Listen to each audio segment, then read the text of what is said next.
Disclaimer: the information and education material contained herein is meant to promote the general understanding and dialogue of GANs processing.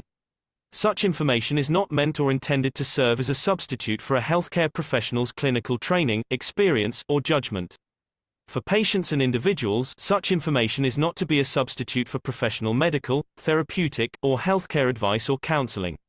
For medical issues or concerns, including decisions about medications and other treatments, readers, viewers, listeners should always consult their physician or, in serious cases, seek immediate assistance from emergency personnel. Prescription information, procedures, and use of medical devices information should be undertaken only by properly trained and certified medical personnel. We specifically disclaim any warranties, express or implied, including implied warranties of merchantability or fitness for a particular purpose. Such information is provided, as is, and is believed to be accurate at the time of its publishing, but it is the viewer's job to evaluate the accuracy of any information found in this presentation.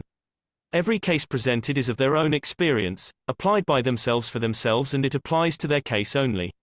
Every person experiencing health problems should seek professional medical advice and consult their course of treatment with a doctor. The processes of plasma balancing described herein are a natural process which supports the body but does not replace medical advice or therapies one is already subject to.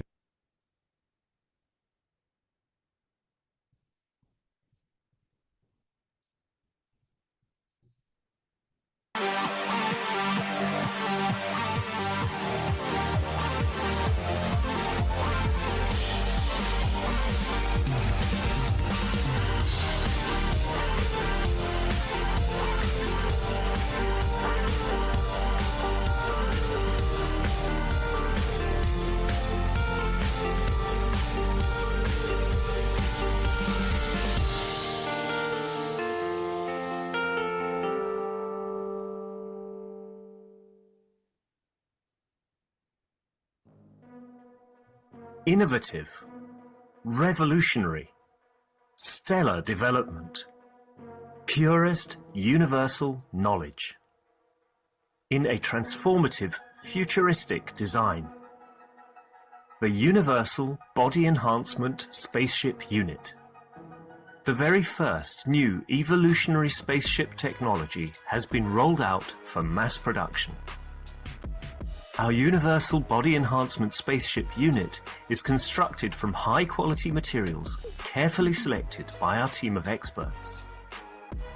Embedding the essence of the new GANs plasma science and technology, it uses collective plasma field technology for changing and enhancing the environment of the body of the man.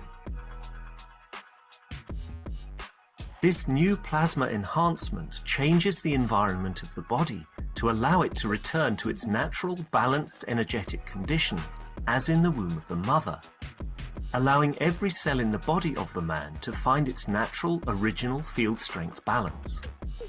The shape and field distribution in this new space plasma technology replicates the inner structure of the universe and replicates the balance fields from which the man was created at the point of inception in the womb of the mother, not only receiving balance in the physical, but also in the emotional sense too. For the first time in the history of man, a system has been developed and delivered which not only enhances the physical body of the man, but also enhances the emotional part of the user of the system, hence reducing and eliminating many problems that could not be solved in the world of science, to bring the body of the man into near perfection, as at the time of birth. This new spaceship technology can be within the reach of every man today and can be ordered by medical practitioners, sports specialists, and healthcare centers. The Universal Enhancement Spaceship Unit, the future you have been waiting for, is here. The journey from space to spaceship technology has started. Every order is subject to a contractual agreement and might require additional accessories priced separately for applications according to each case. You can order or contact us at office@at.kfm.global for additional information.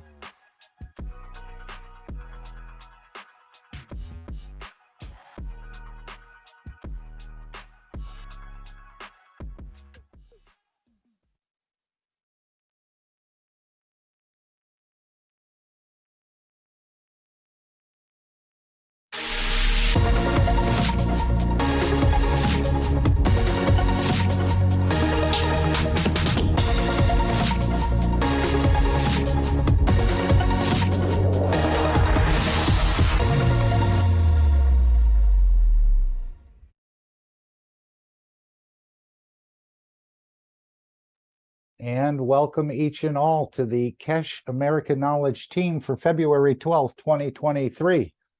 Things are moving quite quickly, just like the video you just seen. They're moving so rapidly, it's hard to catch up.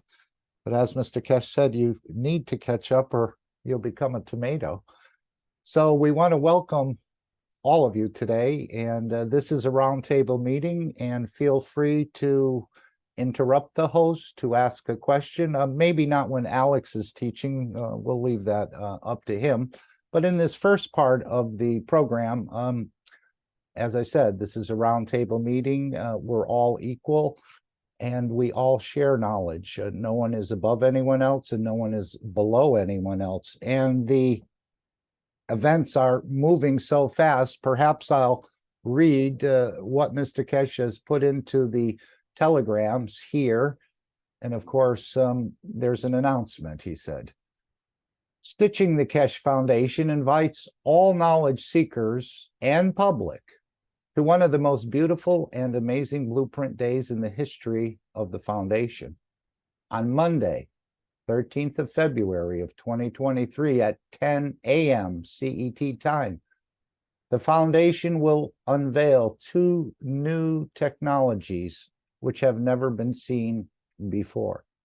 The first technology to be demonstrated will be the new and revolutionary energy units, which are now ready to deliver plasma energy and can produce between 30 to 70% of the electric energy need of any household and commercial unit as a new hybrid electric plasma unit, retailed in the store as home enhancement plasma power unit. These units, as mass production, will be demonstrated in working condition on Monday's presentation. Second system to be shown on Monday and introduced is a new and breakthrough technology to be commercialized, the new compact plasma communication enhancement units, retailed again in the store as cosmic ray communication bundle or separately, the cosmic ray plasma communication unit and compact plasma enhancement unit. The new plasma communication unit has never been seen in public and never even been developed by any other organization. This new breakthrough technology will change the future of communication systems and computer world by the use of plasma and cosmic ray as carrier and thought recognition, and bring into play a new concept of plasma zero-time communication through thoughts and nonverbal language. You'll communicate with new space plasma communication centers and with others through thoughts and not verbally. One can command and receive information and intellect through plasma wireless zero time from now on. This making it possible for the first time the creation of robots with emotion and self-control. This brings into play the new world of plasma space technology and communication for the mankind. We invite you and invite all those who you know. Release this on social media that this time the technology will be seen and tested by all those who are ready for the change. And of course, there's a link there, and I've put it in to the chat. And this meeting will take place again 10 a.m. tomorrow, less than 24 hours from now. Rather than have me explain it, or if there's anyone else who would like to explain it, I thought we'd go to the workshop. Mr. Keshe gave quite a detailed summary of this, and then we'll go back to the teaching for a variety of clips as we usually do. This workshop was basically 4 hours long, so we can only include a little bit of it. And as always, we encourage you to go back, review, and keep reviewing until you understand more. And we're talking about nonverbal communications. This is what we were talking about before the meeting started. So Vincent, I think we'll all be learning to do this more and more, to sense the feelings or the emotions. And this is the universal language where you'll be able to communicate with all the beings, whether they are vertical, horizontal, passengers of the universe, other individuals, but we have to learn it. We have to be taught more about it. And that's what these monthly conferences are all about. So it's a beautiful time in the foundation. And even before we go there, let's read our World Peace Treaty. And of course, this is part of the ethos of the foundation. We're introducing a new science, a new ethos, and a new language. But this idea of peace, it seems to be so far removed from our existence. And we're hearing of wars and earthquakes and threatenings and just warmongering. But we know that the peace is here. It will be enforced if it has to, but hopefully we don't have to go the hard way. We can plant seeds within the soul of the world leaders, and I know this will be coming up in March, but we even have to be taught how to do that, that they may start to take a bite out of this apple of peace. But for all those in the foundation, most of them, I believe, have signed this. This you can find on the Keshe Foundation website as a PDF. You can print it out. And again, it's not to send into the Keshe Foundation unless you're applying as a private student. This is between you and your soul. And I think once more of us come into this understanding and try to bring the lion and the lamb together to sleep in the same nest, the peaceful conditions will be created. I don't know if it's going to happen all at once, but it does seem like the amount of knowledge we're absorbing is moving faster and faster, even though sometimes our physicality says, no, we're not receiving it. But we know on the universal level, the soul receives, and nothing is hidden from the soul. And this is perhaps some of the way the teachings are going to be going in this silent line of communication, as Mr. Keshe often refers to. So this is our World Peace Treaty. It's for you. It's between you and your soul. And would anyone like to read it? And this is just to bring us into harmony on the same page. The World Peace Treaty, this is the exact document, according to Mr. Keshe, the world leaders will sign, most likely the religious leaders, prominent businessmen, and others. I, as citizens of the earth from this moment on, except to lay down all tools of aggression and war, we, or I, shall never think about getting involved or incite war or develop or use any tools of war on this planet or in space. And to this, we or I all agree and swear with our or my, and you can delete as possible who you're signing or who you're standing in the balance for. Is it your nation, your territory, your council, your religion, your city, your town, a body, and a soul? Simply put your name, your signature, your date, position held on behalf of. And again, this does not have to be signed with a pen. This can be signed with the pen in your soul, that you make that commitment and have it witnessed. Simple name, signature, date, position held. After signing this treaty, be proud to display this certificate wherever you consider being important to you, that everyone can see and know your ethos to fellow men and the mankind and other created beauties of the Creator. And again, you are actually, by displaying it and people reading it, they may shake their heads, they may think it's impossible, but it could be their wish as well, even though they haven't been able to verbalize it because the physicality has told them, or the soul of physicality, this is impossible. And of course, we have all these souls in our RNA from many past generations who never were able to achieve this. I think in the last 3,000 years, we've had 5,000 wars on this planet. So to most, this is unattainable, but we know it'll be delivered and enforced one way or the other. And hopefully we do not have to go the hard way. We can go the easy way. And that's our job. Mr. Keshe said it's not up to us anymore. It's up to you to collectively bring this. But we're going to be being taught techniques and ways to achieve this. But again, it's a beautiful, simple document.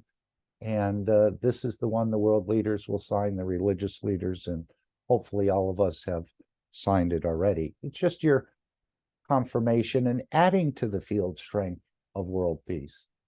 I think if more people were in that mode, we could probably bring the change faster through fields rather than trying to deliver it in the matter state. So that is the Keshe Foundation's World Peace Treaty. And apparently this same idea is spread across the universe. Since there's no war in space, man will not be allowed to go out as a warring, killing, and consuming entity into a peaceful environment. So this is the reason for the World Peace Treaty. And of course, we need to bring peace between our own lion and our own lamb, that they eat and sleep in the same nest. And this is the soul of physicality, which creates the misfunction within our lives. Your soul is already perfect, as the creator is perfect, the soul of the man, let's say. So this is a very, we only need to work on half of it, but it's seems like a large half. But over time, as we consider the teachings and the understanding, we're moving more and more into this dimension. Let's go to the part after the break where Mr. Keshe explains what I've just read about what's coming tomorrow and a little bit more detail about these new systems. You can find them all in the Keshe Foundation store. This is the February 19th session. Again, it's here's the fee plus the value-added tax. So it comes to about 300 euros, and that would be transferred into the Keshe Foundation account, one of them. But you can set up your own account and go ahead with it, just like all the products that Mr. Keshe will be referring to. And you can see some of that here when he's referring to the compact plasma unit, or the communication systems. It seems like this is more of a power unit, but he said there's many, many other things it will do. Don't just look for the energy savings, which is around 30 and perhaps building up. It'll save you a small amount of energy, but think of the other things it's going to do for you.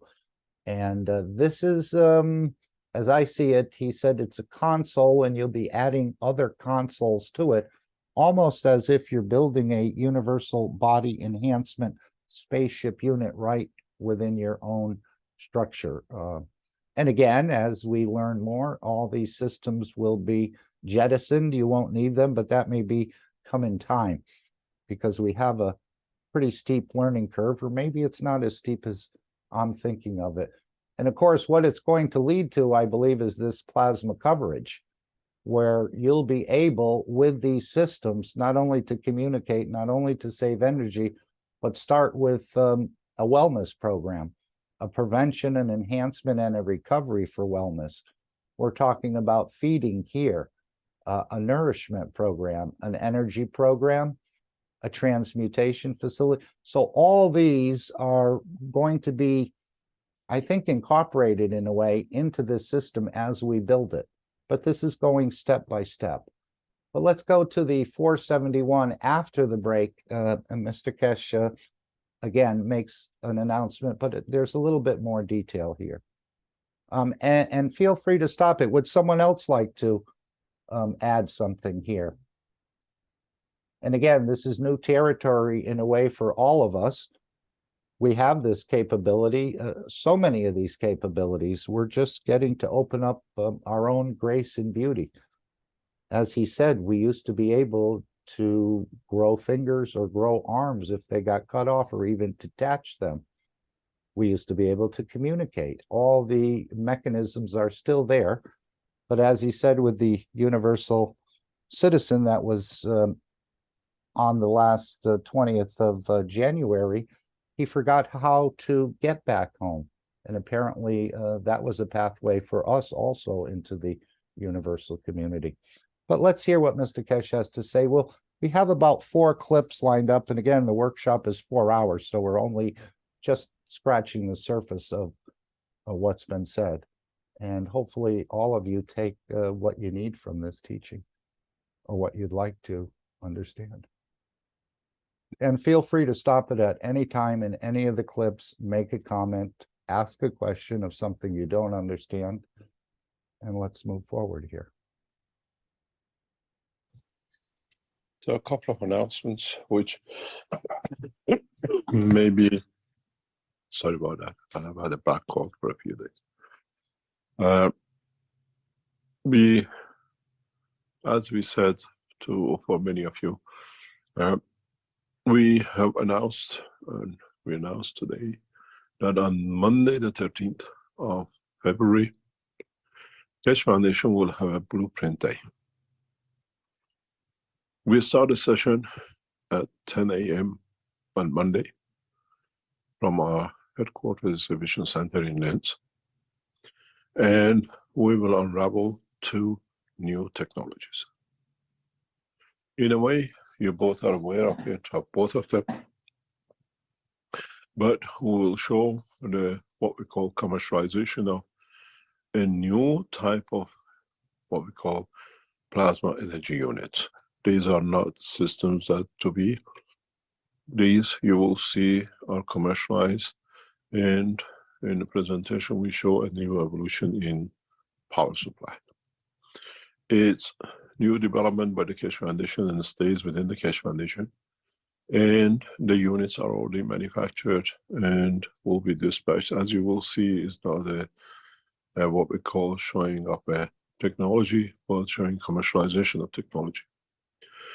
And with it, for the first time on Monday, we will show you the new compact, what we call new communication system. And they should be ready by Monday. And I was told by our manufacturing side, large number of these already gone through and ready to be dispatched and completed in for delivery within even February and March. The new plasma unit, when you see it, you'll understand the change. And the new plasma power unit, which is going to be demonstrated on Monday, will bring a new, what we call, era in plasma technology. Don't look at it as what it gives you a reduction in electricity bill, but these are the new systems which will follow to create the new communication positions. In a way, the units you purchase become part of the new communication and travel system. You are buying the first kit out of the structure of the kits to come, that when you put it together, solves different part or adds different part of the technology together. It's not just an energy unit, is part of what will become an additional unit which will supply in a short time the feeding stations. It becomes the source for all sorts of things that you want to call it home kits. You know, that emergency kit you have with a red box with a white cross on it. In a way, will become this next processing of not needing to exist through the dimension of all the things which are around us. We have gone into mass production with this. It's not that we're going to deliver. You will see in the presentation, a large number of them will be on display. That it means it's gone into mass production. And it'll be delivered in the step-by-step, the 2 new systems. The following Monday, on the 20th, we will show another Blueprint Day, hopefully, with 2 new systems. One of them is a revolutionary, total evolution in the science, and it will change the world of electronics, will change the world of energy and communication. Very simple, very effective ways, but our team are working together. If we get everything on time in place, on the 20th or 27th, we'll run a second blueprint day. We show you again new plasma technology and evolution in one of them. And the other one is the beginning of the starts are showing new structure in Keshe Foundation production. Join us on the 13th at 10 o'clock, and you will see what is to come, what is there to come. For the purpose of the what we call new technology, which now is coming as a plasma technology with Keshe Foundation is breaking through, we have opened, and it will be operational hopefully by Monday, what is known as Universal Plasma Energy channel on YouTube. We're going into what we call world population, as people can see and people can understand how the next step will be.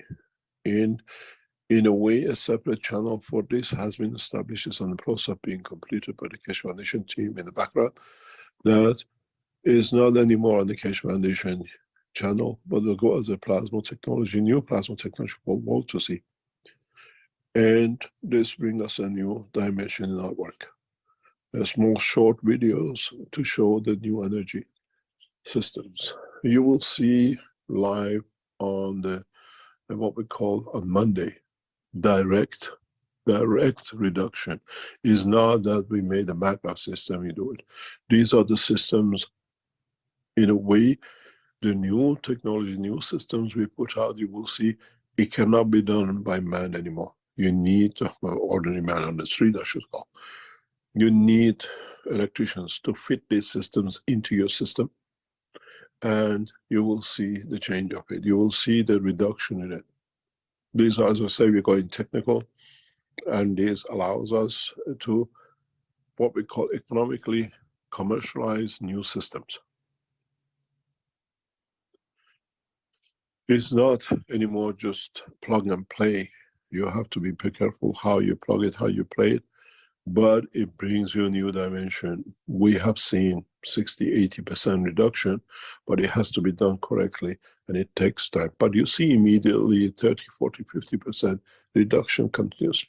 What we plan to do, as we did before with 129 Tesla, we plan to leave the stations open on Zoom, which you can come at any time and look. Maybe we do it till the following Monday, following presentation of the blueprint. But this all depends how much noise, background noise we have and everything else. So we just switch the noise up and leave you on the camera. Then you can see it live. And we try to meet all the deliveries as they come in through. Those of you who bought different systems from the Keshe Foundation, you'll be optioned to take this, and it's there now. And many of you bought other options. You see, this is much better. I want to do. I have opened a channel for the knowledge seekers who bought the original power units. There's about 60–70 of them, stayed with us all this time.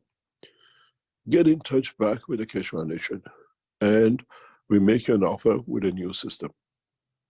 You stayed there for a long time for it to be delivered. This is actually something which now I put my name onto it, and we get it delivered and is in production. It's not something to be coming as we open the shop. We're getting a lot of inquiries about the NECADs. Okay, so this is going to be a world premiere, it apparently seems like to me. And again, when he showed the gas unit and he showed the home power enhancement unit, which was with the 2 batteries and the refrigerator, he said, we're showing you what we do, but we're not showing you how we do it. And I think that is going to stay the same. As he said in this workshop, you can break open, you can break these things, open them up, but you'll never figure out how it's done, because there are hidden technologies in here. which are not even visible to the physicality. So I think he's working on a higher order of plasmas, free plasmas, and combining them and creating something that we're not even aware of and that you can't even see with the physicality. So advice from Mr. Keshe is you will not copy them at this point until they're ready to release it. And he said there are many copies of, like we saw the med beds and things, other copies coming out of China. He said, be very careful about buying stolen goods because you may not like what comes along with it. And in time, I think he said we'd put our name on some of these Chinese products, but that is not, the time is not yet.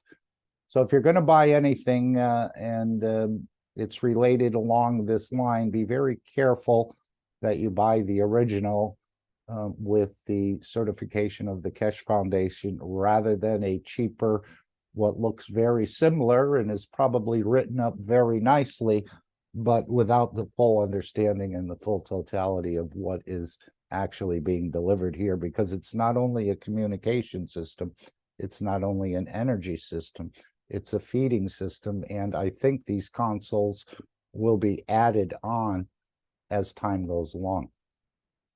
So that's basically a beautiful scenario that the world is about to see. And this channel, it's a separate channel from the regular YouTube channel. He called it an energy channel. So we'll be starting to see this. And of course, the world is lacking in energy in many parts of the world, and the prices have seemed to gone up, but we'll be tapping into universal energy, which is unlimited. So it's a very beautiful way to go, the way the Earth moves around the sun, the stars move, the galaxy moves, the universe, without burning any fuels, without having a tank for fuel, and so on and so forth. So this is a world premiere. We invite you all to be there tomorrow, 10 a.m. CET time, and just adjust your schedule or your clocks to know when that will be. But the channel will be open, I think, all the time for you to go and or direct others to start to see what's going to be taking front and center stage on this planet and the new revolution in energy production. Any thoughts or anyone? Hi, Mark, it's Dean here. I was just going to say, Dean, you know you're on tomorrow morning, right? I do, yes. Thank you, Mark. Yeah. So I'll be up bright and early tomorrow morning to be present, and looking forward to it. It should be an exciting moment. Lots of, well, we know these two new technologies being brought forward that you've just explained beautifully. Thank you, Mark. That are going to bring about this a new condition where we start to tap into all these technologies that Mr. Keshe has been developing, has developed over some moments, and the team is now, as you said, they've brought it forward, and we are going to present it tomorrow. So I'm looking forward to that, and it's going to be obviously live, which is always a good thing, because it's, I think it adds that that wonderful intention and flavor of anticipation when you start broadcasting it live, and it's a big historical moment. You know, we're bringing world premiere. Yeah, exactly, a world premiere. That's quite an incredible achievement, and it's being brought forward, in the exhibition centre, and I'm looking forward to it. It should be quite something special. And then it's the opening up of the technology, so that we people have been going to the exhibition and experiencing flights and things. This is another position where this is becoming a little bit more mobile, so that it's being brought to people so they can have it within their environments, and then they can start tapping in and adding, as you said, Mark, units to establish further connections in many different ways, in the way that they may want or require for their particular needs. So looking forward to that, Mark. Right. And I was just thinking of Da Vinci, how he used to take corpses or whatever. We know he was building other technologies. But anyway, when he got a few funds, he would go back to his own research and he would try to figure out how these physical bodies of ours, where is the power source? What is powering this physicality of ours? He could never figure it out. So if you think you're above the level of a Da Vinci, you're welcome to buy as many of these units as you want and take them apart and try to figure out how it's done. But even Da Vinci could not figure out where the power source was in the body of the man. But I'm sure many scientists or many governments will buy some of these and try to take them apart. But Mr. Keshe said there are so many hidden technologies in here and technologies we're not even aware of that it will be totally impossible to replicate this at this point in time. Is that your understanding, Dean? Most definitely, Mark. It's on. You say Da Vinci, and governments wanted to take them apart. So we all know the soul of the man is the instrument, the tool that we use for many different applications in everything we do in life. And so we're tapping into the universal knowledge that Mr. Keshe has brought forward, and we are within these systems. You're tapping into the soul aspect of the universe. Mm-hmm. So you're not going to be able to dismantle it, and then it's a bit like a Da Vinci taking a body apart. The soul is already gone. The power source. Yeah. It's so no. He could take 1,000 years and he won't find it. Exactly. So yeah, it's we know this technology, and many people are aware of its capabilities once you start really using it in the correct way. I was in a meeting yesterday, Mark, doing some more cups of life and things, and I was with some very beautiful knowledge seekers. And funny enough, there was one guy who was an electrician, but he was working in other fields, but he was very, very in tune on a soul level. And it was a pleasure to be in his company. And I know he will be, once he gets involved with this, he'll be a very big asset to all of us. So yeah, I'm looking forward to it. I'm looking forward to these systems and seeing what is to be tomorrow morning. Right, and these systems have a soul as well. And if you tamper with them, if you open them up, I think the soul leaves. It will not perform as the way. So he said, definitely don't open them and don't tamper with them. It's just like the cell phone. He was indicating you don't have to understand how the cell phone is built or to make one to tap in a few numbers and reach your brother on the other side of the world. So that's where we are right now. I'm sure in the future, we'll learn more, but at this point in time, this technology is being held, the understanding of it is being held within the structure of the Keshe Foundation. I have a question, and that is this new unit different from the one that's in the store right now? We'll have to see Anybody know? tomorrow. Yeah, we'll have to see tomorrow. I think he did reference you in the last workshop that if these things can be placed or connected or understood in a certain way, you'll be able to power an entire area with them. He said, but I mean, this new unit, is that any different from what is in the store right now? I couldn't tell you. I could not tell you, but and the ones I get will be different. I know don't know, but you might be more than pleasantly surprised on what's being delivered, because the developments, even with the universal body enhancement spaceship unit, he said that we just keep we can't release them because I'm just keep adding technologies on top of technologies, and he said he had to stop doing that or they wouldn't get released. So I think they're at a point, and it's ready to be released, and it will accommodate your needs. But let's wait and see. We'll see more tomorrow, less than 24 hours from now. Mark, I think, sorry to jump in, I think it's going to be interesting because Mr. Keshe said he's going to show it this time. So people are going to experience the actual technology in a working environment. So it's going to be as I said, a working environment that is actually showing exactly how they will perform. It will be showing that, that they can be used in various different ways, I would imagine, but tapping into the existing structure. And then we can then add, as you said, Mark, other units to it and these establish other consoles. connections. Yeah, this is what it seems. It's almost like a building block system. And again, Linz is going to be the main driver, it seems, of this, where Linz connects to your head unit, from your head unit to your tabletop or your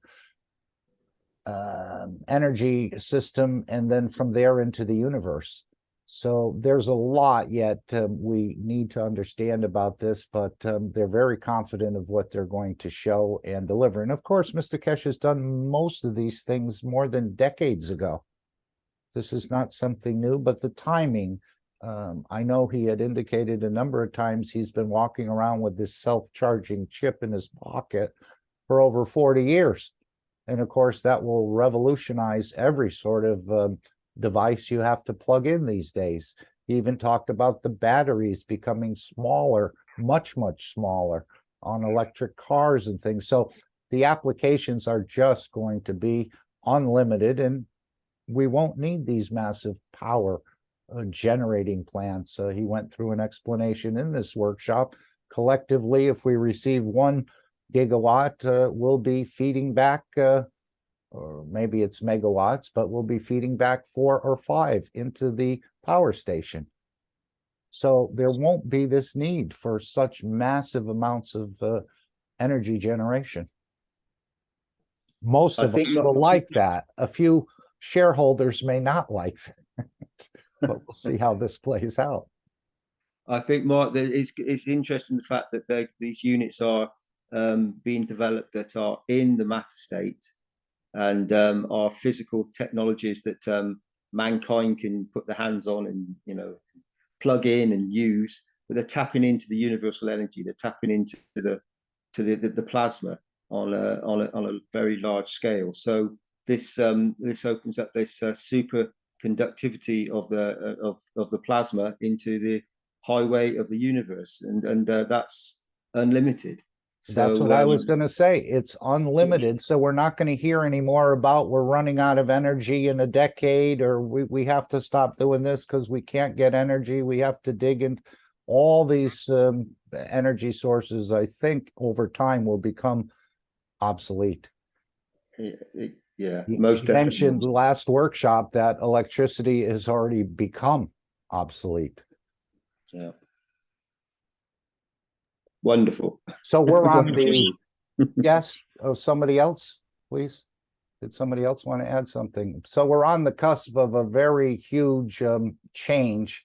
Again, it'll start slowly, but as people observe and they see these units in demonstration, they're certainly going to want to gain access to this technology because it's so much better for the entire environment and the whole structure.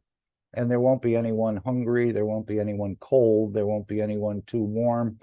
We're going to bring a big leveling across this entire planet through these technologies. And it's just beautiful that Mr. Keshe has come here to share this universal knowledge with all of us. So let's go back to the teaching and see what we need to understand more. I know there's a number of things about the GPS. One of the most phenomenal things going on in the background, of course, right now are these 2 boys, the testing where they have some sort of genetic, might be muscular dystrophy or one of the others. But he said that they're making tremendous progress. He talked about a year of processing a couple months ago, but apparently the parents are so overwhelmed, or the mother is, that she wants to start making the progress is just phenomenal. And they're going to order some, again, genetic tests to see if they've actually repositioned something in the RNA.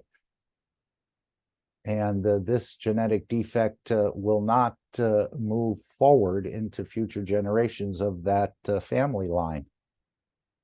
So again, never been shown before, but it's about to be. with these two young boys. And you can also donate for the processing of the two boys, because it's going to be in the tens of thousands, if not $150,000 for that. So feel free to add anything you'd like to this. And then, of course, this whole world of electronics is about to change as well. I know Mr. Keshe had shown that in a number of workshops. If the electronics industry understood how the plasma moves, it would revolutionize the whole world of electronics. So we're about to see, again, a cell phone that you don't plug in anymore. It's self-charging. I remember when they came out with those watches years and years ago where you could wear it on your wrist, and just the movement of your wrist, it had some sort of wheel in there that would charge up a little tiny battery, I guess, or maybe a spring. I don't know how it worked. I never took it apart, but I thought that was very unique. You didn't have to wind it, and perhaps there was no battery in there, but it was just a self-charging. But on the mechanical end, this is going in the plasmatic dimension, in the energy dimension, not with wheels and gears and weights and things along that line. Anyone else? It's a very exciting time for all of us, I think, and we're not even fully realizing what is about to take place on this planet. But it's going to be for the benefit of everyone, where we'll all become more equal and have access to the things that we've been systematically denied in many parts of the world: food and energy and agricultural tools and so on and so forth.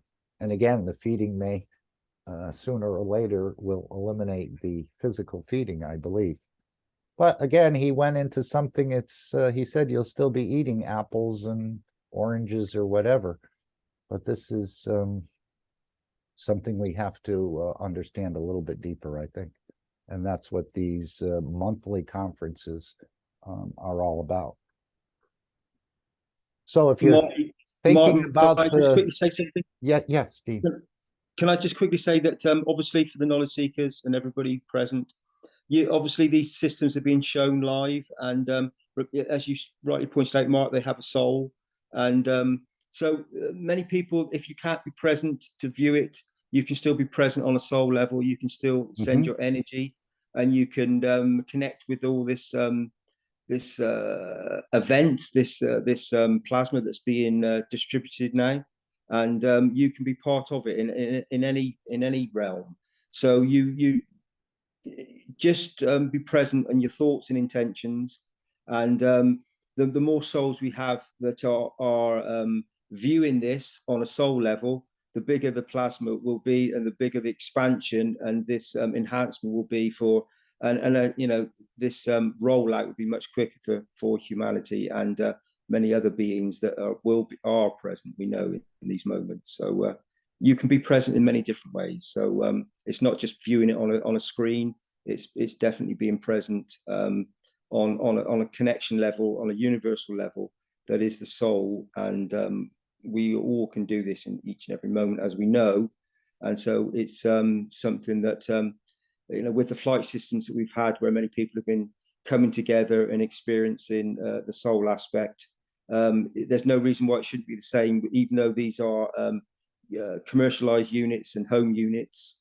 They're still going to be tapping into the same structure. So you can be present in many, many different ways. So thank you, Mark. I just want to point that out. Yeah, and I'm sure we'll have a big group from the universal community looking on, because they're affected by these advances in technology as well. As Mr. Keshe said, man has been considered a very insignificant dust in the universe by the universal community. And now with this gift and this understanding of this technology, will become quite significant dust in the universe, even to go out and to teach people in the universal community how to apply or to use some of this technology. They're trying to get back to the soul the same as we are. So in this position, we're quite equal with them. But we've always been so amazed that they could travel and move, but now they're going to be quite amazed at what man can do, moving the way the creator moves, communicating with the creation the way the creator communicates, and so on and so forth. So it's a huge change for the entire universal structure, I would say, because they're getting an upgrade as well. And man will be responsible for going out into the universe and teaching this knowledge, and to unify the unicos under one understanding of creation. That's just my added thoughts. Big responsibility, Mark. So mankind has suddenly come to a position where they become part of the community, and that there is this ethos and this, as I say, responsibility. Once we have this knowledge and the technology and the abilities to be present with the universal community, then we have to understand the energy transfer and be part and really become extremely peaceful with all our thoughts and intentions. Because if these units are we are using our thoughts to communicate, then our environments and everything else within inside ourselves and all around us, the plasma will need to generate and occupy the space gap to make it an extremely joyful and pleasant experience for all the souls present. Because once we go into this structure opens up, then your thoughts and are read before you even think them. So you need to be in a very peaceful position, and we need to stop all this positions that we've had across the planet in these moments, to be able to take advantage and to be part of the universal family that is in these moments. And I'm sure that tomorrow will be a big stepping stone for joining the community. Good. Thank So you, Mark. let's go back. Thank you, Dean, very much for all you add and all your service to the community. As an universal photographer, I think you're moving up or expanding your photography. I know Mr. Keshe said we could take cameras with us, and hopefully we'll be seeing more of what we're all just referring to at this point. But let's go back to the teaching, see what some of the things we're going to start understanding, like our GPS, and he puts it in such a beautiful way. Mark, Yes, Gail. I just wanted to just a thought. When we see something, if we were able to see anything at the moon, for example, I mean, that's in our soul. So we just have to learn how to, I guess it'll be in the places of knowledge in the universe automatically, wouldn't it?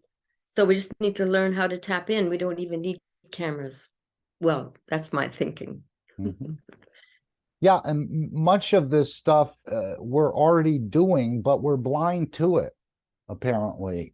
As we had mislabeled the dream, we're already traveling or moving through the magnetic fields as our soul goes out and interacts with the universe. So many of these things we're already doing. He said the zero-time communication, everything is still there in your brain for it. Growing limbs is also there, but we have forgotten parts of it. So this is what we're going to be learning. And then eventually you don't need these systems anymore. These are just training tools. It's not like you're going to strap on a head unit and fly across the universe. Maybe you will. I don't know. I know he said these would become a permanent part of your life for a time anyway.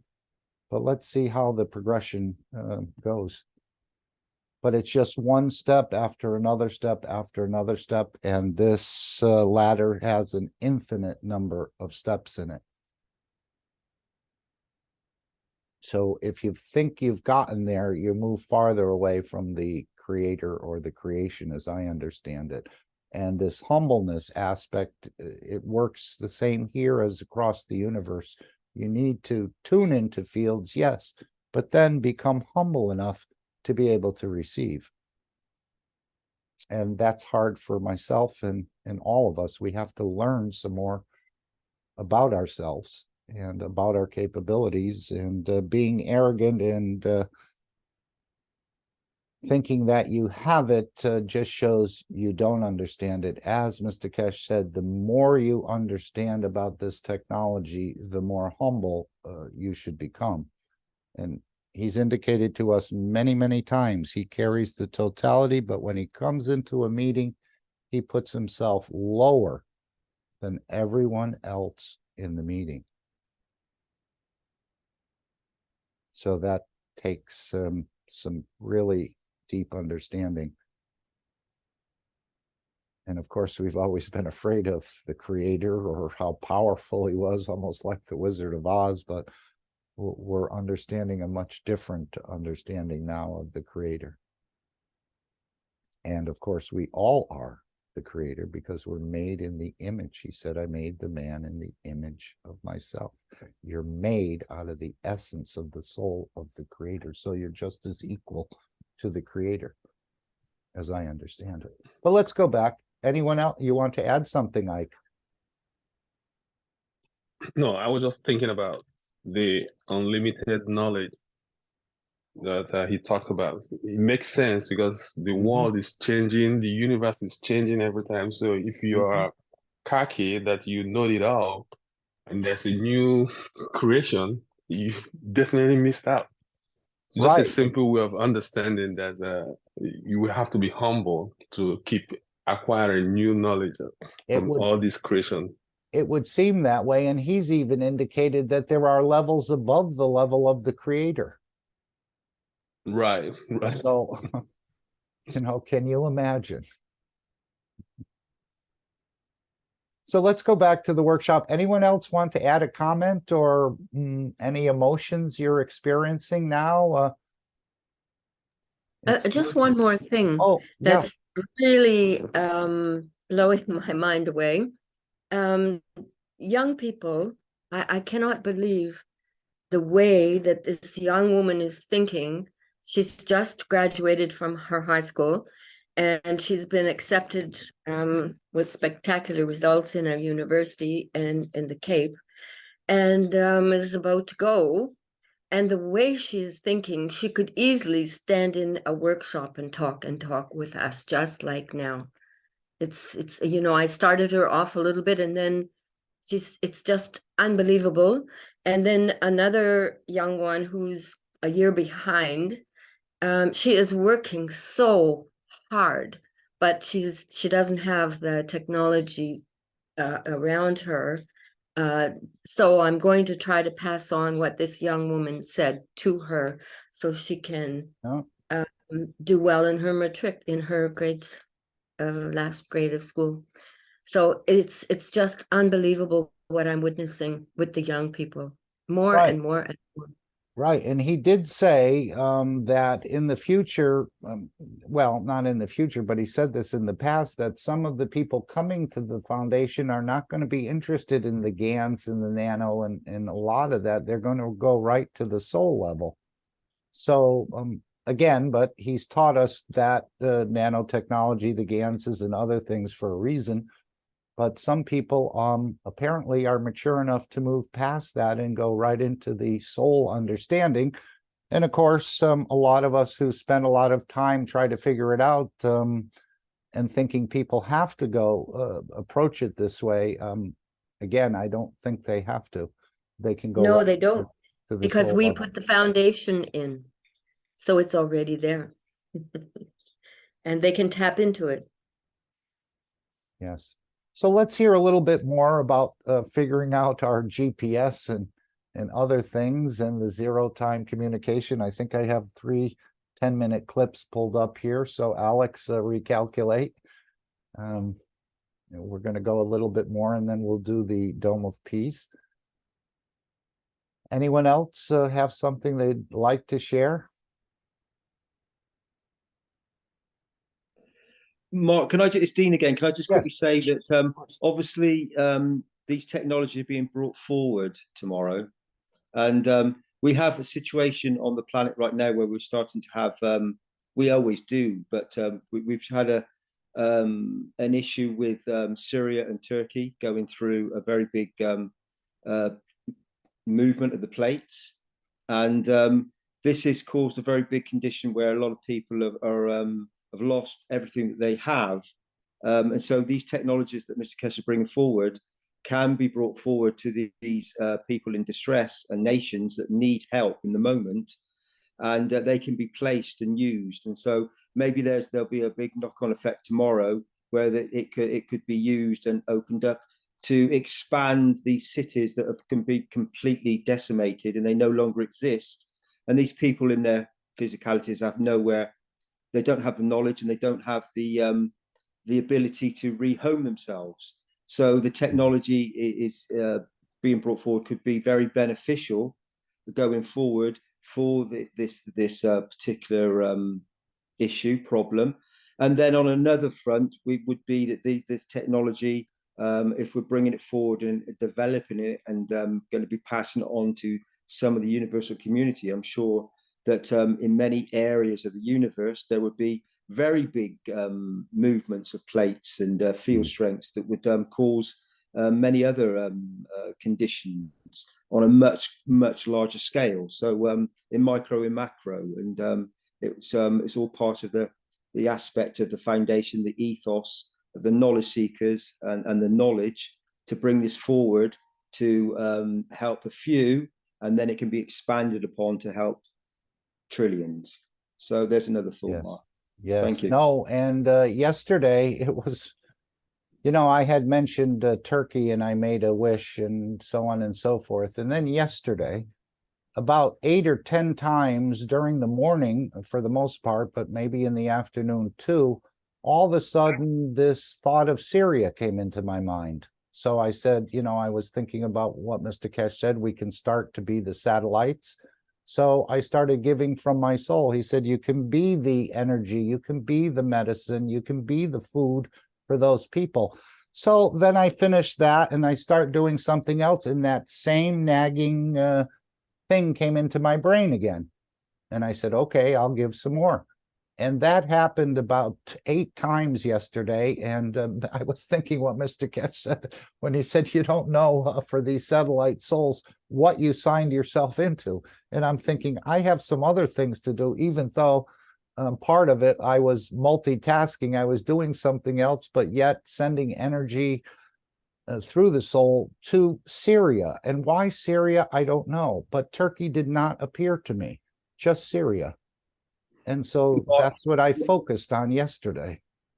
That's straight, Mark, because I met some knowledge seekers, some very beautiful knowledge seekers a while ago. They came to the exhibition and we went out and had a meal. And of all the things you could eat, I suddenly ordered this thing that on the menu, and it was a Syrian dish. And I don't know why, but I picked this particular dish, and now Syria has this problem. So I'm not saying, you know, it's the soul aspect of seeing things, or I've never picked a Syrian dish before. It just happened to stand out. And then this was about 6 months ago, 5 or 6 months ago. And then all of a sudden, it's I don't know. I'm not saying it's anything. I'm not claiming anything, but it's funny. Right, but he said we're not going to attribute these to coincidences anymore. Yeah, it definitely does have that aspect. It's definitely a soul aspect of the soul pre-knowing and giving you the signs to just to inform you, really. And then you have to you have to tap in and be aware of what the universe is showing you, what the soul is showing you. And of course, as Mr. Keshe said, we give our condolences to those suffering in Turkey and in Syria and the Kurdish population as well. Yeah. Because I looked at some of the fissures. I mean, they had a number of videos with drones on YouTube, and it's just a real strong release of energy in that particular area. It's just amazing the release of this energy and what happens. Yeah, I The think it's moment. important, Mark, that when we are present with the people that are going through this situation, because it can be flipped. These movements could be another part of the planet, and so it could be in your part of the world, in the physicality. So we have to give to the other souls and be present with them, and on a soul level, we can connect with the nations and with the cities, and just send them some love and intention, some energy, and it's a thought, and it's an intention, and as we know, it's very powerful when the souls come together and act this way. Collectively, we're much stronger than individually, as I understand it. And of course, he just told us about this, that red box, the emergency box you have in your home with the little white cross on it and so on. I think this is incorporated into these systems, or it'll be built into the consoles that are added to these systems. So we'll be able to move away a lot from the dependence for energy or for food or for wellness in the physicality than we're used to. Mark, I also saw the Tom Salas video again last night, and I was thinking and explained to some of the people that putting these plasma thoughts and intentions and the ganses around. I wonder, obviously, if there was anybody would have had these ganses in these areas, whether these it would be interesting to see what the plasmatic dome would have created around the environment of the knowledge seekers that had these ganses. And this is where the beauty of the knowledge, when humanity awakens to what is present here, where much of this could be transmuted and transformed into many different ways, and in a very beneficial ways for many souls in physicality in these moments. Yes. Thank you, Dean. Thank you, Mark. Okay. So, well, let's go into this part of the teaching. I think we have 3 10-minute clips approximately here too. And again, the workshop is close to 4 hours, if not 4 hours. 352, it says there. So there are many, many beautiful pieces of knowledge here that you can absorb by reviewing it or approach the understanding a little bit more. In the world of creation, we see the connection in the dimension of the magnetic fields.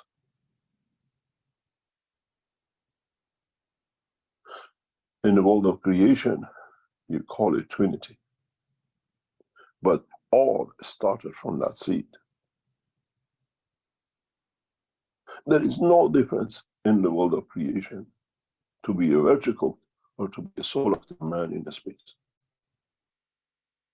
Needs that balance, need a source to absorb and give some, and needs a source to give and absorb some. And we'll see the life. This brings us to one of the most fundamental things which I've referred to many times and knowledge seekers are blind to. What happened to you when you get that magnet? You've been told that the fields coming from the South Pole and the fields will go through the North Pole.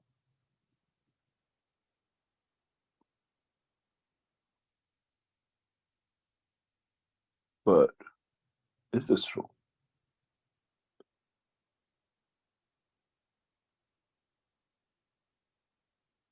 A magnet has no choice in where it fields connect to what it twins with, as we chose the condition of trinity with another magnet.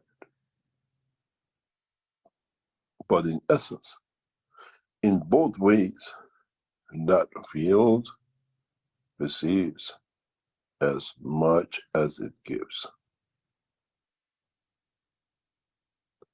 A tree, when you plant it, that apple is the fruit of the tree.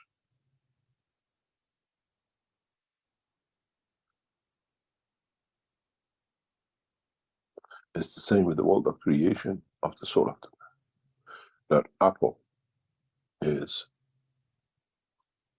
your children.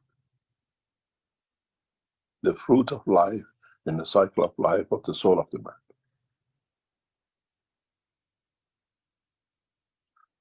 Now we understand.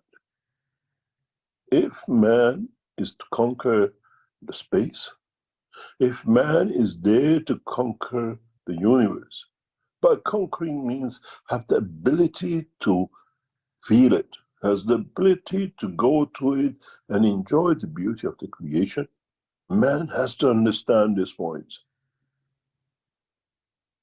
Otherwise, you're again that seed. You're again that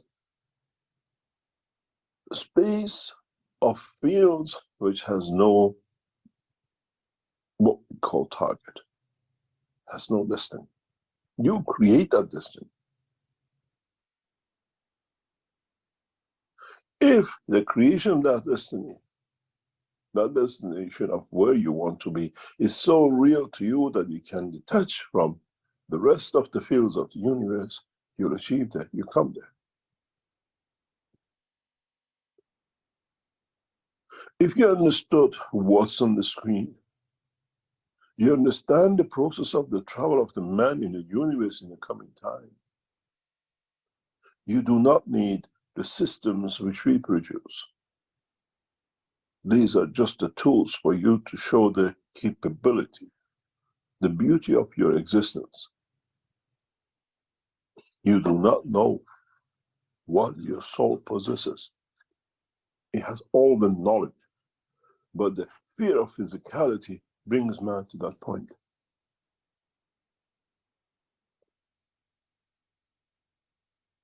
What do you understand from this?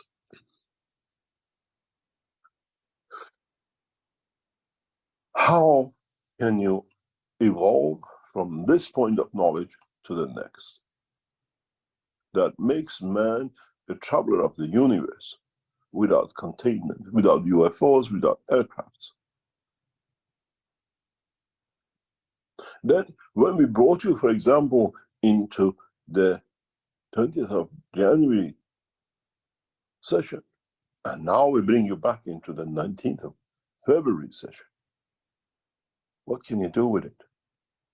You look to come into the 19th meeting to eat something, to get food. You're again physical. The purpose of the 19th meeting is to show you how you feed from your own soul, how you use the fruit of your soul to create that seed for being somewhere. It's not for you that you don't eat any more fruits or vegetables or meat.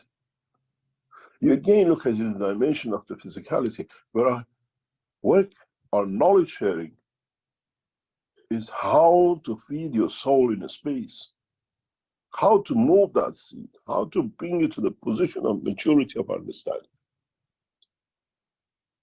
Yesterday in our flight test with our volunteers, we always tell you, you've been to the center in Linz and you've been on the 2 or 3 excursions as a group with me. I left it to the knowledge seeker. We usually tell you, now it's time to go, try to move, come to Linz, do this and that. Yesterday, flight test was as simple as what you see on the table. We prepared the environment for you. You try to get to Linz from United States. To see, it's like a test, to see you taught so much. What's the maturity? What answers you get? Where you see the pitfalls? What you need to do?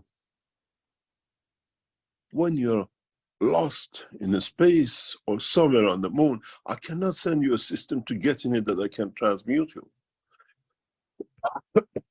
You already carry the system inside you. All I need is to show you, come here. This is where the light is. It's like Earth. Our system is like that. Lighthouse just shines to show you where the coast is, where you can home into. It's that beacon. And then when you learn to travel in space without our beacon, then you understand how it should be. Don't take to give, to be able to understand the position, to gain position in a favor of the others to be served and not you. So when we teach you about the space travel in the coming time, just look at something else. Now you are on Moon and you want to come to Earth. Sorry, we saw the disaster of Turkey this week. My condolences to all the Turkish, Syrians, and the Kurdish who were lost life and are in trouble. But what do? You're stranded on Moon because your beacon in Turkey was destroyed by the earthquake. You're abandoned. Or you have gained the knowledge from the soul of the seed and seed of the soul. What do? How do you transmute yourself? You have come to a black spot. There is no line of communication, but you want to get out of it. You lost your beacon. You don't know where to go. How do you travel? How do you grow? How do you bring yourself back home? How do you go from United States to Linz?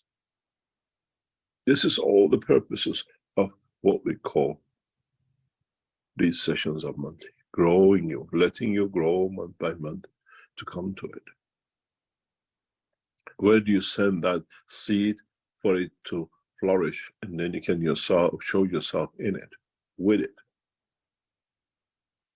There is a very big question which will come into the philosophy of the travel in space through the soul of the man.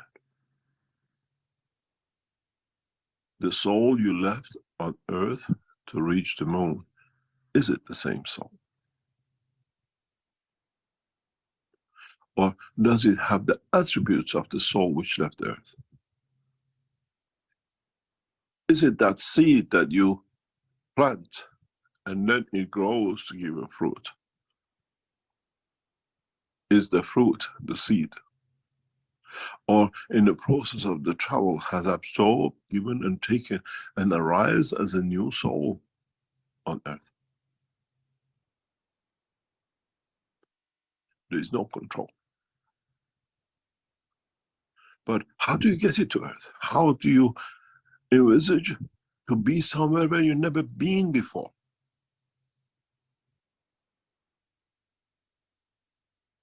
You leave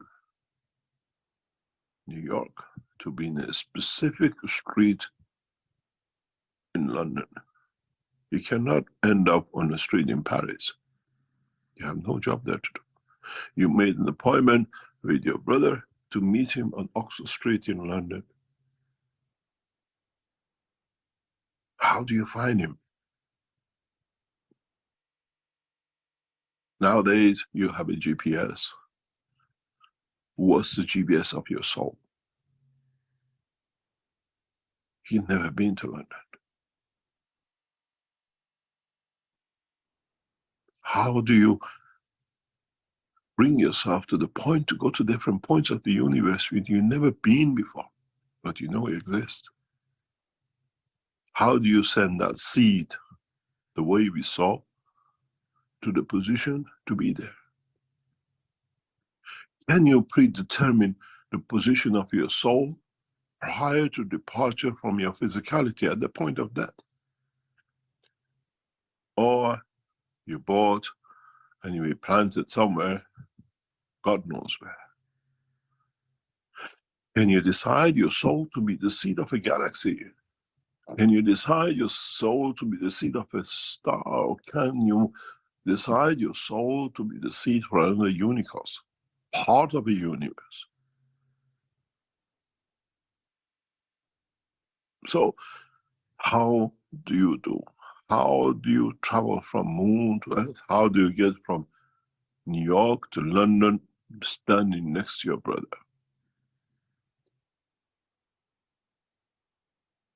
There are no aircrafts, and there is no landing strip across Oxford Street in London.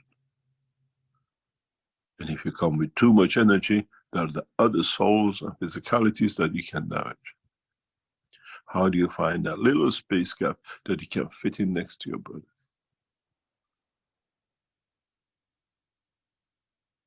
Now you understand how much more knowledge is to be shared in coming weeks and months.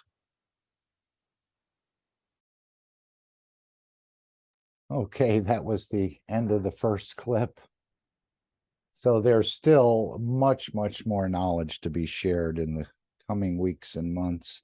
So it's not about feeding yourself so much on the 19th, but it's getting this seed of the soul to move, apparently. But we have to grow into it. And he said month by month, we're allowing you to grow into this understanding. And apparently a lot of us have a fear of, if I let go of the soul, it will not return. So this is something else people are going to have to release in a way. It's just like you dream. Did you, I'm sure you've never woken up with your soul not being there, but the soul has departed for that time, but it always comes back. This is the home where it is. It's like the bird he talked about. It always goes back into the cage. It knows where its home is. So this is a big part of people, I think, not being able to do anything. They're just holding on so tight because they're afraid it won't return. But we have to trust the soul that it will return, just like in the dream. It always returns. And then he talked about becoming a new soul. When you return from the moon, are you a new soul? Maybe you've come with new knowledge to share. So many things we're going to be opening up. Anyone else? Again, everyone's comments are respected. So whatever you'd like to say, if you'd like to say something, please open your mic on this first clip. Otherwise, we'll go to the second short clip.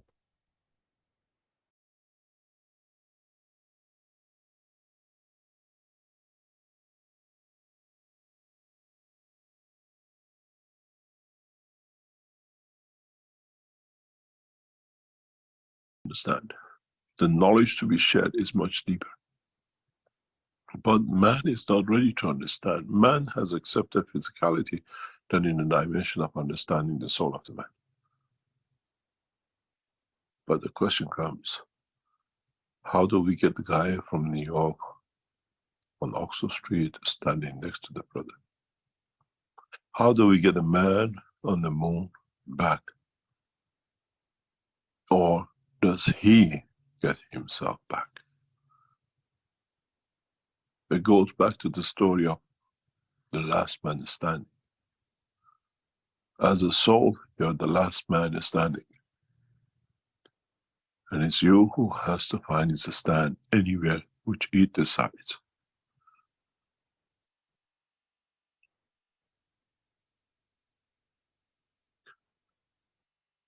I want to go, but I don't really want to go.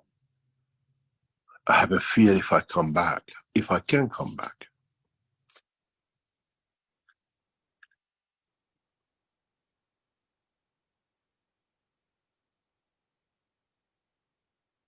We give the tools, we make the tools for you to start testing and gaining confidence and building a process that suits you, where you want to be, how you want to be, without the fear that I can lose the dimension of physicality.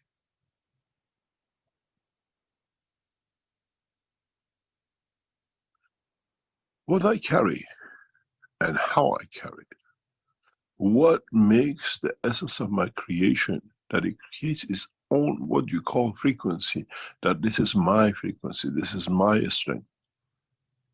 And this is what you call my bandwidth of the field strength of my soul.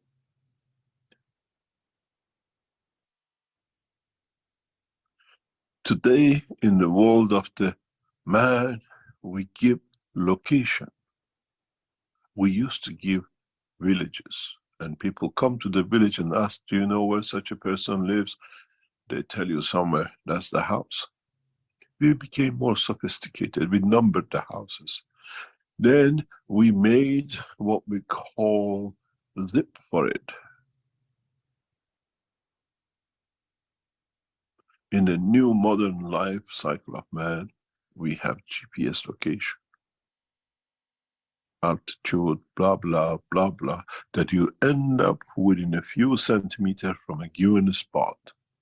And sometimes the machine makes a mistake and drops you in the middle of the river by mistake. But most of the time, you end up in a position where it's predestined. How do you find the GPS of your plasma of your soul? And how do you know the GPS and Oxford Street in the dimension of the strength of the soul?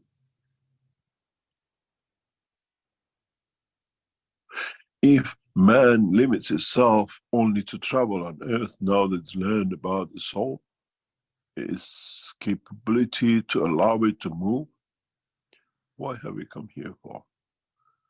To keep a soul-educated village of the earth? Or for man to excursion, taking time to see, to take the knowledge to the rest of the universe, to teach the same, to plant that seed. This time is the seed of knowledge of the universe, and not the seed of the soul of the man. To grow, to share, to expand the universe and the universe. So there's a big expansion program going on, I guess, in the universe, and the seed of the soul of the man, or the knowledge, is what's being as part of this expansion of the universe, and we're going to help accomplish that. As he said, you may want to be a part of a galaxy, a unicos, or whatever, if you have that field strength. Or maybe, as I've always thought, I would ask the Creator if I could have my own solar system. But it's up to us to decide where we're actually going to be, rather than leave it to the Creator or to the structure of the universe to dictate the position of our soul. And as he said, when you land, you can't come in as a hurricane. You can't come in as a tornado. You might damage others or other physical structures around. You have to find that little tiny space gap where you fit in. And I think he goes to explain this in the next clip about you told your brother you're going to be a fly, and the brother sees you land on his shoulder as the fly. So there's a lot to learn, but we're going to be testing it. That's what these meetings are about. We're being allowed to test, but it's not just for moving across this planet.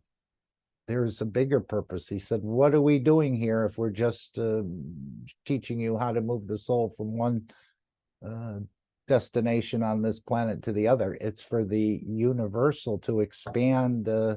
Again, there's a big expansion program going on, I think, in the universe. So anyone else, any thoughts on that? And again, we respect what you have to say. We're not judging it. We're not telling you you're wrong. It's just your understanding. And from your understanding, you may help enlighten others. Go to our next clip. Hi. Hi, Mark. Yes. Hello, Hi, Salamia. Yes. How are you? Very Everything? well. Always Yeah. well. Okay. I'm wondering tomorrow what time it will be. 10 a.m. 10 a.m. I mean 11 in Romania. I don't know the Romanian, but it's 10. We always key off of CET time. 1 So- hour difference between us. Mm-hmm. Yeah. Is it, you mean it would be 11 a.m. for you rather than 10 a.m.? Yeah. Okay. 11. Unfortunately, I'm working and I'm Yes. not allowed. Dean- Today is open Dean was day. just trying to explain that to us, that you can be there on the soul level. I put the link in the chat. There's a new YouTube channel. It's not it's called an energy channel, apparently. So this channel will be opened, and this is sort of a world premiere. But as Dean said, you can add your field strength if you can't be there. I'm sure there's many from the universal community that are going to be checking in on this because it affects them directly and what's in their future, I think. So do you have the link here? I'll do it again. Let's see if we can do this. Okay, paste. And there it is. Thank you very much. Yeah, so just copy that link. And this is, even though there's some, it look like knowledge seekers workshops on this channel, it almost looks similar, but I think this is a different channel than our regular, somebody would have to confirm that, but that's a different channel than our regular YouTube channel. This is a special energy channel that's going to be opened up, and maybe they'll open up a number of them, one for energy, one for travel, one for feeding, even though it's all the same. Raphael, you have your mic open. Is there something you wanted to add? Thank you. Okay, thank you. And you can be there on the soul level. This is what we're finding out. You can work in the both dimensions. You can be at your job, but still be there on the soul or the energy level. And only you would know that. Yes, thank you. Okay. Any other thoughts? We're going to go to our next clip, which is about, maybe it's about 10 minutes too. But it's just amazing how fast we're being brought along. And I was saying the other day, whether it takes 1,000 years or 1,000,000 years to understand what is being delivered now, we're leapfrogging over probably 1 billion or 2 billion years of knowledge in the universe. Because as we've said repeatedly, and Mr. Keshe has reminded us, if the universal community knew how to fly with their soul, they wouldn't be in the UFOs. And this is what they've been searching for, same as us, trying to get back to the mother. But after billions of years and all the advancements they've made, they haven't been able to figure it out. And again, it's the same with the new systems. There's hidden technologies in there. No matter if you break them, open them up, I'm pretty sure Mr. Keshe said you will not understand how they operate. And then, of course, the soul leaves. And when the soul is not there anymore, the system will not work because it was tampered with. So let's hear another 10-minute clip, and then we'll go to the very last clip. We'll do our Dome of Peace together. And of course, every day at 9 p.m. CET time, you can join with the rest of the people who are wishing and elevating the soul of the planet and the world leaders and so on. It's a non-structured sort of meeting, but the souls are gathering on the energy level. Well, let's hear this clip. More about GPS, I believe, more about understanding what exactly we're going into and how phenomenal is it where after billions of years, the universal community, not all of them, because there are beings, I believe, that are living in the non-physical dimension there, but the ones that have we had thought were so smart and had so much knowledge, apparently there's going to be a flipping of the script, as they say. They're going to be seeking this knowledge, and a little envious of why man is being gifted this knowledge at this point in time. But it's for the unification of the unicos, as I understand it, under one knowledge. Think you're there to eat, but in fact you're there to create a connection, how to eat, how to get in touch with the field of the universe that it can feed you. This becomes the point of man to go from the moon to earth. You send a trickle, and where the love of the brother is, then it becomes your GPS.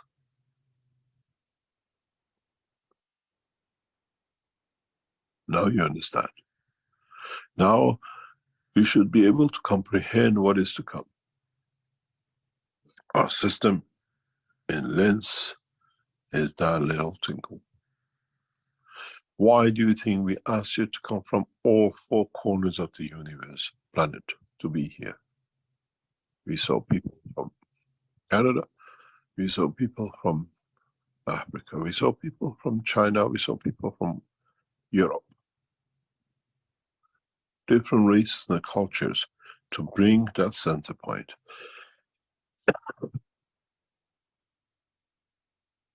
As I said, we had people, passengers of the universe with us. And now, that is that point of reference for all. From America, come to Lens. From Australia, come to Lens. From anywhere, culture, religion, which you have a point of belief, which is part of your soul, which you deposited with us, brings you here. But one thing you forgot. The ones who brought, they traveled back to different places. Now you have access to all. Those who are the passengers of the universe with us, they traveled back. We opened the passage to the man, into the universe. Because in their travels, they have passages to others and others.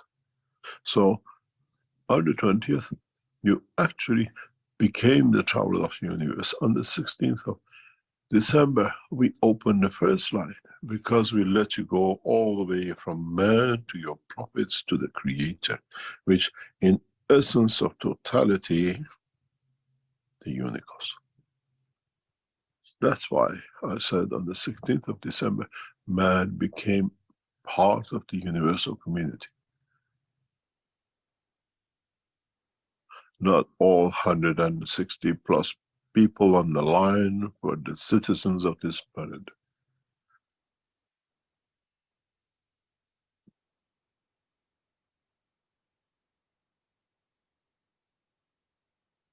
That, like you, they're trying to find a way home. But they forgot the way to do it and how to do it.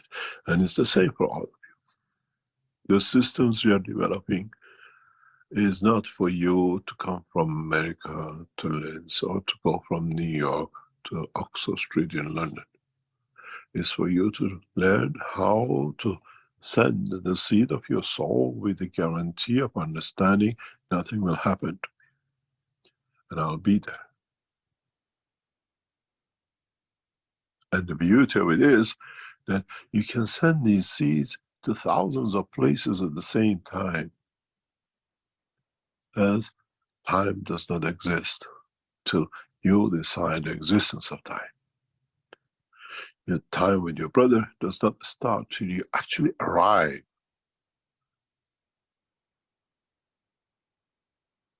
At the time, the point and destination. And would you tell your brother, if you see a fly on your shoulder, is me? If you see a frog on the street, that's me? Or I'll appear in my own essence of how you remember me in a physical dimension to point of your vision. Your brother sees you as a brother. The guy standing next to you sees you as a fly. And the others don't even observe you because you have no field of strength in the dimension of the interaction.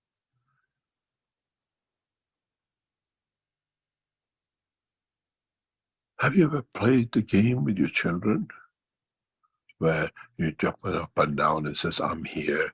And they say, Mama, I'm here. And says, I can't see you. I'm here, but I can't see you. I can't see you. Where are you? And the child is hanging to your trousers. I'm here, Papa. And then say, oh, there you are.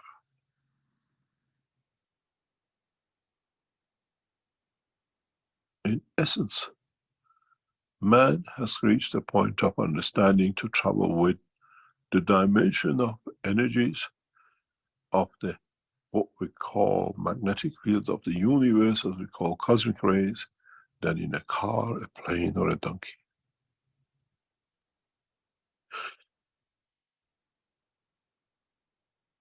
And the beauty of it is, for many of you in the coming time, is how you appear on the other side.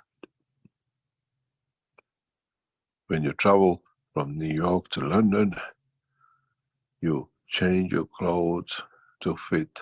It was nice and warm in New York. London is cold. You get a jacket, you get a jumper. How would you appear in London in the dimension of the soul? Where do you change? Where do you get your jumper and jacket from?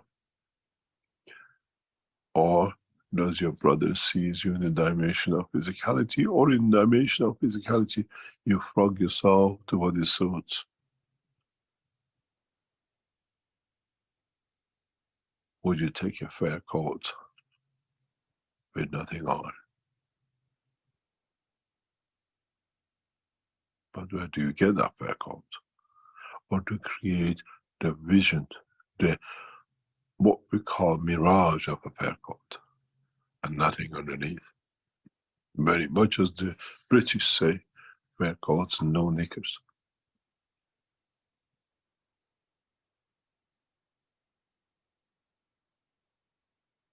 In essence, inside that fur coat is the soul of the man. And how do you carry it in the dimension of physicality? You thought the knowledge seeking has finished. You haven't even stepped on the first step of the knowledge of the creation. We're just trying to show you where the first step could be if you learn to walk.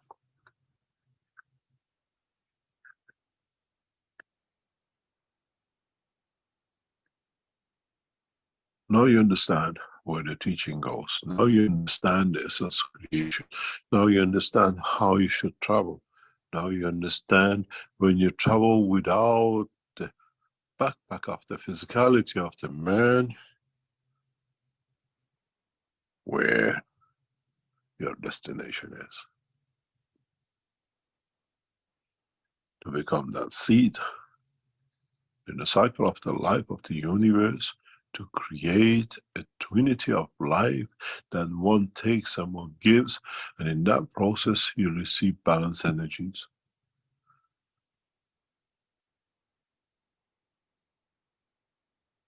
That guarantees the existence. Those of you who join me on the 19th, be prepared to truly dine with the Creator. And I hope we don't get those knowledge seekers, I felt nothing. Because in the dimension of physicality, you feel nothing. But in the dimension of soul, you get educated to be ready to become the traveler of the universe. And I think this is what's happening now. We think we're trying to understand it on the physicality level, but I think we're being taught on the soul level more than on the physicality level, even though we're so physical.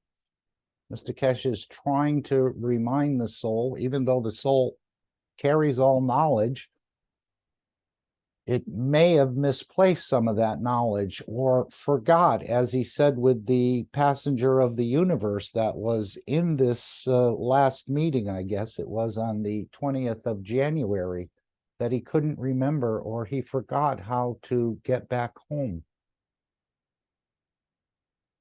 So when he says, now you understand, maybe he's speaking to the soul, because in the physicality, I certainly don't understand it, seems.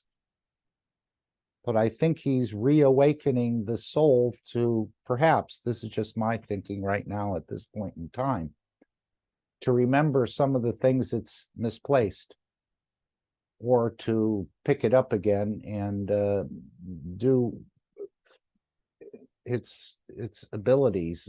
It's forgot some of its abilities. Maybe not. Maybe it's just the soul of physicality. But to me, he says many times you don't understand, and many times he says, now you understand. But when he says, now you understand, I don't think I fully understand, but there's probably a teaching. It's going beyond the dimension of physicality that we're absorbing this knowledge. Anyone else? And if you do land as a fly, do you have to complete the cycle of a fly, or could you just visit your brother? Yes, I see the fly. I told you I was coming as a fly. And now you can release the soul from that physicality and do something else. Or would you have to wait until that fly's physicality, which is only a few weeks or a couple weeks or a number of days before the soul is released? Any thoughts on that? Okay.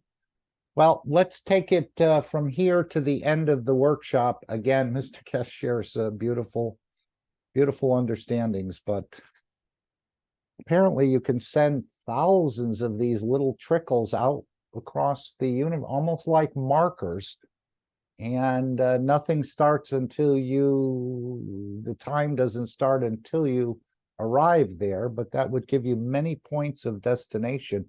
He's talking about thousands of these little trickles, or a little essence of your soul that you can send out. This is what he was indicating. You left a trace of your soul in Linz, and now that, I think, becomes some sort of beacon until we learn more. But I think he's talking to the soul directly, not so much our physicality. He's always said that I work with the soul, or I work with the general, not so much the doorman.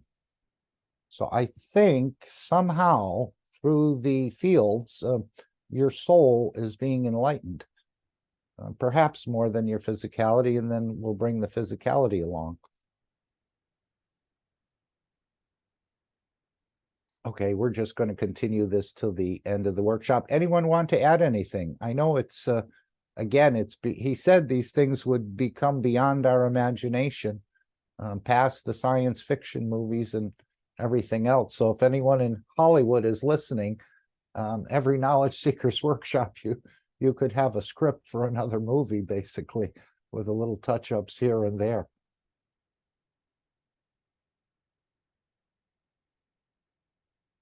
We continue. Remember, on the 16th of December, how much noise was going on in the background, how many people were coughing, moving chairs and talking, and the cock was singing, and the mosque was saying the azan and everything else. Did that stop you as a whole to become one, to reach the soul of the Creator? No. So, what you carry in the dimension of physicality, a doctor, a professor, a layman, wearing a fur coat in your bikini, does not count, because the soul leaves everything behind. The journey on the 19th will be one of the most amazing opening eyes for the next step, which we bring in March.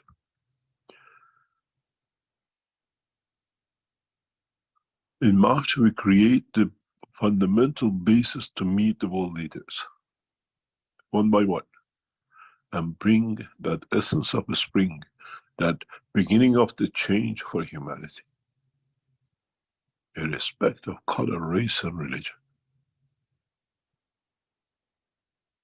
If you do not know how to see that plant, learning it how to do it on the 19th and the 20th, how do you want to do it to seed the seed of peace in the soul of the world leaders, to create that process?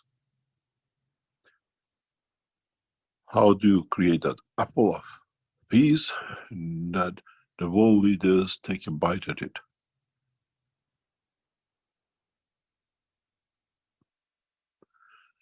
This is part of the structure. We create the facilities in the background. We create the mechanism through Linz and our laboratories to create that position that you can meet reference point on Oxford Street. We're going to have a party. Reference in Linz, we are going to have a party of the souls who come together to sow the seed, the knowledge, the fruit of peace for the start of the cycle in March. Sit with the world leader soul and see that what you learn you give without condition in February, and the start the process of world peace. Now it's you who has to learn to bring that change, and not for us. We brought everything on the table of party to enjoy, to start the process. And it's for you as a humans to start that seeding. It's not with us anymore. You run the party. You decide where it goes. Make a peaceful man out of the soul of your leaders to create that condition of world peace. Some of you tested with your prophets and you saw the light. Some of you tested with yourselves and you felt nothing because the soul was much stronger in attachment to the physicality.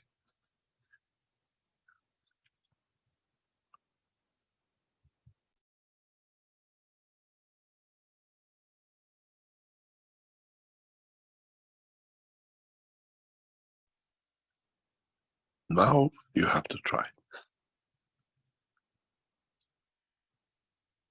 Now we start the process. Now we bring you that condition. We are here to nourish the soul of the man and create facilities and systems for it to be. We are here to bring the conditions and systems for man to learn how to communicate through the soul of the man than the voice and the vision of the man. You got used to telephones and televisions.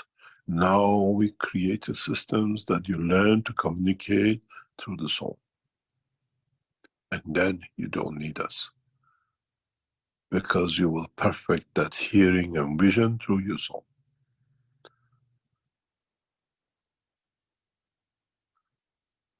But you have to understand, with the explanation of last week and this week and before, how your fields go. How do I want to be? Go back to the teaching, understanding, why did we teach you about nanomaterials? What did we teach you about the gases? Why did we teach you about soul? Why did we teach you about cosmic rays? You became a cosmic ray. You want to establish, to start the seed of life, physicality anywhere in the universe.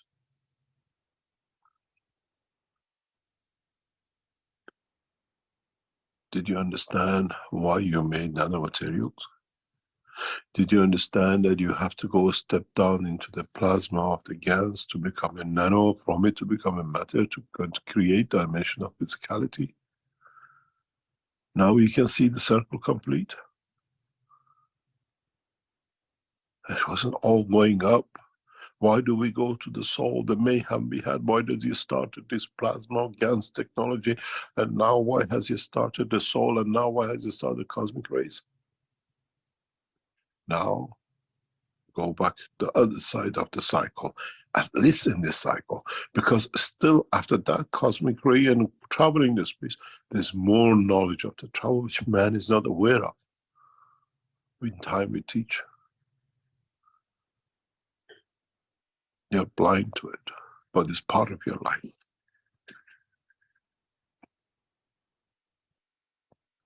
When I get to moon, how do I manifest myself? In the knowledge, in the essence of the knowledge you carry, in understanding a dimension of physicality, you have to create within you a twin soul. You call it the spirit. And then in the interaction of it, to allow it to expand, to create that plasma, you call the seed of the man. Converted, that it stands on its own as a nanostructure. And then within nanostructure, understanding interaction with environment to convert itself to physicality.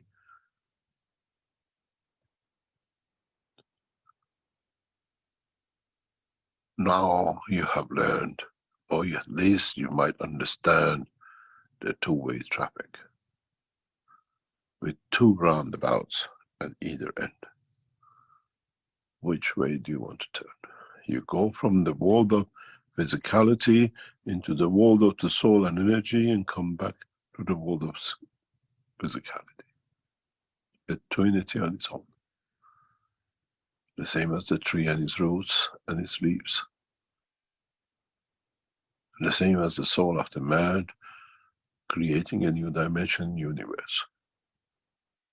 Now you have the knowledge to access both ways, to go from physicality to the soul and a dimension of universe, and travel yourself as mini soul in a new position and create a condition of physicality. Where if you gain enough confidence, you can exist in both dimensions at the same time. The way you do today, your soul is within you and your physicality surrounds it. Now you learn to expand your soul beyond it with the physicality within it. The duality never stops unless you decide. And that decision does not come in the dimension of the soul of the man alone. In the dimension of physicality, you die, you commit suicide. In the dimension of the soul, you cannot do this. You make your soul, what you gathered, available to the rest of the universe to take. They take your knowledge and everything else, and then you still become part of the totality, but you never die.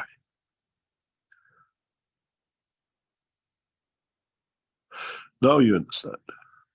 And all these facilities we are making, all these communication, new systems we are developing and teaching you to use is actually to teach you this.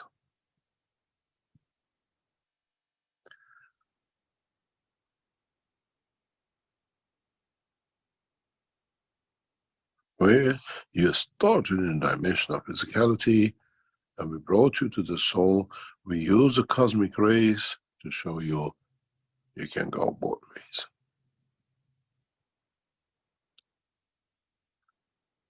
I made man in the image of myself as I am the man in the image of the Creator. As I created myself, as I lead to the creation of myself.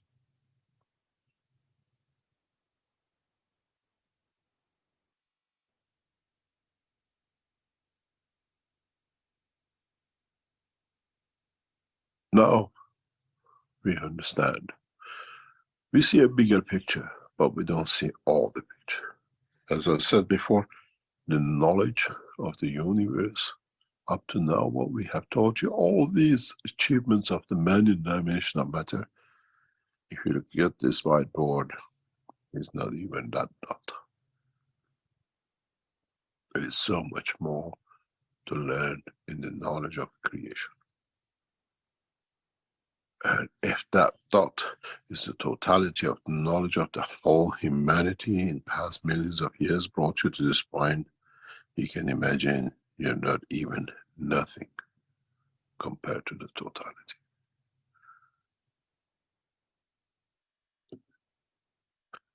Not in the dimension of physicality, but in the dimension of the creation.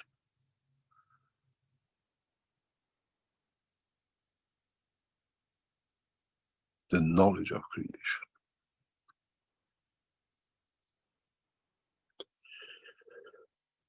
I hope I open your eyes into what to come. And I hope you understand how we are leading you to the world peace through your own actions as the leaders and not those we think we see in the world of physical dimension lead us. Now you understand what we are heading for. Those of you knowledge seekers who've been with us and you traveled to this dimension are those, if you understand, collectively will see the seed of the peace in the soul of the world leaders of today in a coming time. In a way, collectively, you bring that essence of knowledge of the teaching of the Keshe Foundation, the creation of world peace, not by talk, but now in the dimension of fields of the universe, by seeding it, by planting it and nourishing it within the soul of the world leaders of today. But that we have to teach you how it's done too. The way we explain how you can come from the moon to Earth.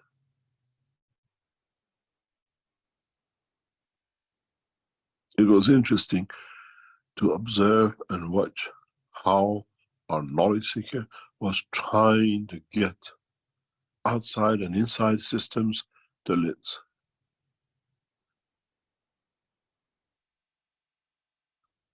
He did not fail. He just learned. He's on his own. He has to make that decision. He has to go through detachment. He did not look at the other tests we done. Before he stood out, and when he came to the time of the separation, to take off, to let go, he feels the separation of the souls, and then he feels the lift separation from the earth, but he panics and he holds on to a handle that he doesn't fall. This time we gave him a chair, that there is no fear of falling, but still needs that confidence, needs that extra knowledge that if I want to go, I have to leave a seat there for my physicality and the soul to carry through. But do I want to see my physicality there, or is just a visit with the soul is good enough? I'd bring the physicality next time. Let me gain the confidence. When you travel to a new space in universe, you don't get there and say, oh, sorry, I wanted to land on the dry land, I'm in the ocean, I get drowned, I didn't know how it is. You send a messenger ahead. You send a little Scott out in the front. See what it is. My soul, tell me, what am I going to see? Is this where I want to be, or would I like to test it? You have to learn all this. And then it comes back to us. Then it comes to the point of how well, as what we call knowledge seekers, we know ourselves and nothing else.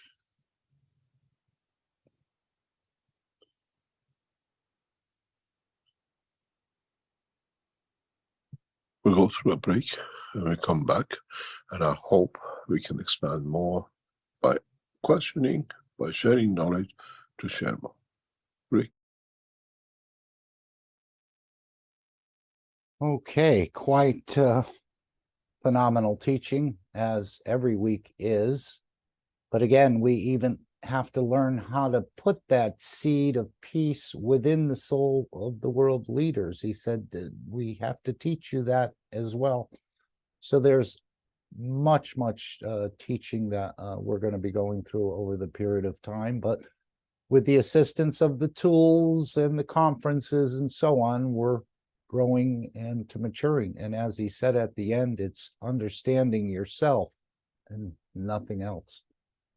The beauty and grace of your own creation.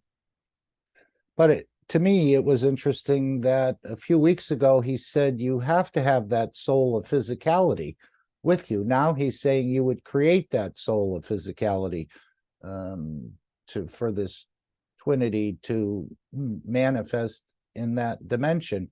But previously, he said you can't litter. You have to take the soul of physicality with you and the physicality. Otherwise, you'll be littering all across the universe. So there's still many points I don't quite understand.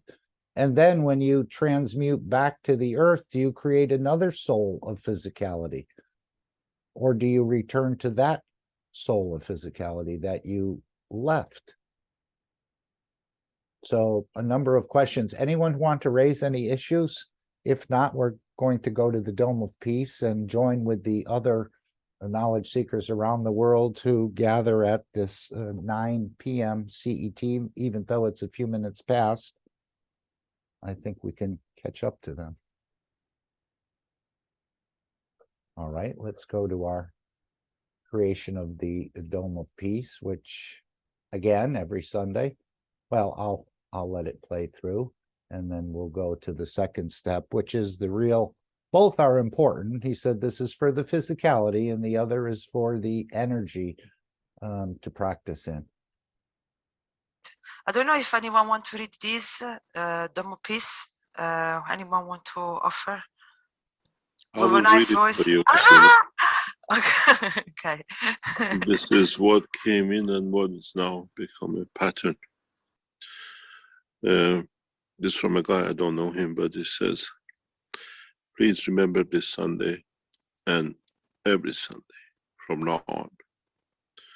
till we raise the soul of this planet to a peaceful planet. Keshe Foundation knowledge seekers worldwide will spread the gas waters around the world at 12 p.m. Central European Time and or 18 p.m. Central European Time every Sunday at the same time as they choose which time to suit them. Thank you for participating in this greatest movement by the soul of the man to bring about the peace on this planet as the permanent feature of the life of this planet.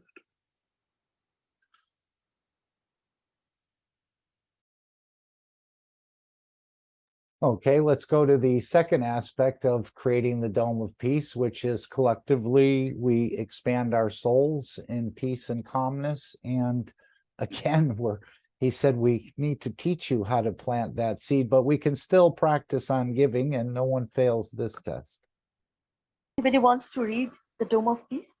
I mean, beautiful souls in here. Okay, I'll read this beautiful presentation of Dome of Peace. And the Dome of Peace is already here. All the knowledge seekers, truth seekers, lovers of humanity has built it in a way, spreading the guns, loving each other as shareholders.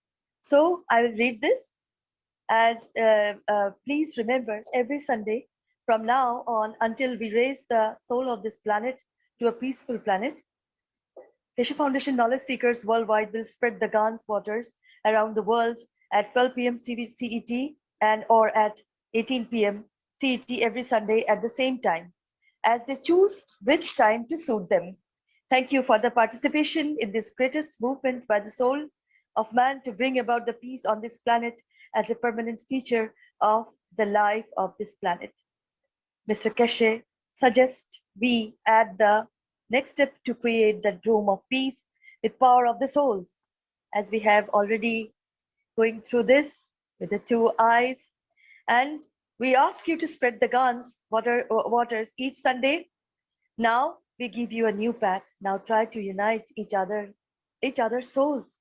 Try to elevate the souls of humanity, soul of humanity, through your own soul to a level that no one can touch, the embodiment of the human race. So beautiful. Choose a time where all of you come together on the soul level in a state of inner calmness. At that time, don't spread the water of Gans, but spread your soul. Unite, and in time, we will make a new race out of the soul of man. And then, instead of doing it once a week, do it all the time. MD Keshe. Thank you.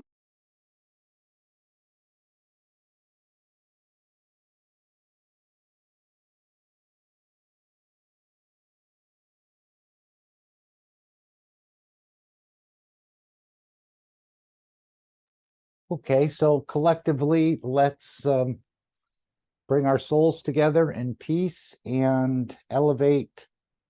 And we could add, as you choose, to add Turkey and Syria and the Kurdish populations who are in quite a distress. It's just an unbelievable disaster.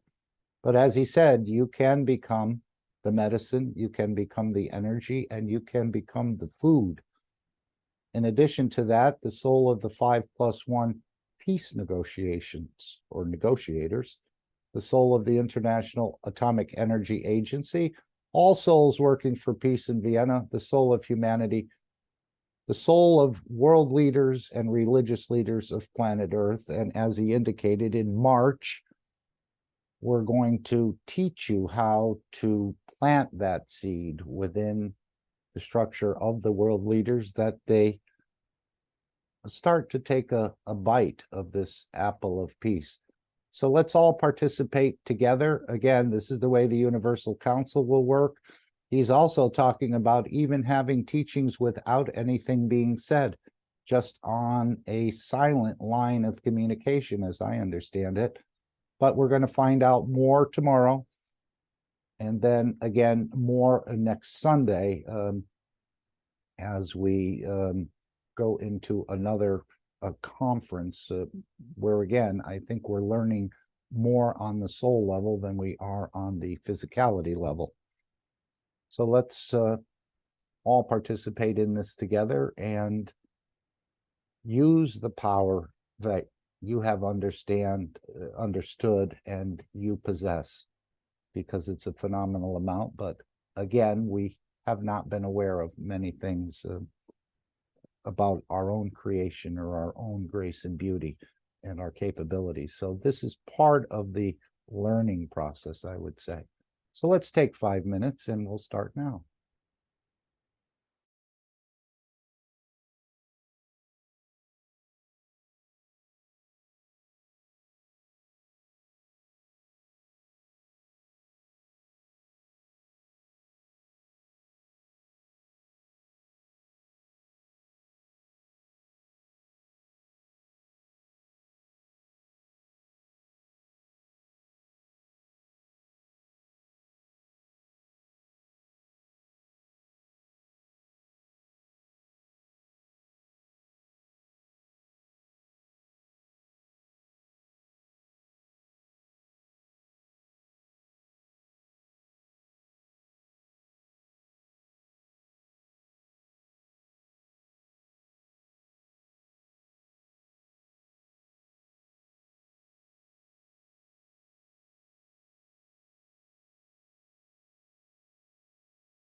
And thank you all for participating in this greatest movement of the soul of the man. As I said, at 9 p.m. every day, 7 days a week, the souls are gathering. If you remember, you can ask your soul, but don't just do it at that time. As Mr. Keshe said, do it all the time.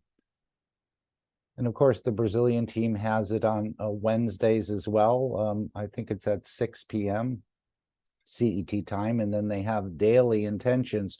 But you can see, without saying anything and without using our physicality at all, this is how the change is going to be brought. But he did say we have to teach you how to plant that soul seed of soul of peace within the world leaders. And I guess that'll come between next Sunday and the March meeting. So there's much, much more, as he's indicated a number of this times in this workshop, of how much more we need to understand and have the soul remember. A very beautiful teaching. It's 4 hours. And again, we can open this up for the next number of years and extract more and more and more out of it. So thank you all. Anyone want to make any comments while we get ready to bring Alex in? If he hasn't gone to Planet Zeus or somewhere else in the meantime. Sounds like he's revving up in the background. Let's play the disclaimer one more time. This always keeps us on the safer side. Thank you. Yes. Disclaimer. The information and education material contained herein is meant to promote the general understanding and dialogue of GAN's processing. Such information is not meant or intended to serve as a substitute for a healthcare professional's clinical training, experience, or judgment. For patients and individuals, such information is not to be a substitute for professional medical, therapeutic, or healthcare advice or counseling. For medical issues or concerns, including decisions about medications and other treatments, readers, viewers, listeners should always consult their physician or, in serious cases, seek immediate assistance from emergency personnel. Prescription information, procedures, and use of medical devices information should be undertaken only by properly trained and certified medical personnel. We specifically disclaim any warranties, express or implied, including implied warranties of merchantability or fitness for a particular purpose. Such information is provided, as is, and is believed to be accurate at the time of its publishing, but it is the viewer's job to evaluate the accuracy of any information found in this presentation. Every case presented is of their own experience, applied by themselves for themselves, and it applies to their case only. Every person experiencing health problems should seek professional medical advice and consult their course of treatment with a doctor. The processes of plasma balancing described herein are a natural process which supports the body but does not replace medical advice or therapies one is already subject to.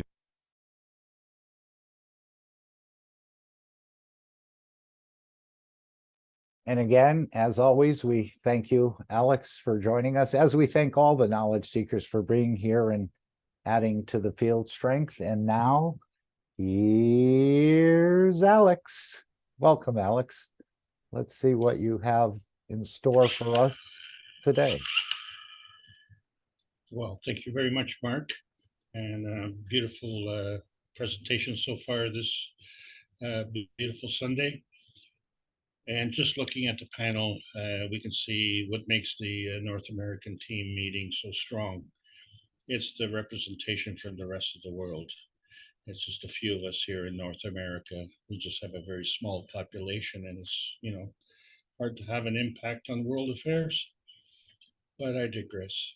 This is a beautiful Sunday, so thank you all for being here.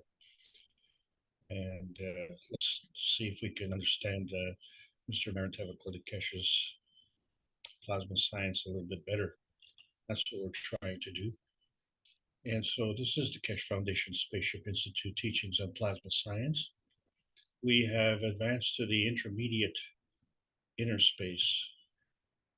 And yeah, we have some tough choices to make. And that's what we're going to talk about today.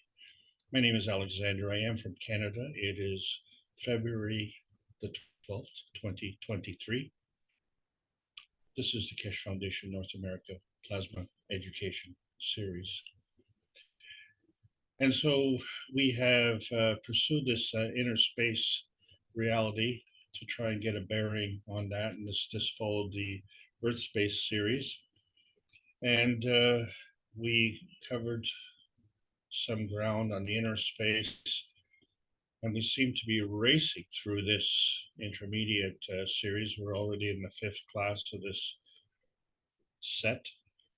And we have to make some tough choices now because we're really coming to a critical point in the program here. And so our understanding as we see it, we see that the universe is a friendly place. And so part of that friendliness has to do with the three amigos, which we've seen that the soul of the earth has the same three amigos as the soul of the man. And that is the soul of the earth body, and the physical earth body. And so we see that the culmination of these three amigos is the same, whether it's earth space or man space. It just depends on your point of view. And here we are trying to understand inner space. And of course, we're still looking for outer space. We haven't found it yet. That's really the whole purpose of this, what we're trying to achieve here, because, and assuming that we can achieve it, right? We have targeted our search. And so let's look at the source, which is book number 1, The Universal Order of Creation of Matters. And shall we say the destination being our soul, which comes from the origin of the universe. That's as shown in book number 3. And then, of course, in between there is that link as shown in book number 2, The Structure of the Light.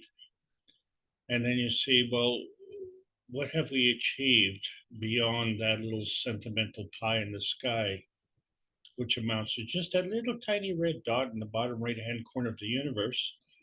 And we see in comparison to the rest of the universe, my, we have been preoccupied for millennia with schemes so small, you barely can see them. In fact, in many times, it's completely invisible. And, you know, man's purpose and man's effect on this planet is basically just non-existent. But it's not non-existent because each of us from our own point of view are looking at our position in man space. But we see in that man space that we have different plasma energy levels. And so basically we have soul levels, emotional levels, and physical levels. But that's just us, isn't it? What we have to understand is that it's us as a relationship to something else. But before we can get to that something else, we have to understand our man space. And so the three amigos are really the three plasma souls. The souls are plasma. Soul of the man, soul of the body, and the soul of the cells. And then there's the physicality, the man body. And then there's the physicality of the earth body. And so our point of view is our man space, but by extension, our point of view is the earth space as well, because the earth was in our target. And we all hit that target. And we all hit that target uniquely. Your target was not my target. So we all seem to get along. And yet, look what we had to come through. We had to come through the sun space, and we could have deflected off into moon space, but we didn't. We came right to earth space, and then someplace on earth space, not in the magnosphere or not in the magnetosphere, but in the biosphere range, where the majority of life exists. And when we say life, we're talking about the physical life, isn't it? Because that's how we see our life. And so we understand that this position is based on density, and that position is between the moon space magnetical boundary and the Earth space gravitational boundary, which actually is at the core, isn't it? So we see that the soul of the Earth body is this biosphere range, and the soul of the Earth is in the core. And so we see the comparison between the differentiated positions and the non-differentiated positions, and how that relates to our cell structure. So all of this kind of works together. And that's not all there is, isn't it? Because we occupy this space with vertical people and other horizontal people as well. And are those the only people? So we are preparing now for flight tests to the moon. And, you know, we just assume it's our moon, right? And we're talking about physical flight. But, you know, we have a whole bunch of moons out there. And so when we talk about the race to the moon, we have to be a little bit more specific. And the thing that when we look at the number of moons that are available in our immediate solar system, as far as we know, or as far as we say we know, you know, we see that there are trends and there's sequences, but really it depends on, are you looking at the size of the planet? Are you looking at the position of the planet with relationship to the sun? Is there a trend there, or is there a sequence there? Or is it a sequence that we really don't see? Because, for instance, the Uranus and Neptune are kind of wet planets, and Jupiter and Saturn are kind of gaseous planets, and then Mars, Earth, and Venus. I mean, yeah, and Mercury, they're kind of physical. So, you know, what is that sequence?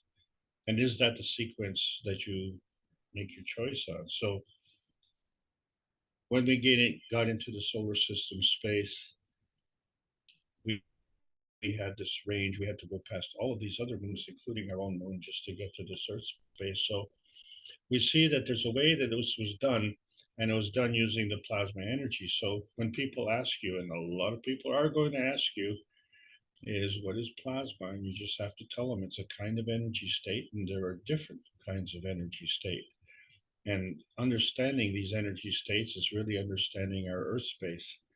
And once we understand that, then we can find our inner space sequence, because that's the key to and the gateway to outer space. And so where is outer space? And that question has been very elusive, along with many other questions. And so we find that this question is extremely important.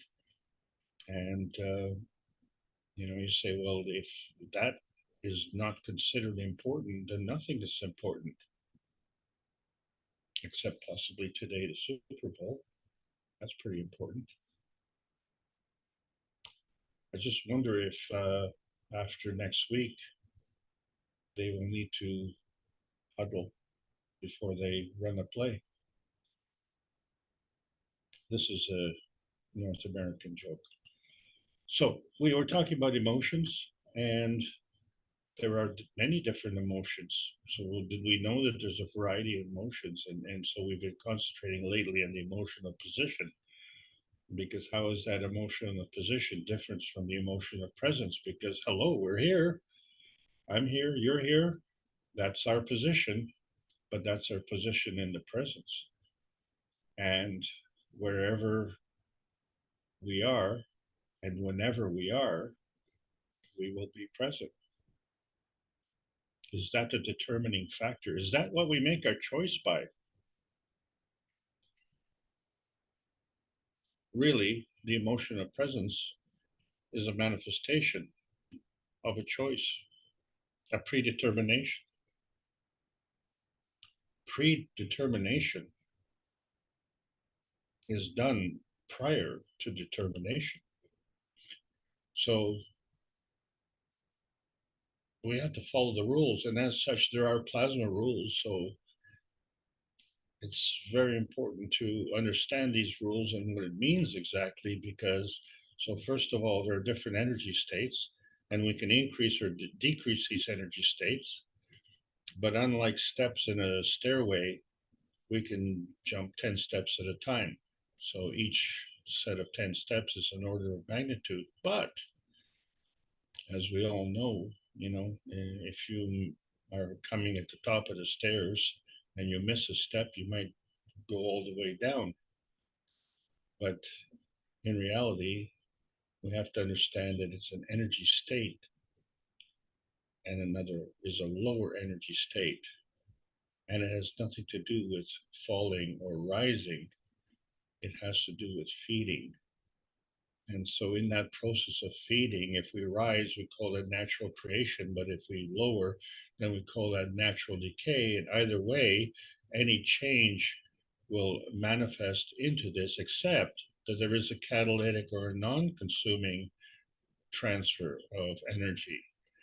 And the nearest thing that we can look at, of course, is the sun.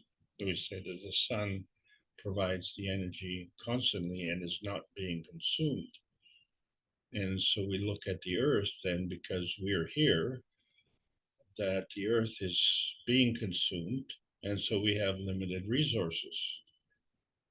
And so we have a differentiation between renewable and non-renewable energy sources, ignoring the fact, of course, that at some point in time they were created.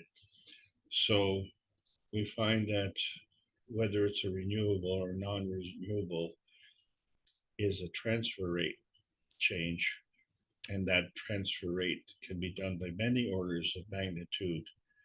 So I think we're having some trouble understanding our science, and so we have to look at the plasma science and understand that there are two factors. There's the absorption of fields, and there's a barrier of fields. And so the common denominator is the field. And so we have to take that into account when we're discussing physics. But not only, because something happens to these fields when we violate the ethos of the universe. It stops working. And so we find that plasma is bound to the ethos of the universe. And so, historically speaking, we've made our choice. And the choice has been to ignore the universe. But, we've never been able to replicate the universe except by other physical means. And so we look at, say, how rotation affects a field, and the field can manifest from this rotation, and the speed of the rotation affects the field's strength. And so that's how you get a relationship between different fields. And it's that relationship that determines which field feeds the other field. And so this is how we find that, what's going on with all the moons that are out there. And you find that some are rotating one way and some are rotating another way, and some don't rotate at all. And like our moon, it's just a wobbler. And so that rotational direction is in relation to its planet, isn't it? So we have to take that into account. So when we look at our planet and we see, well, it has a northern hemisphere and a southern hemisphere, and they rotate in opposite directions, but that's plasmatically. And the manifestation in the physical is that it all rotates in one direction. So the sun rises in the east and sets in the west, but it's not the sun that's doing the rising and the setting, it's the fact that the earth is turning. And so this imparts a gravitational stability with respect to the earth. That's why it rotates. it's gravitationally stable. This is an important point. And so the speed of relation is affected by these field relations. And so when you have different field strengths, you have to accommodate. And so when we look at our Earth space, we see that it's kind of an energy state. And it is a very gravitationally stable energy state. And we have found that we can transcend multiple energy states. We don't have to go step by step. And so we can do that in Earth space. We can do that in man space. So definitely we can do that in plasma space, except we have to understand that the plasma binding is bound to the ethos of the universe. And therefore, seeing as we don't have the capability of manifesting the Earth space, we have to depend on the plasma energy of the Earth space and its binding force to achieve that gravitational stability, isn't it? This becomes very important. So when we look at the surface to volume ratios and we see how 1 + 1 is more than 2, and it kind of defies the basic math that we learned in school, but fundamentally, there are 2 feeding dimensions and a third feedback dimension. And so it's more than 2 because you still have the feeding dimensions. You cannot stop the feeding dimensions and maintain the feedback dimension. It's not possible. You have to continually feed this dimension, and then you have to respond to the feedback to that dimension. Well, then none of those dimensions are our dimension because we're seeing the feeding and we're seeing the feedback. So we're in another dimension, and this is part of the problem. So everything that we're looking at is just basically in these 3 dimensions. And so the reality dimension is not really a place, because every place we look is a place. But outer space is not a place, it's a method of energy transfer. And so this leads us to energy in motion and how the universe was created, because it exists from energy. And this is discussed in the Universal Order of Creation of Matters, which is the title of book number 1. And you see on the cover 3 different energy states coming together to have one energy state. And if 1 and 1 is more than 2, well, here we have 3. So it's 1 + 1 + 1 equals 3, but does it? Because energy is always in motion. And if energy is in motion, it has to be in motion to somewhere. And if it's going somewhere, that means it has to come from somewhere. And so all these things are in combination. And so the limitation of this energy in combination is not just a one particular energy state, but we can have a relationship between multiple energy states. And how do you choose? How do you choose which energy state? So in simple matter, we say that the 2 forces come together to create another. And so we bring these 2 forces together to create this 3 dimension, which in our case is the planet. But really, it's not just a planet, it's us, it's our man space. But in order for our man space to be somewhere, we have to choose our planet. And so we've chosen our Earth space. And so that is the point of how we came into existence. But how do we maintain that existence? And so the same principle applies. We still have the 2 forces coming together. So this is the harvesting of the universal energies, and it enhances us. And so we do this automatically. And it's really a good thing that it's done automatically, because if it was left up to us, we would really be in a jackpot. And the only reason we are even talking about a jackpot is because there's some people who are stealing that energy. Why create the energy or why harvest the energy when I can steal it from someone else? And so this loose harvesting, which is the stealing of energy from others, actually ends up being a self-consumption, because that becomes their excess baggage. So I hope they're enjoying that excess baggage that they've accumulated over a period of time, because energy is precious. And so we have to see, well, where does this energy originally come from? And so it's an energy parceling unit, which we call PM-TICS. And that's part of the magnetical feeding of the universe. And it comes together into the principal transition and convergence matter, which we see converted into a plasma gen. Well, this plasma gen has to have a reference point. And so that reference point becomes our planet. And so our planet is feeding back to us the success. But how does that manifest? And so it has to manifest through a field interaction we call inertia. That's the product. And so each of these, the feeding is a maggrav, the feedback is a maggrav, and the inertia field is a maggrav. And all of these are non-visible, non-tangible, until we arrive at the destination. So what we're seeing is that our position is between, in simple terms, between the sun and the earth, isn't it? Because we're on the surface of the earth. But what we need to understand is that this energy in motion is actually a two-way street. We say feeding and feedback. Yeah, well, feeding and feeding back what? Energy. And it's a two-way street.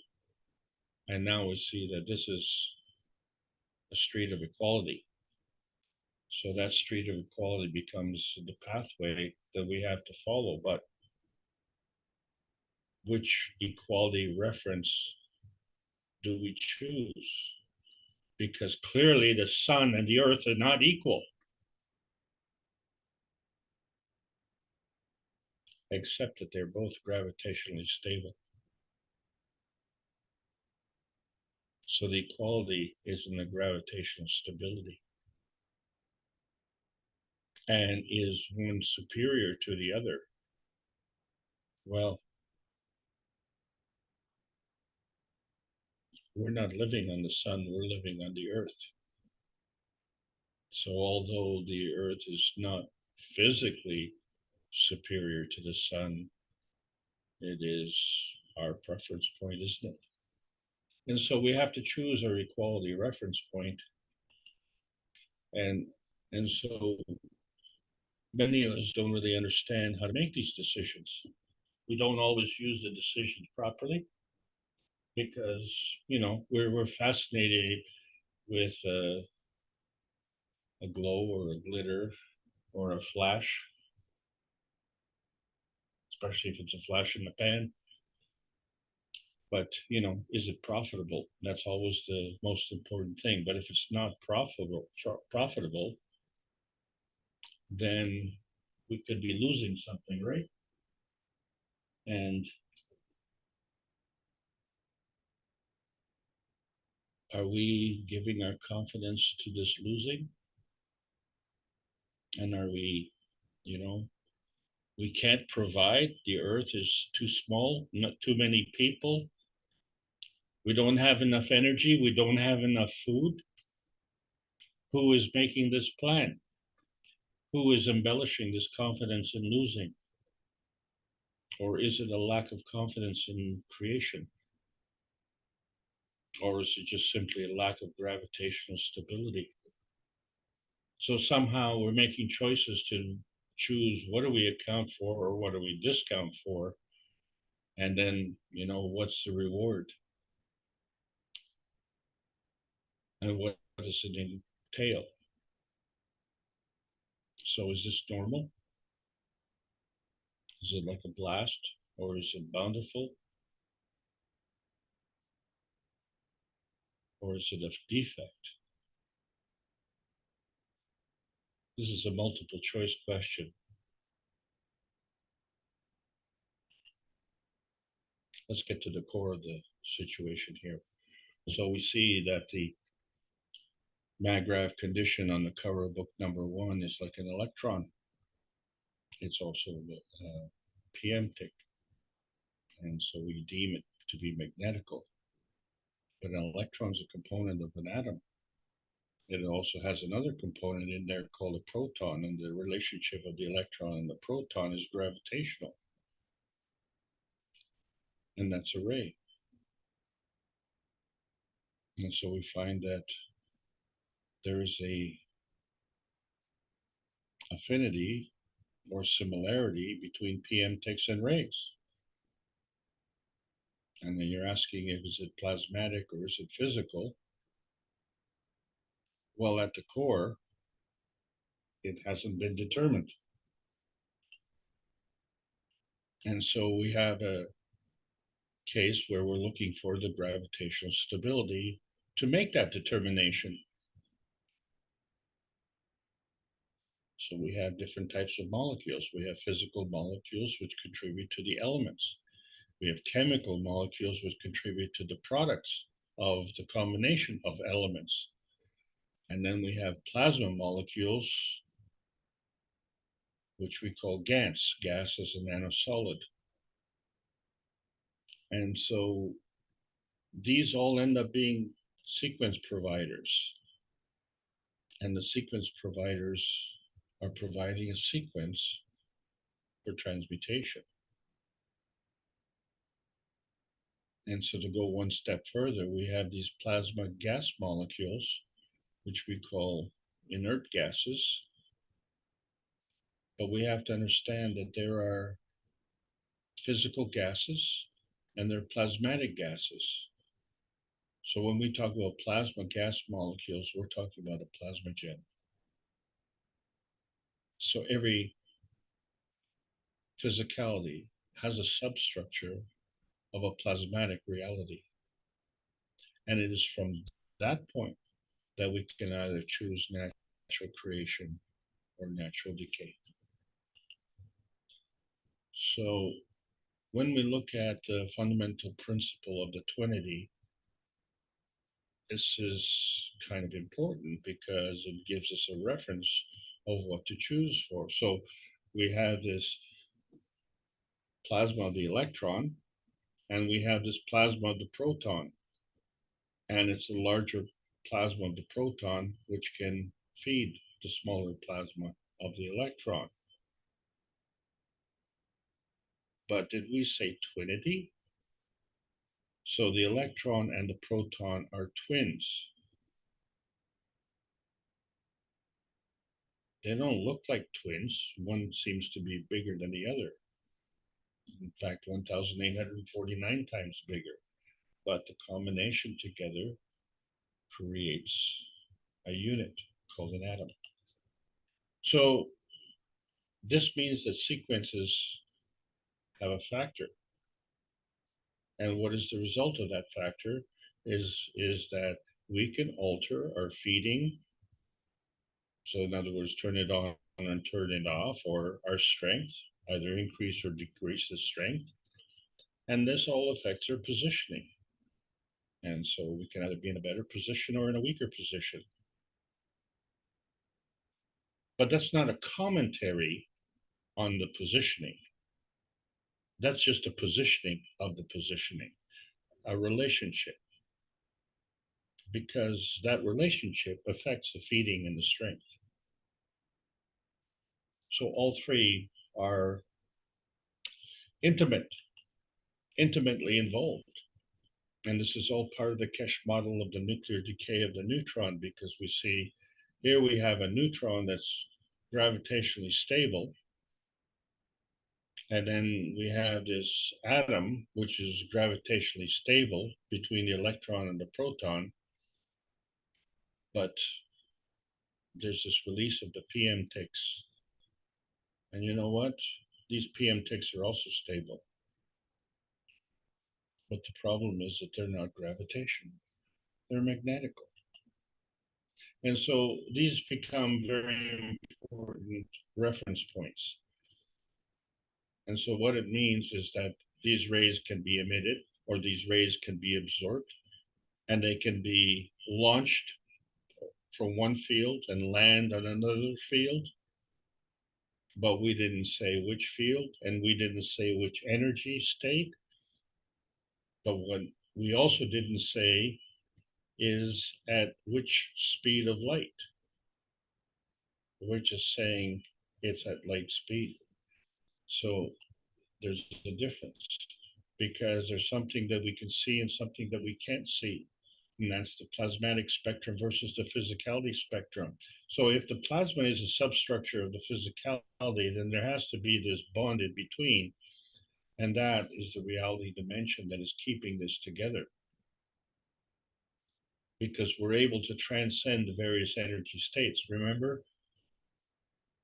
And so what energy state do we take in? There has to be some kind of filter.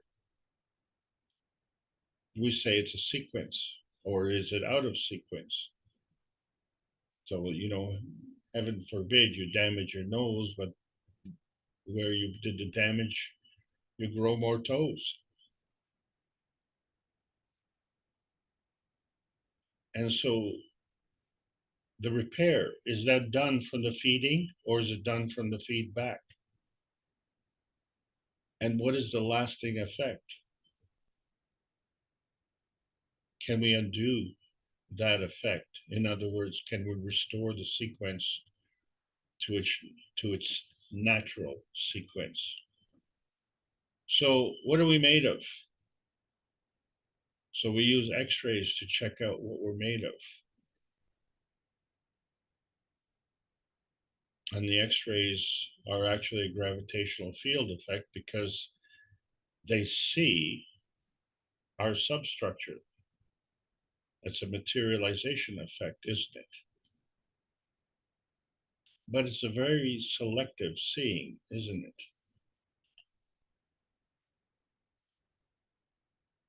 And how do we know this? Because what are we looking for when we look for x-rays? We're looking for that visible disease effect. As the gentleman once told me, he's perfectly healthy except for a little bit of diabetes. And I guess, you know, he can say that because I can't see his diabetes.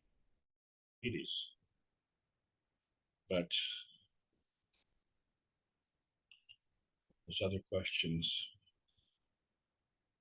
Because when we look at the x-rays, we can see the gravitational field effect, but we can't see the cells. We don't see the individual cells. We don't see the energy exchange between them. As a matter of fact, we don't see the water that's in there. We don't see the elements, and we don't see the blood either.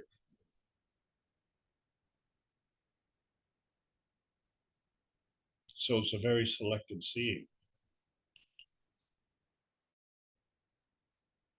So what we are seeing is the manifestation of the illness. Or shall we say the gravitational manifestation of the bone structure. What we're not seeing is the communication. What we're not seeing is the plasmatic substructure. All we're seeing is the form artifact.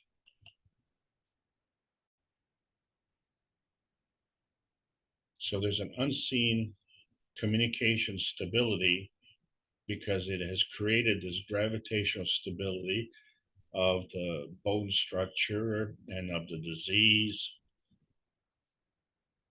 So that part is stable, but there was another stability that was created as a cancer. And so we're seeing that, but we're not seeing the communication stability that has caused that. And it's kind of interesting because we haven't seen the x-rays either. We've only seen the result So what we're seeing is that this manifestation point where we see the one, our bodies, and one, the x-rays coming together to create this field. It shows what we are, and it shows what we aren't. But it doesn't show us the gateway, does it?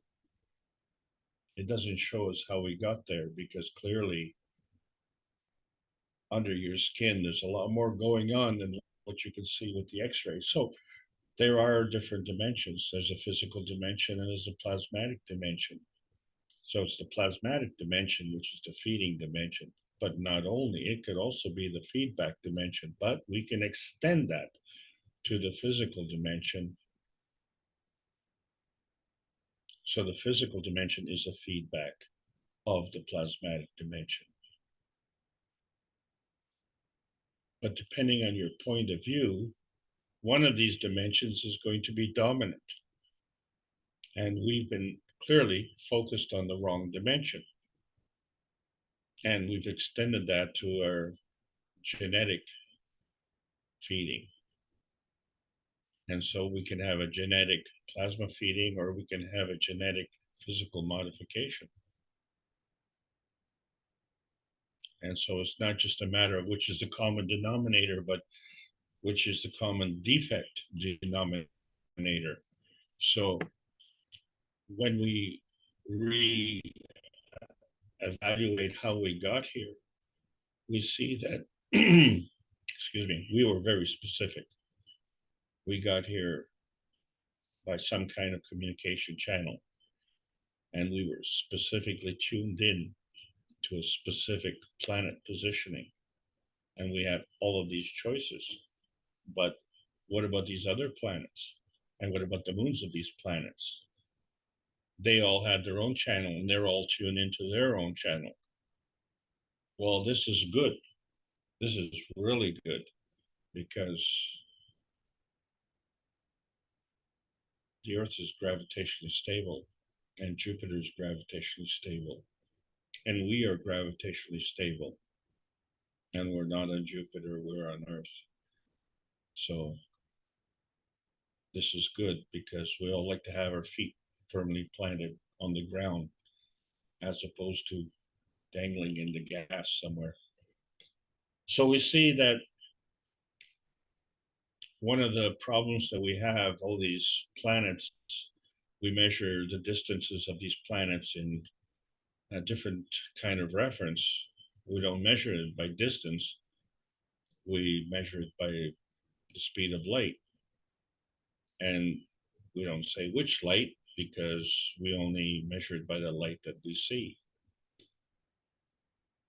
But it doesn't explain for time, because our time is relevant to the distance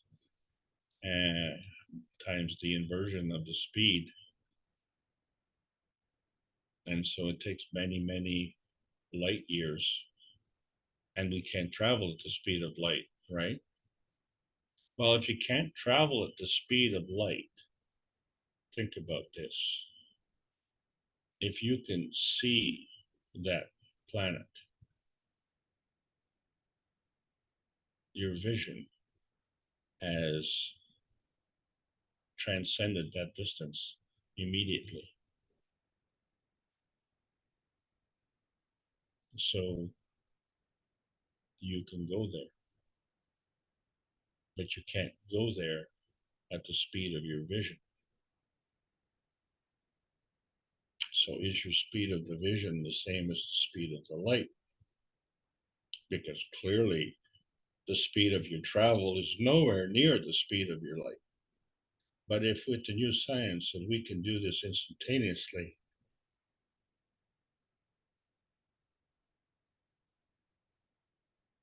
then we must be traveling faster than the speed of light,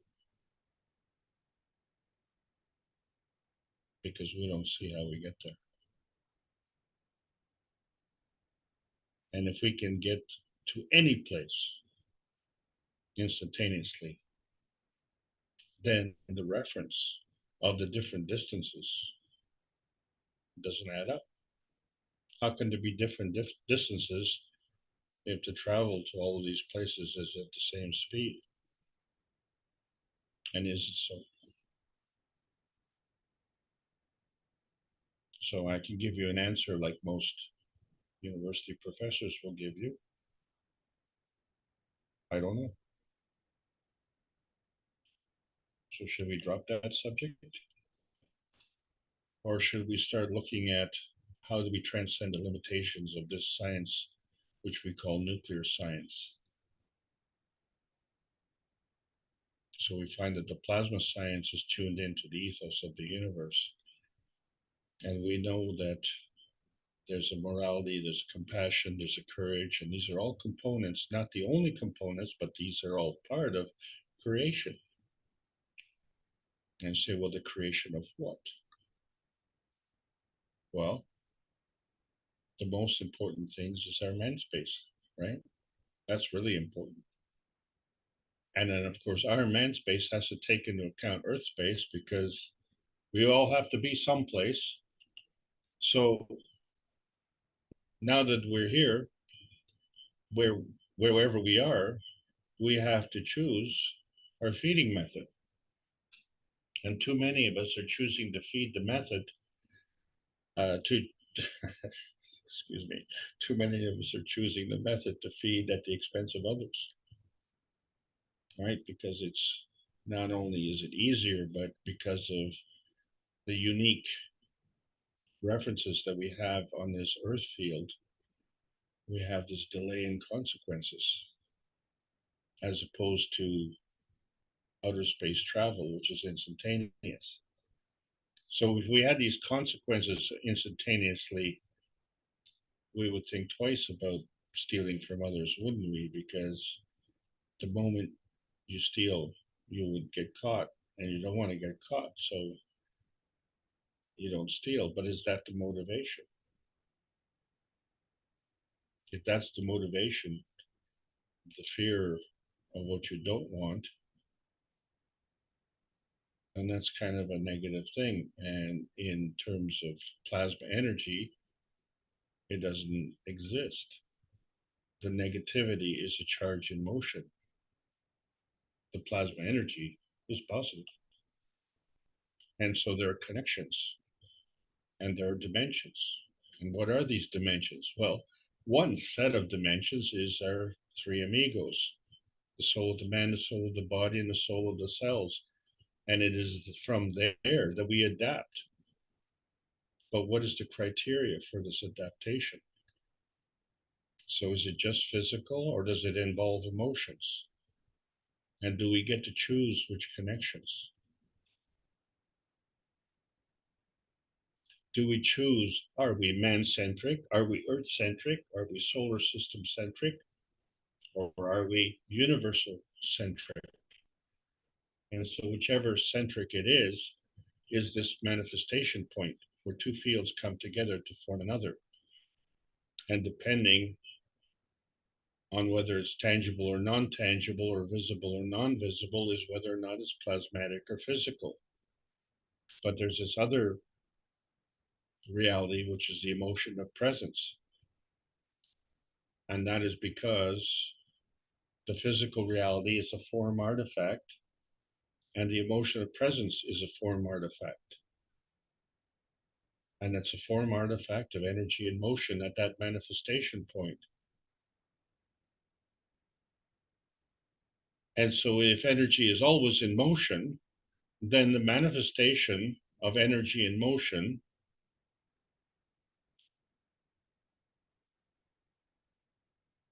if the physical reality is dependent on the plasmatic reality, then the manifestation point of energy in motion is also in the plasmatic reality.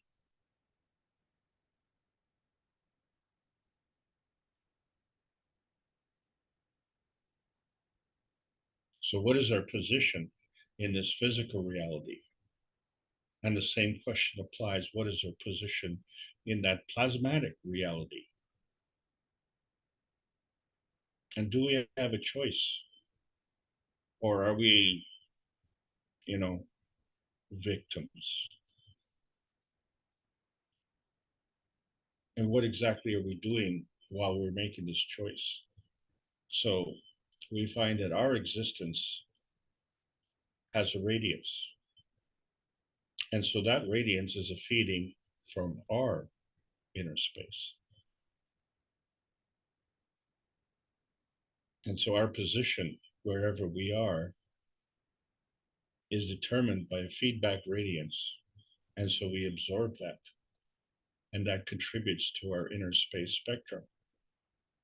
And so it can be a physical manifestation, but it always has to be a plasmatic manifestation. And so that manifestation is an inner space point within an inner space field. And so we ask, can we be in two different places at the same time? And Herman Wales says, a definite portion of matter occupies a definite part of space at a definite moment of time. So there's no such thing as one and the same energy, which constitutes a charge at two adjacent increments of time.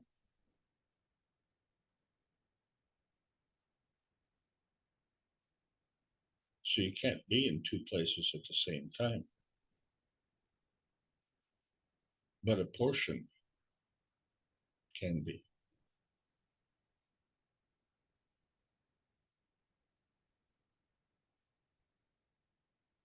So in order for a portion of you to be a part of you, there has to be a connection.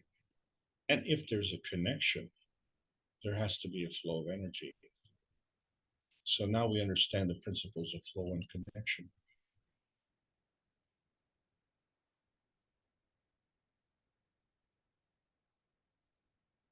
And we wonder if, those stupid Atlanteans knew this before us smart Westerners. And then you see how organized the Atlanteans were, because they understood the 64 triple base codons of the DNA and RNA. And how many years ago was that? It must have been before the Great Flood. So this RNA modification that we're seeing is an adaptation from the universal energies that are being universally supplied over a universal period of time. And so it affects our inner space spectrum. And it's our inner space spectrum becomes the feeding radiance, right? And so what is the feedback? So we see that the earth space is the feedback of the universal energies and is feeding back to our inner space spectrum. And why is that? Why is that possible? So we see that the basic elemental constituents of the earth space is the same as that of man space. We adopt that, and then we adapt to that.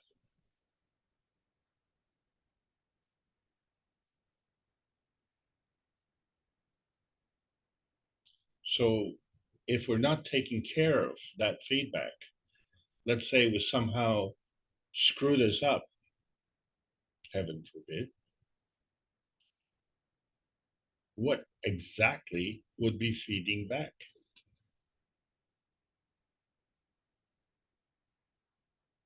So what is the purpose of the feedback? Is it to say that the feeding radiance is deficient? So the feeding radiance created the DNA, but if we change the pH of our environment, and let's say our environment is alkaline, overly alkaline, we'll find that the DNA will contract. There's a certain point, there's a point of reference in a healthy DNA. at a certain pH. But if we're living in an unhealthy environment, what we call acidic, then what makes us unhealthy is that the DNA literally extends. And how far does it extend? Well, we find that it can keep extending and keep extending until it becomes a flat line. And once it becomes a flat line, well, you don't have to worry about it, okay? Because you're dead. So the thing is how do we maintain this gravitational stability? And so do we want to conquer this outer space? Well, we don't even know where it is. We've never been there. So, do we really want to pursue that avenue? Because it doesn't answer where our soul came from or the soul of the body. And in fact, it doesn't even account for the physical manifestation of the body. It doesn't explain why the earth rotates but doesn't walk, but man walks but doesn't rotate. But we all want to be the lord of our castles. And the moment you think in those terms, you're talking about a master-slave relationship. And are you the master or are you the slave? And so if you're making that choice, well, who doesn't want to be the master?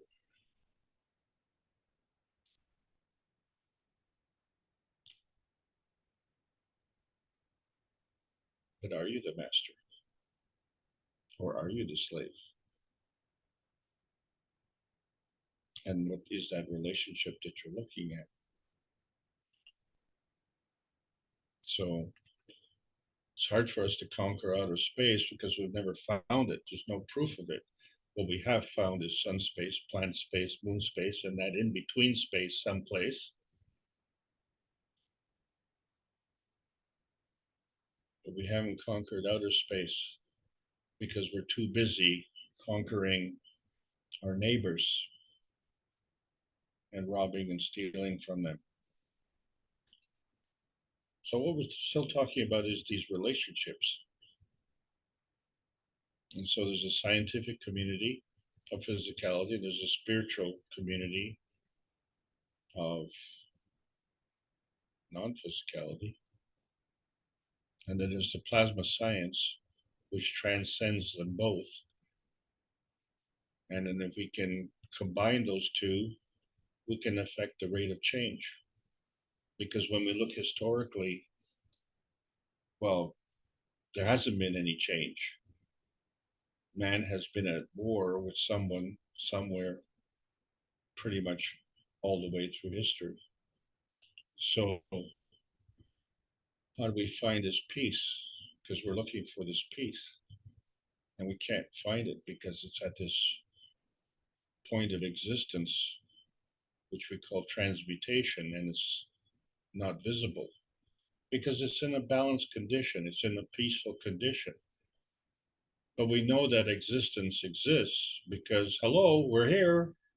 That's our confirmation. That's our confirmation via this connection across this no man's land, which is between our physical reality and our plasma reality. But which plasma reality?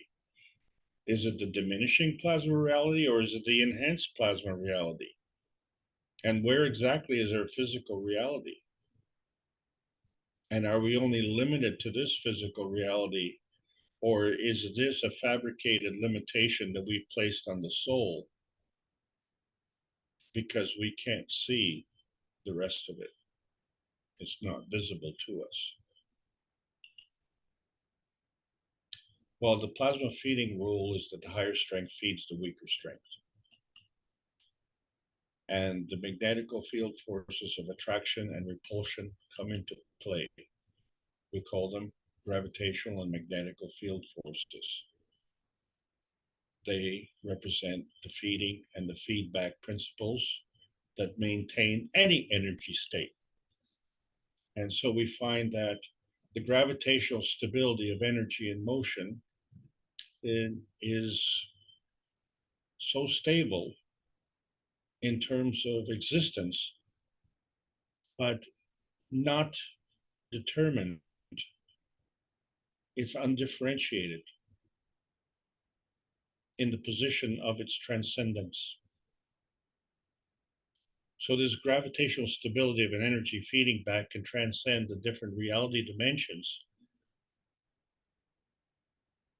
And wherever it goes is a magnetical energy in motion. And where does it go? Well, it has to make some choices. And so those are based on rotation, speed, strength, and direction. And there's a couple of others, like whether it's a polar energy, where we have the emission, or it's an absorption, and is the absorption exclusively by poles, or is it throughout the field? And so every relationship has to have a magnetical gravitational balance. And so a balance implies a non-directional movement, which is impossible. Movement has to be in a certain direction. So the balance point between the magnetical and the gravitational is the direction plus the speed of travel.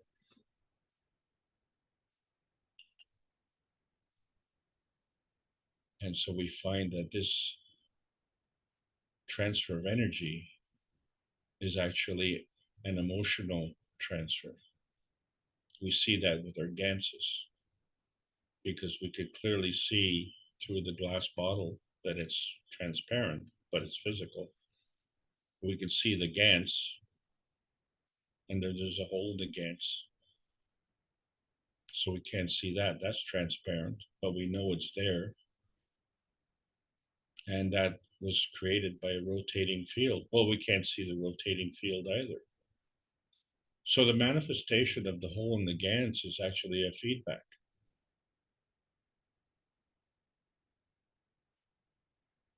And the creation of the gans is a feeding byproduct. So the relationship between the ganses and the emotion is a feedback of a feeding byproduct process of a process. If that sounds like double talk, you have to understand there are boundaries, and these boundaries either absorb energy or they're a barrier of energy. And so we look at the cups of life, and you could say, well, the reason these are cups is because they create a field with boundaries. But something has transcended those boundaries. There's an emotional strength in that core space, and it creates this inner space field where we are able to see the results of these details of the earth space, and the details of our man space, our physicality. But these are just the details, the elemental products that create the ganses.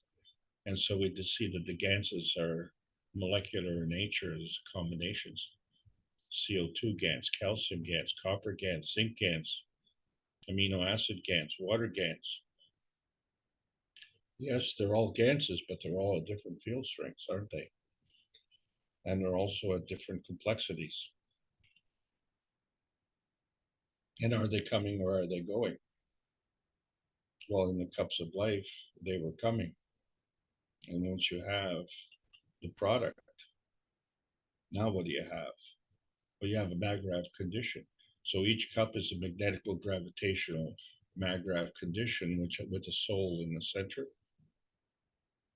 that gives its position. But the combination of the three, the soul and the emotion and the physicality, gives you another gravitational stability of another cup, the cup of the man space. And then, of course, there's a relationship cup, the cup of inertia, and it too is gravitationally stable. But where did that come from? Well, that comes from the interaction with the cup of man with the cup of the earth. And the cup of the earth is also gravitationally stable. So now we have three gravitationally stable fields coming together to create another gravitationally stable field, the 5 cups. And so it goes. And so what is the difference between the 5 cups that we create, the cups of life, and the, let's say, the universal enhancement units? Well, probably 400 different ganses. So it's far more complex. And so we know from previous classes that the more complex it is, the more stable it is, the more gravitationally stable. And so that becomes your binding energy path where you absorb energy and more energy done through attraction, what you call gravitational attraction. And so now we've created a susceptibility where we can actually emit energy.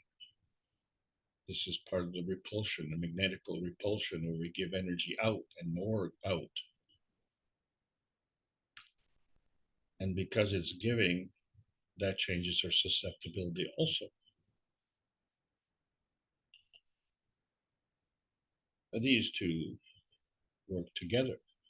So this is part of the feeding dimension, where energy is coming in and more energy is coming in and energy is going out and more energy is going out. But we have this energy that just passes right on through. And so is this a defect, or is this a deficiency, or is this to be announced? Because when you look at the universe, we see that there is a dynamic plasma relationship. So we just look at it from our own point of view, and that could be our man-space point of view, or it could be our Earth space point of view. But from that point, there's a transmission, right? And so that transmission comes from that inner space point within our inner space field. But, you know, where does it go? So if you look at the sun space and we see, well, you know, the sun space point within the sun space field is transmitting to others, but which others? It's unconditional. It is transmitting all the time. And it is not being consumed. And it is not consuming. It's catalytic. It's a dynamic plasma relationship. And so the only modification that we're having is based on our environment. And so we have to ask, you know, is this predictable, or is it a violation of man space somehow? Or is there an emotional relationship? And is it, you know, just man space and compared to some other space, part of Earth space, someplace on Earth space, or some other space? Or is it a competition between the Earth space and the physical space? Or just some space, inner space? Or some physical space? Or are we managing this thing, our inner space versus outer space?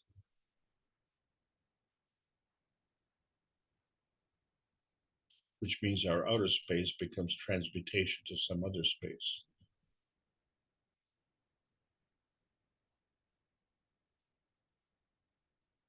And so all of this is reflected in our emotional positioning, isn't it? This affects our environmental position. This is all part of the environmental modification. That is to say, the emotional positioning affects our environment. And so this becomes the energy of the dynamic plasma, the feeding radiance and the feedback radiance that passes through the reality dimension. And in what dimension does it go in? Does it go in the physical dimension, or does it go in the emotional dimension? And if it is a dimension, at what energy state is it? because in whatever energy state it is, it has to have the basic 3 dimensions. In other words, the soul of the earth body, the biosphere, and the core, the soul of the earth, the 3 amigos. And so we are already on heaven. And we came here healthy. And so we see there's a gravitational stability of the earth, and there's a gravitational stability of the cells. We are not preoccupied with making sure that the earth rotates or that the sun comes up in the morning, or whether, a certain cell in our kidney is functioning properly. It's done automatically for us, and it's all done the same way. So there's a resolution to this anomaly and how our relationship is with earth. So the whole thing about searching for outer space is the difference in this manifestation. So the plasmatic manifestation is ongoing all the time. But if it becomes physical, that's materialization. And so we now have a choice. We already know that we can materialize, although we don't know how. And we already know that we can dematerialize, but we don't know how. So we know that there's a here, there's a there, and there's a connection in between. But now we have a choice, because now we understand that the soul of the man is the essential you, and that's functioning as an interaction between the plasmagen state and the mattergen state and the soul of the body. Well, that's the surrogate you, right? Because that is interacting with the plasmagen state and the environment state. Which environment state did you choose?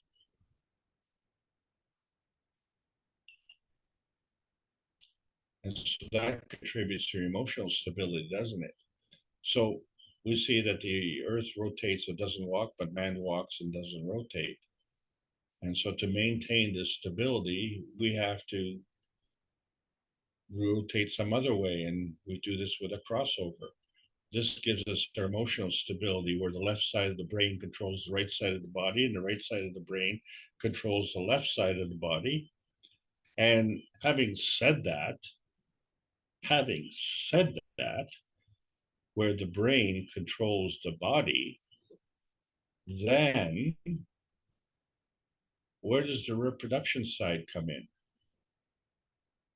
Because part of the production or the reproduction, the brain, that's affecting the body, but the body has 2 lungs and 2 organs or organ pair relations, like the heart and the liver. But then there's this emotion that's between a male and a female. And so is that home, that emotion between the male and the female? Is that what's affecting the emotion of position?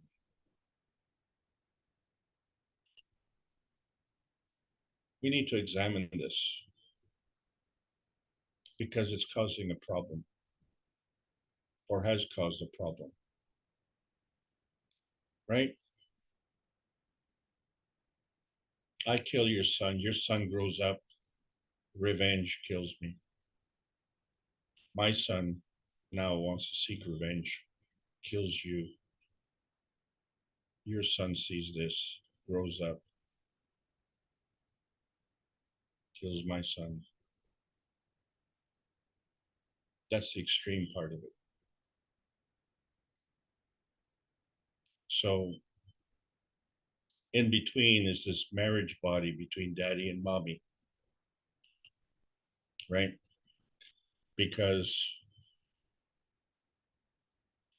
there's the courageous testosterone man, and the courageous estrogen woman. But we find that there's testosterone in both and estrogen in both. So it becomes testosterone dominant, estrogen dominant. And so it's not a matter of which is dominant, it's a matter of cooperation. But that cooperation is based on our understanding of the contest between the context. And to understand it's not a competition. But is it? Is it a competition? Well, when you introduce a child, well, you're not mommy and daddy, you're parents. And interesting enough, 1 + 1 is more than 2, but in this case it's 3, isn't it? Because mommy and daddy are still there. So 1 and 1 is now 3. But is it? Because now you could have another child. And so whether it's 2 sons or daughters or one of each, you get into this sibling context now. And so people say, well, blood is thicker than water. Well, okay, that's pretty good. That's a pretty good scientific analysis. But we all understand that blood is a carrier of emotion, and so is water. So that's kind of a nice argument. But the implication really is that the bond between the family members is the strongest. So if you come between me and my family, you will have to pay somehow. And it could get ugly. And then, of course, there's always the ultimate. So let's look at this, where from a father's perspective, is the relationship with the son greater than that of the daughter? Or from the point of view of the mother, is her relationship with the daughter stronger than that of the son? But the opposite could be true. And there are many, many variables here on this relationship. Okay, so that's pretty simple. Simple and straightforward. But, you know, when you look at that relationship of a man and a woman, you understand that there are grandparents. So there's grandparents on the man's side, there's grandparents on the woman's side. And the reason they are grandparents is because you end up with children. So the children become grandchildren. And so it all depends on the relationship and which level you're talking about. And so this becomes a very ordinary, organized family. And so we can see that with this family here right now, that there is a biological connection, isn't it? Because the son is a product of the grandparents and the daughter is a product of the grandparents, and the grandchildren are offspring of the parents. So there's a biological connection. Good. Now we understand this stability within the family. We have a breakup in the family. So we're just going to change perspective here. And we're going to put ourselves in the position of grandparents, and we're going to say, well, there was a divorce. And so now in comes, well, in this case, let's say a daddy, another daddy. Well, is that daddy then assuming to be the daddy of the children?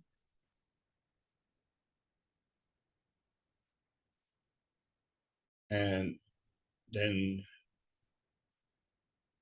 the children have children, which we call the grandkids. So all of a sudden now we have 2 grandmommies and 3 granddaddies.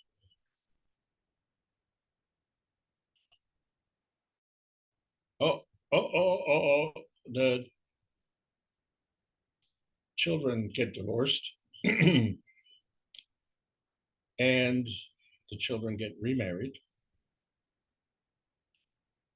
And there's a new daddy on the children's side. And then that marriage brings in another set of grandparents. So this is all part of the physical family, but would you say that that new set of grandparents that came in on the top right-hand corner, would they be grandparents to those grandkids on the bottom level? Or, wait, this new marriage has another child. So, in effect, you know, you have a sibling relationship with the grandkids, but not from the same marriage. And you have 4 granddaddies and 3 grandmommies, and you have 2 daddies and 1 mommy, and you have 3 different siblings.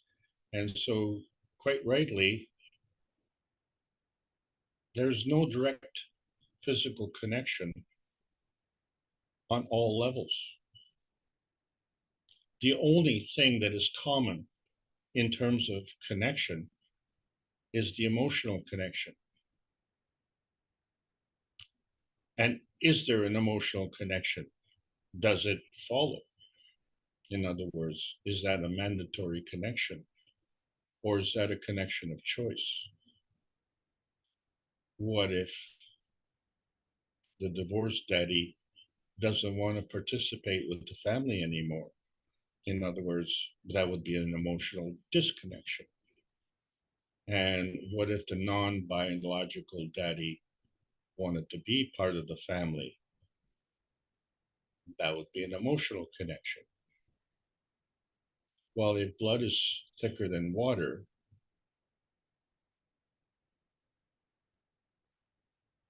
which is to imply the family bond, is it specifically the biological family bond? Or does it include another bond? And so when we look at things, we have to understand the difference between what is being reflected and what is being emitted. So what we're looking at is the gene structure, isn't it? Because to clarify this as confusion, we have to see that, you know, is it a disruption of the sequence or is it an alteration? And is it enduring or is it reversible? And so we find that there is a connection. We have to look at the connection. So when we're looking at family connection, the obvious connection criteria is physical. So there's a biological connection. That becomes the feeding connection.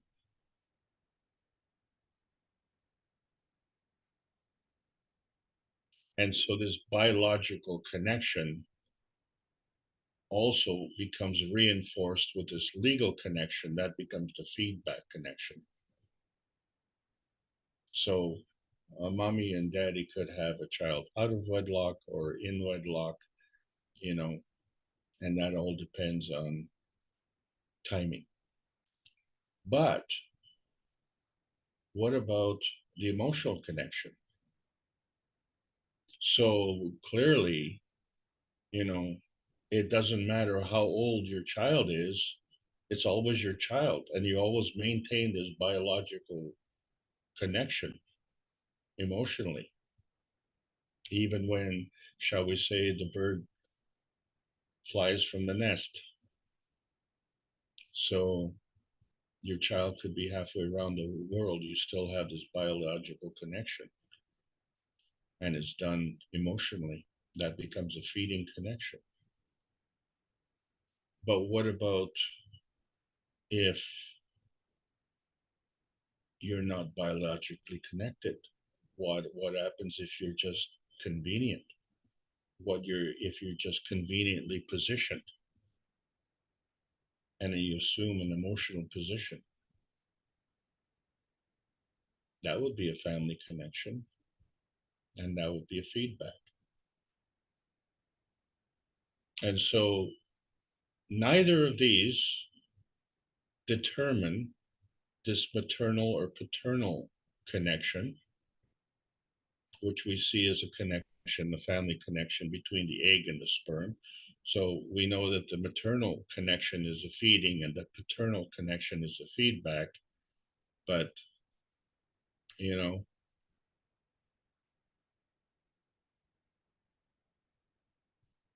what happens if the physical connection is severed?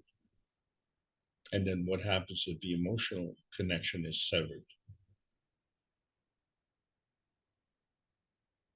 And can you reconnect that? Can that be modified, corrected? And which one dominates?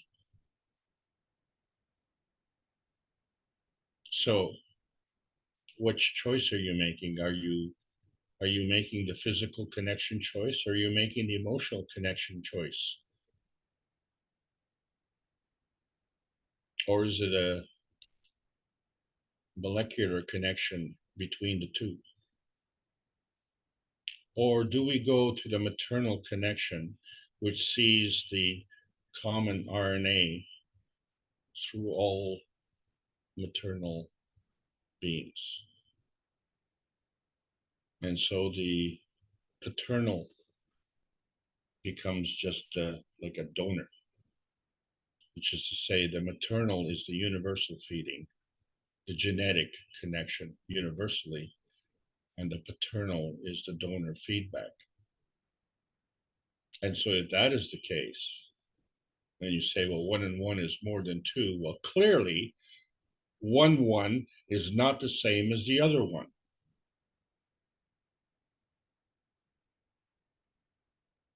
Those are 2 different ones. And together, we can see that, well, there's more than 2.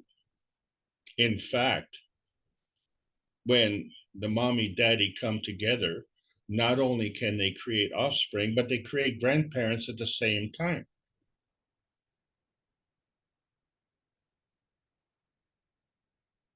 So this becomes a connection. And you see that the maternal connection through the RNA is a magnetical connection. The paternal connection is through the DNA, gravitational. What we're not saying, what are we not saying? It's neither physical, neither emotional, it's plasmatic. The genetic connection is plasmatic, and we have a choice. We have always had a choice. We've just never been aware that we've had a choice, and we've never known how, because we had a limit. We had a limit in the type of choices of the family choices. So, you have your biological family, and so that should be a very strong, gravitationally stable environment. But there's a defect in the emotional context, because familiarity breeds contempt as well. So familiarity, respect is gravitationally stable, but familiarity, contempt is destabilizing, causes a family breakup. And in the absence of the family, biologically, we tend to gang up. And what kind of gang? We do that emotionally, don't we? Because it's certainly not biologically, but it is physically. Then, of course, there's the global family, isn't it? Well, I guess it depends on your point of view.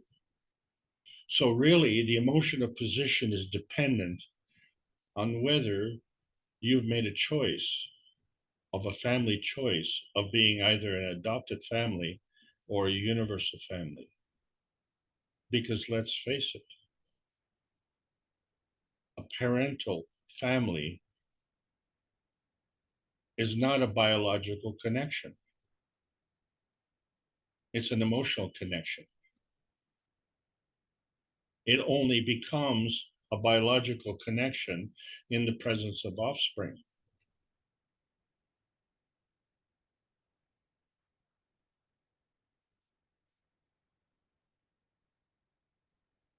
So a marriage is exclusively an emotional connection based on love. And a physical family is based on physicality, plus the emotional connection. So the emotional connection is mandatory in all cases, is a substructure of the physical connection.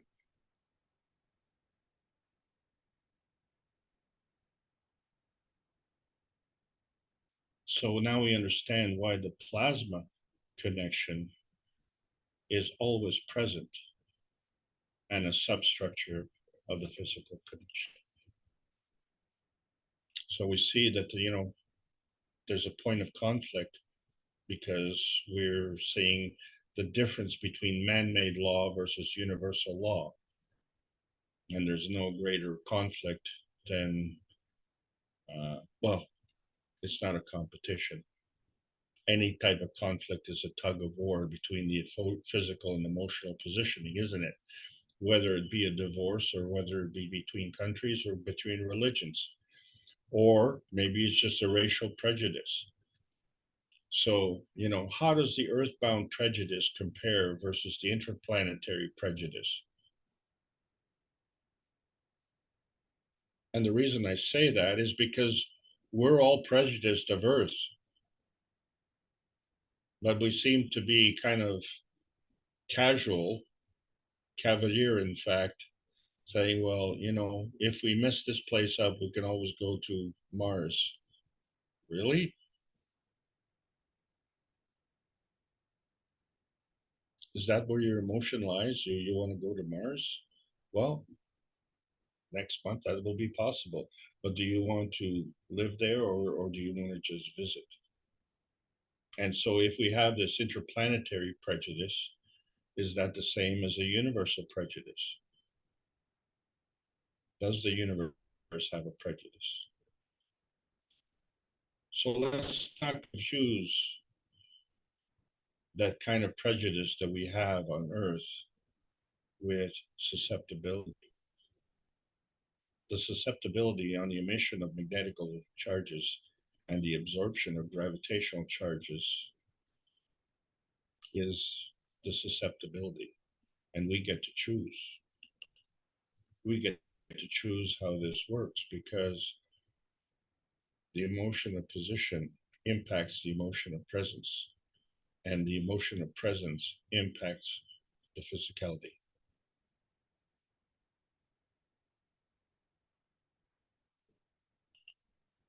So we have a position of choice now. We know we have this gravitational stability on Earth. We are questioning our emotional stability on Earth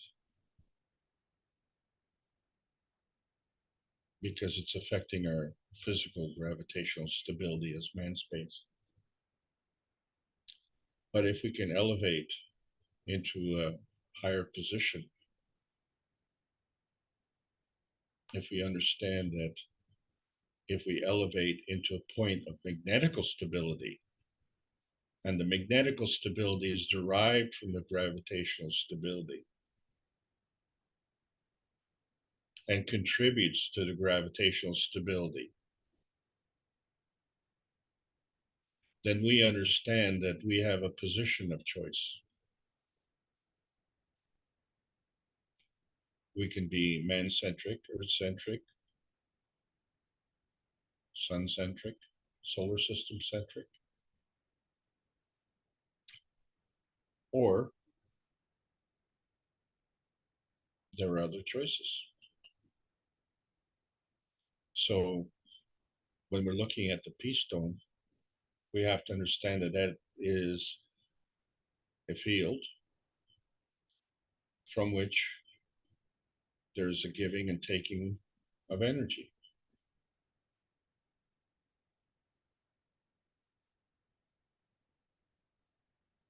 And what is our source of inspiration? And do we get to choose? Because are you a follower or are you a leader? And if that's a difficult question, imagine the leader who knows he's a leader. Who does the leader follow? So we all have to choose our source of inspiration, including the universal community. So here's the thing. The earth has already chosen. It has a peace stone, and it allows us to connect into it because the earth is gravitationally stable.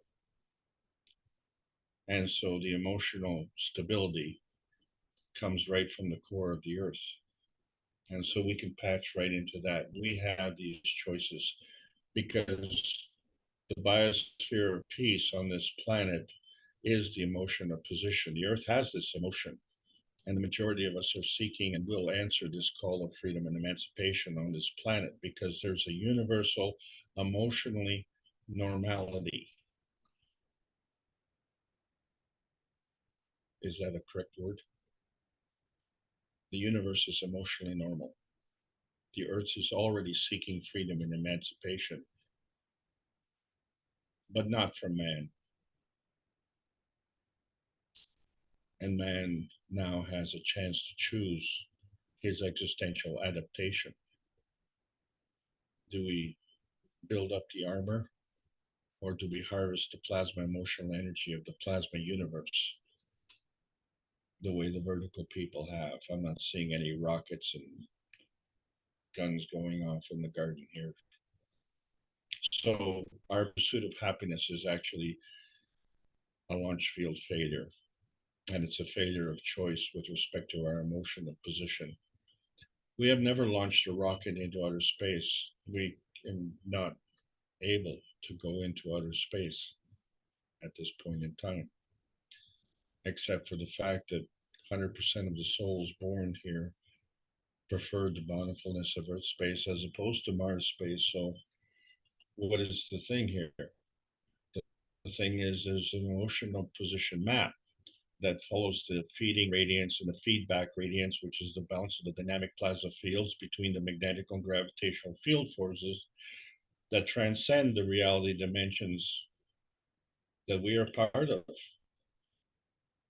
And so we have to understand that there's a sequence, and this sequence takes more into account than we seem to be prepared to take into account, because it involves the soul of the sun and the soul of the earth. That has priority over the soul of the man. And so it's from there that we converge. And now that we have the soul of the man, we have to have a place. And so the soul of the solar system and the soul of the sun have attracted the soul of the earth. Oh, well, now we have a place. Okay, well, this is good.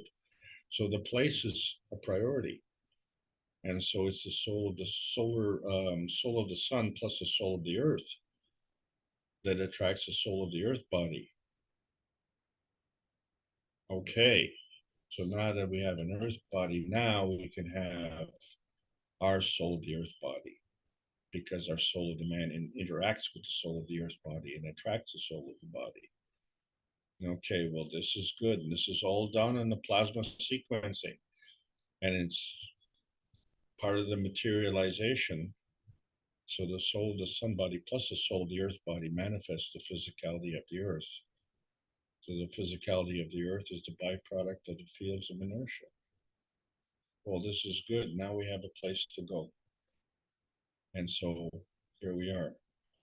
The soul of our body and the soul of the earth manifests the soul of our body.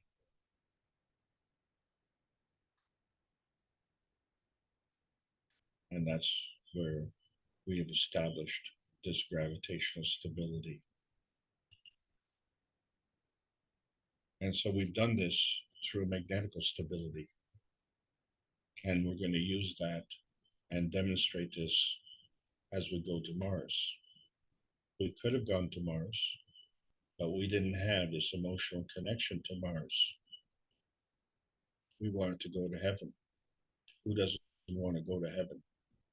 So we made a choice before we got here, didn't we? We made this choice. You say, well, when did I make this choice? Well, your preference and sentimentality was a choice, and you chose to be born. That's one. And you were born by choosing the outer space system. That's two. And you were born into this inner space by default. And this inner space is part of this round trip on Earth space. It's part of our round trip. And a round trip from where? Well, from where we came from to here, and from here, where we're going. And we now have choices because our choices determine our emotional position. And so we have to clearly understand what we are and what we are not. And we have to understand that we are inherently peaceful. So if we want to expand our horizons, we have to understand how the rest of the universe works. And so there is no tug of war between the laws of man and the universal law. That's a fabrication of our Earth space. When we look at the plasma science, this is where the science meets the soul of man for peace and can transcend all of the nations so that, you know, we're part of the Earth family. There are no bounds. And since we're in the post-December 16th era, where we can make choices and we can see the difference between outer space, inner space, and Earth space, and how we can transcend all of these spaces and do this gracefully and also safely. And so on February the 19th, which is just down the road, 7 days from now, guess who's coming for dinner? It's an open invitation. This is the Keshe Foundation Spaceship Institute teachings on plasma science. We're calling all Earth space patriots. Make that conscious choice that you've already made unconsciously. That is to be Earth space patriots. And you can only do this with the World Peace Treaty. And you have different choices or all of the above. Sign it with a pen, sign it with your heart, sign it with your soul. All of the above. Because space has overlapping fields of life. And these are life choices free from boundaries or abuse. And the emotional position map is of the universal community.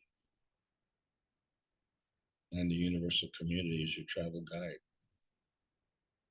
And so our earthbound physical and emotional transformation is manifest gravitationally. And as such becomes gravitationally stable by enhancing the vitality,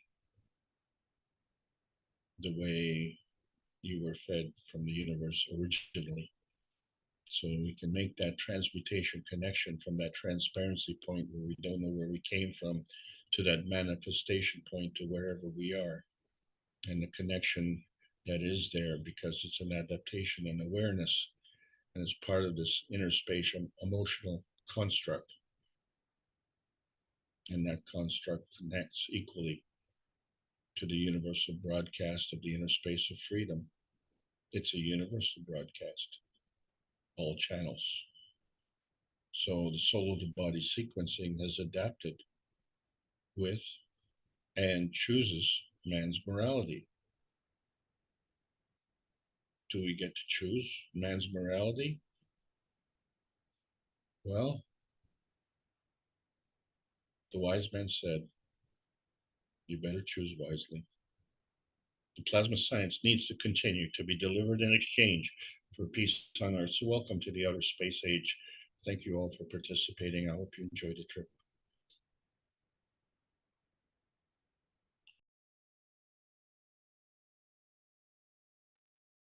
Thank you, Alex, for sharing more of your understanding. It certainly is deep, and I've got a ways to go to catch up. It seems I'm behind in all areas, but I know there'll be a way where we're going to understand more. I guess it's little by little and testing it. And this way we'll have I know he stressed confidence, that we need to gain more confidence in our understandings, but it does sound like you have a lot of confidence in your understanding. So thank you for sharing it with all of us.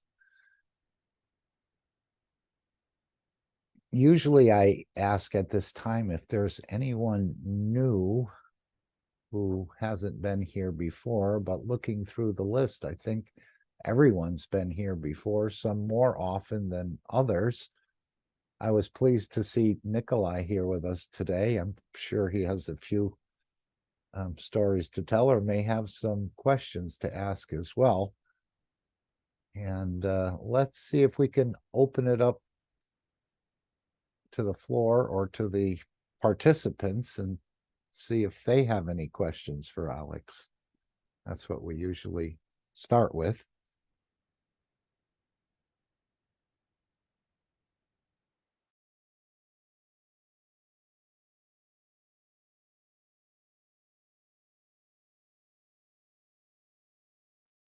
You could have overwhelmed them again, Alex. Wow. Now, in the video we were watching, Mr. Keshe said you could be in two positions if you understand this, and if you apply it, I suppose, you could be in two positions. Now, this Herman Weil, he's saying that, well, maybe they are different energies, but if you're in two places at the same time, is that the same energy? It's your energy. Obviously, you'd be aware of both places at the same time. I know I asked Mr. Keshe this probably a number of years ago, and he said, no, that's only reserved for the creator to be in two places at the same time. But maybe we weren't ready to hear that we are the creator and equal to the creator.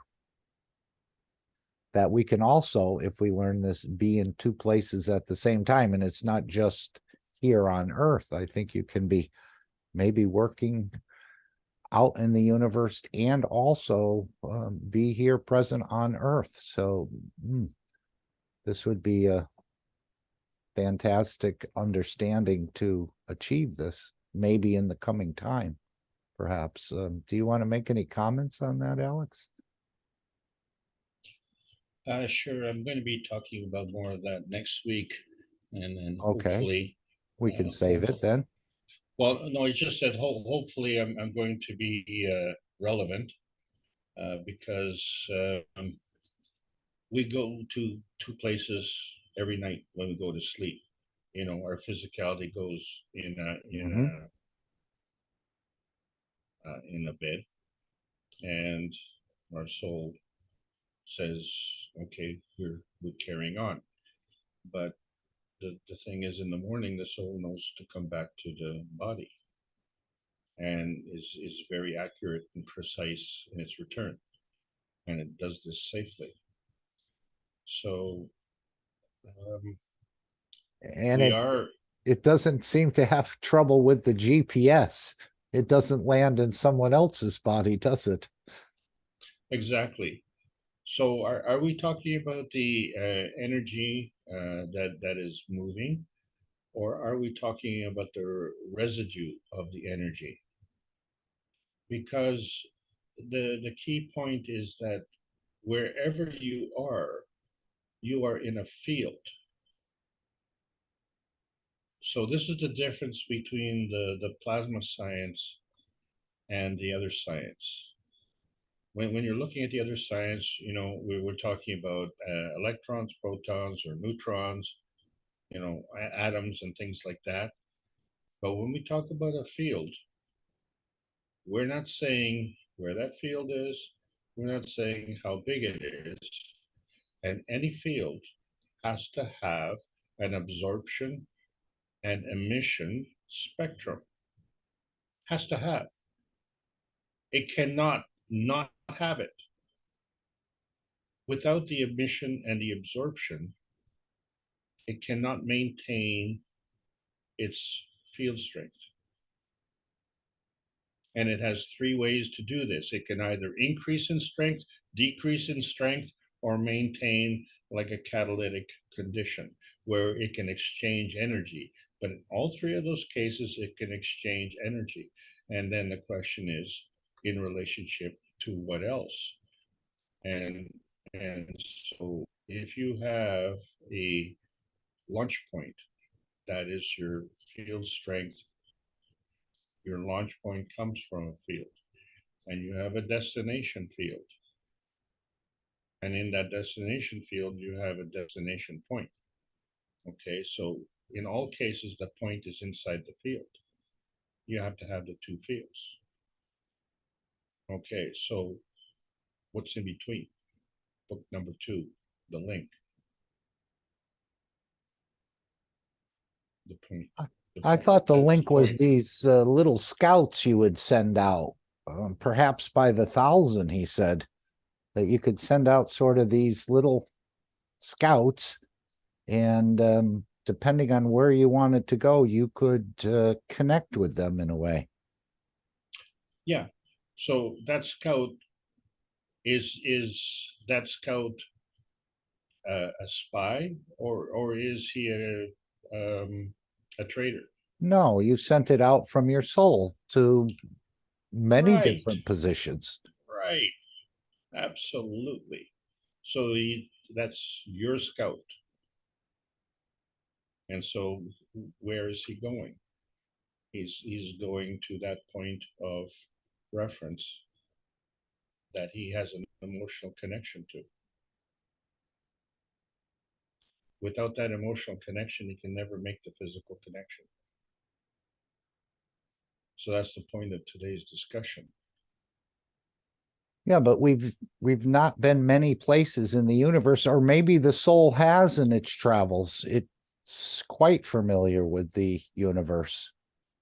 And we just have to send those little scouts ahead, and everything will start to happen. See, that's a really good point, Mark. You brought up a terrific point. So wherever we came from was not within this solar system, was it? Because there's no other place on this solar system like Earth. Would you agree? That I'm aware of, yeah. Mm-hmm. Yeah, that's okay. But Earth has a specific characteristic. And so wherever we came, we all came here. There's no, no discussion about that. We're here. And so we made a choice. We came here as opposed to there. And so it's based on that criteria. So if we send out a scout, we're going to send it with that criteria. And that criteria is going to be arriving at something that matches, something that can absorb. So were we created here, or did we send a scout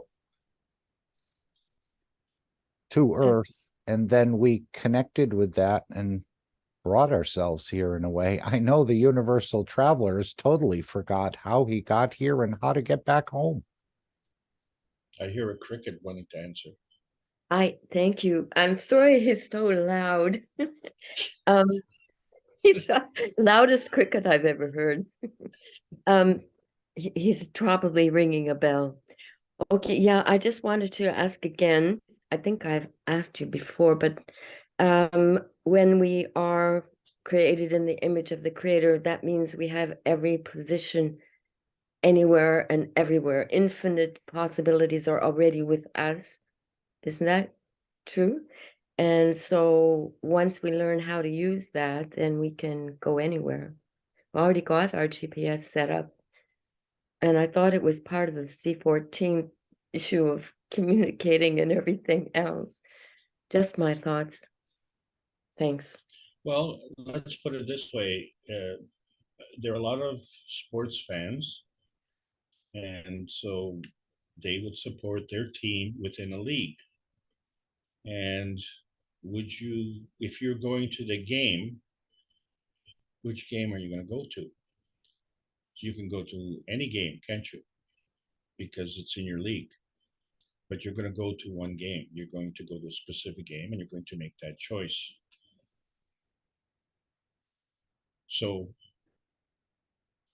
although we have a connection with all the teams in the league, it doesn't mean we go to all the games all the time.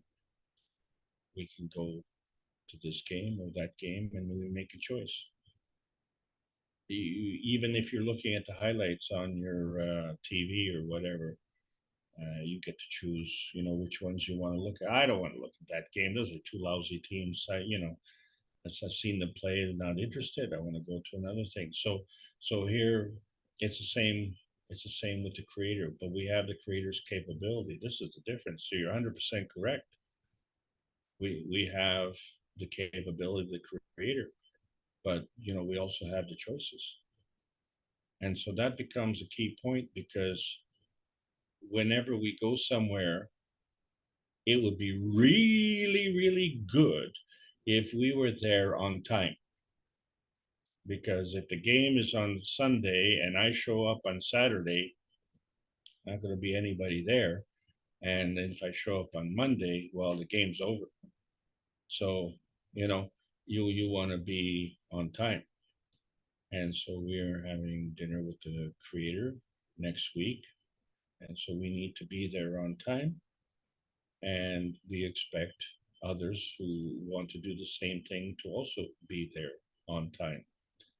And it's just each of them makes a choice. And so this is done on the soul level, because the souls have the capability of being anywhere. Isn't that true? In your life, let's say you're a traveler, and as a matter of fact, you're just a member on this panel, and so you know that we are representing different countries from all over the world. So clearly, you know that you can be in any country, and so you've made a choice to be in a certain country. And this meeting, which country is this meeting in? Really? I'm from Canada. Mark is from the U.S. So, which country is this meeting in? So this meeting is in planet Earth. And not only because planet Earth is part of something else. And so the connection is connected to another connection, is connected to another connection. So the grandkids are connected not only to the parents, but to the grandparents and the great grandparents. And so that becomes part of the family. But it's not only biological, it's emotional as well. So if it can be emotional and physical, well, in some cases that would be stronger, but not necessarily, because we all have these choices, and these choices are at the root of free will. And free will is important. And so we see that some people have made very bad choices, because one of those choices is to tell the creator to leave us alone. And that's not a good choice. So is our choice dependent on whether other people are choosing? No, you have that choice. You have that capability. And I'm saying here right now, we all made a choice to be here today. And so the question is, when did we make that choice? And why did we make that choice? And so I'm just going to propose the reason we made that choice was to clean up the mess. And when did we make that choice? Well, obviously before we were born. So that's the answer to your question. Yes. So that connection came from the Creator. So by extension, it must have been his choice as well. Is that helpful?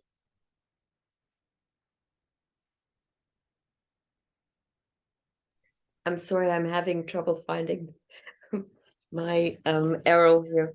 Yes, it was very helpful. I like that analogy because a lot of people like games and watching sports. So it's a great example. Thanks for that. Thank you for your question, and I thank you for your ongoing participation. And thanks for recognizing that. Thank you. Are you going to share with us where did these moons come from, Jupiter? I know Rick brought it up. I don't think we opened it up much. But is it like, I remember Mr. Keshe talking about asteroids coming into the Earth, and he said sometimes we don't pick them up because of the fact that they're there, but they're in the energy dimension. They're not in the matter state. And when they come close to the fields of this planet or within the fields of this planet, then they manifest in the physicality. And we say, wow, where did this thing come from? We didn't even have a clue it was there. So are the moons the same way? I'm thinking about nanocoding, and until it gets to a certain number of layers, it's there, but we can't see it. And after it hits, what is it, the 10,000 or somewhere in that area, you can start to see the nanocoding. Did science matter, man's knowledge, did they give any explanation of that? Was it objects that it just pulled into itself? Are they spherical, just like a shape of similar to a shape of a plasma? They're not all spherical, but that's the general shape of a plasma for the most part. If we think of moons and other things like that, how did they manifest to the vision of the physicality? I'm sure we look at Jupiter weekly. I don't, but the scientists do. And was this an ongoing were there any explanations? Just wondering. Are you asking me for an explanation, Mark? If you have it, yeah. I don't know what was explained or how it was explained. It seems like 12 appearing. You said it added an additional 12 moons, right? Yeah, because it came within the field of vision. So, if we don't have the magnification and capability of seeing that, right? So, but also a lot has to do with the disclosure. There are a lot of things that they see that's going on that they don't explain to us. Okay, we're too young to be explained in the science world. When you grow up, anyway, you're too young to know, right? So that's the first thing. I can always default to that, answer that the professor would give you and say, well, I don't know. We know we're still looking for those answers. But I really don't like to do that. One of the reasons for these classes is because we need to sort it out. And we don't need a PhD to do this. We need to understand the rules of the game. That's the most important thing, okay? So it's not the number on your uniform. It's the player in the uniform. And so what I'm saying here is that if you look at the reference of the Earth's crust, we have peaks and valleys. So that's not very round. But unless you're close to the Earth, you actually can't even see the atmosphere. So would you agree with that? Yes. Okay, so maybe that's the case with the asteroids. Maybe we can't see the atmosphere. So the manifestation of what we can see is part physical and the other part is plasmatic. So it would be kind of like a clairvoyant would be looking at you, but they would see your aura. But someone who's not clairvoyant would only see your physicality. So a clairvoyant would say, well, you're living in an egg. You're inside an egg. You know, if you look at the New Age books and spiritual books, they'll talk about your egg dimension, but clearly you have fingers and you have a nose, and you have lanky arms and gangly legs, so it's clearly not round. So it's you within, and even when you look at an X-ray, you see the bones, and clearly they're bony, so they're not round either. The point I'm trying to say here is that there are fields, energy fields that are non-visible, non-tangible, and these are plasmatic fields that are support structure for the physical fields. But we spoke about in the past about the somatoscope, which could see living blood culture. So the difference that they do in the hospitals, they'll take a blood sample and they'll look at it under a microscope, and they're basically looking at a photograph. And so if I show you a photograph, you don't see the action of what is coming to at that point in time or what is going on thereafter. It's like looking at a ball and a wall, and you say, well, is the ball going towards the wall or is the ball bouncing from the wall? Well, you can't tell from a photograph. So that's the difference between a photograph and a motion picture. Okay, well, that's pretty obvious. So when you're looking at a somatoscope, it's actually seeing a blood culture in motion. And so it is from there that we could actually see the,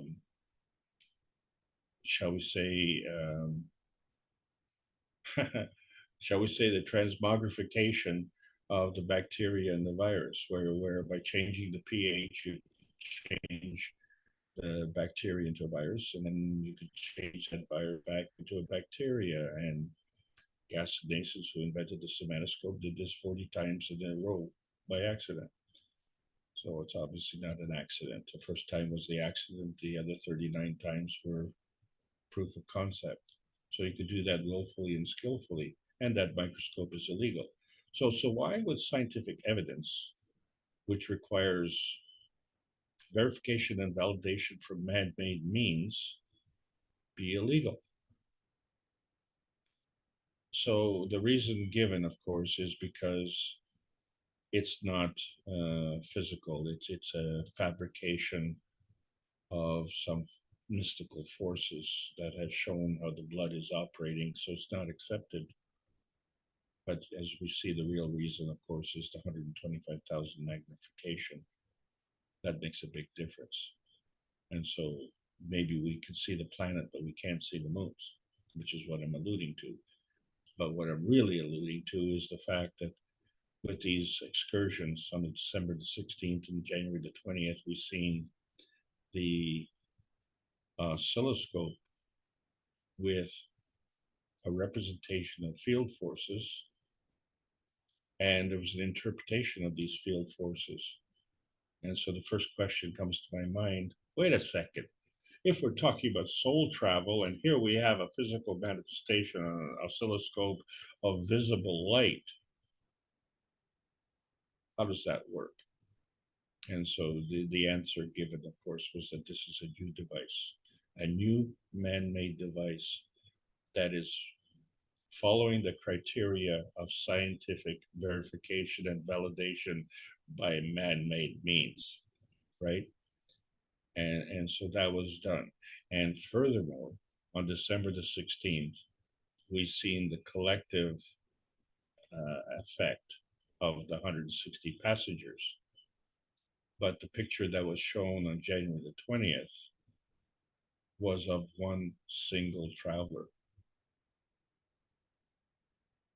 Same oscilloscope, same patterns, same colors, but a different cause. And the only person who knew that cause was the included in the group of the people who were doing the testing. So you as an observer would say, oh, well, the test results on December the 16th and those on the January 20th were the same. Well, now what happens if, because of our lack of understanding, if someone were to step forward and say, well, you know, that device that Mr. Keshe made is going to be rendered illegal. What happens then? They've done it before, and they could do it again. Well, that is just a test device that is testing what has been possible. It's what has been possible which is going to be manifest. So, first of all, tomorrow is going to be an exciting manifestation. Worldwide broadcast of the new plasma energy units. Next Sunday, a very special dinner. And then the following day, I don't know. Over to you, Mark. Okay, can we hear from someone else besides myself? We'd like to hear another voice open up, if you like to.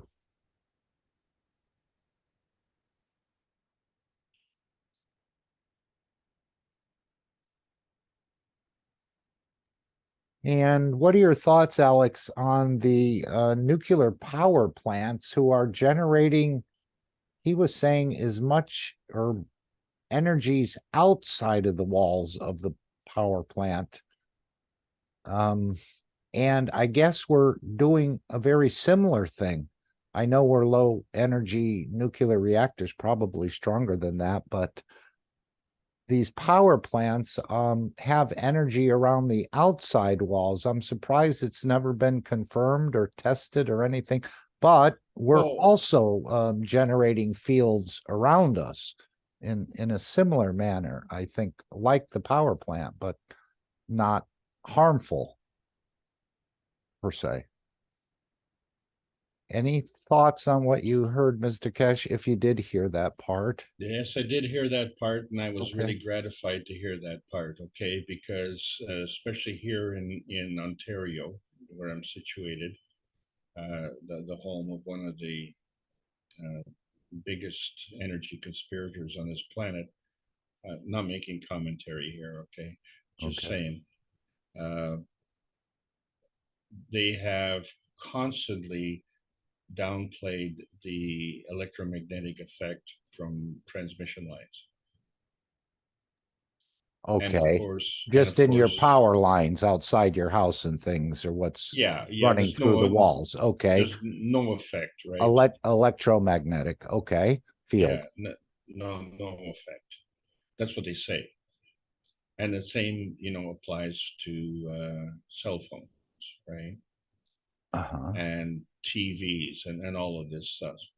But then you get into the higher energy fields of the nuclear reactor, and you say, well, we have this nuclear reactor that's on the borderline of this, like especially in Toronto, we have two that are just outside of Toronto, and the immediate city that is adjacent to it is called Oshawa. And, they're saying, well, there's no effect. Well, we're talking about a field strength and a nuclear reactor that is, many orders of magnitude stronger than the electromagnetic effect. Well, how can there not be an effect, when the neighbors are sitting right next door? So what it means is that if you have a gravitational point, you have to have a magnetical point.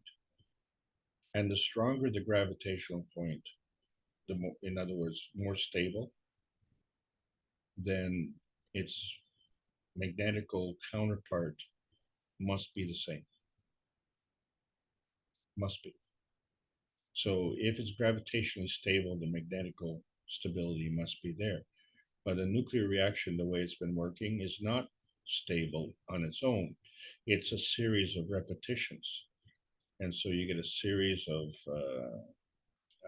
repetitious reactions, and they're stable. And so the series of repetitions are magnetically stable. So however you want to cut it, whether it's, one field or it's a field of impulses, it's all working the same way. And so the stronger it is, the stronger its effect must be around. So let's talk about two observations here. One was Mr. Keshe's job to determine the safe location of the testing equipment in England. And he found that the island wasn't big enough, which is why they shut the only reactor down in England. Well, if England is not big enough, then I'll tell you what, a kilometer down the road from, our nuclear reactor is not far enough automatically, right? So, Alex, it wasn't England, it was London, St. Mary's. Yeah, but that was a university reactor. I think he was. Yeah, exactly. That's what he had shut down. But he did say that 100,000 people were becoming sick from it. And if we knew how to tap into it, we could feed 100,000 people with that energy, or to use it in a different way. I'm not exactly sure what he meant, but it was eventually closed. Because on its own, it was gravitationally stable as a collective, but individually it was not stable. It was highly reactive. So there was a consumption. We consume these fuel rods, right? So it is different from the energy from the sun. The sun is catalytic. A nuclear station is consumption.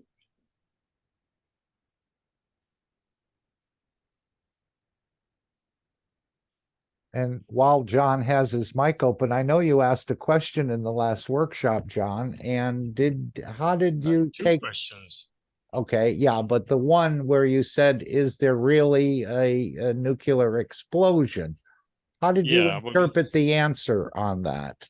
If I could just divert over to you for a moment. I have to listen to it again because I didn't get it right. But I've had this question in my pocket for quite a while now because the info I had is, and if you look at the mushrooms produced with the atomic bombs, that's produced by a 0 point energy.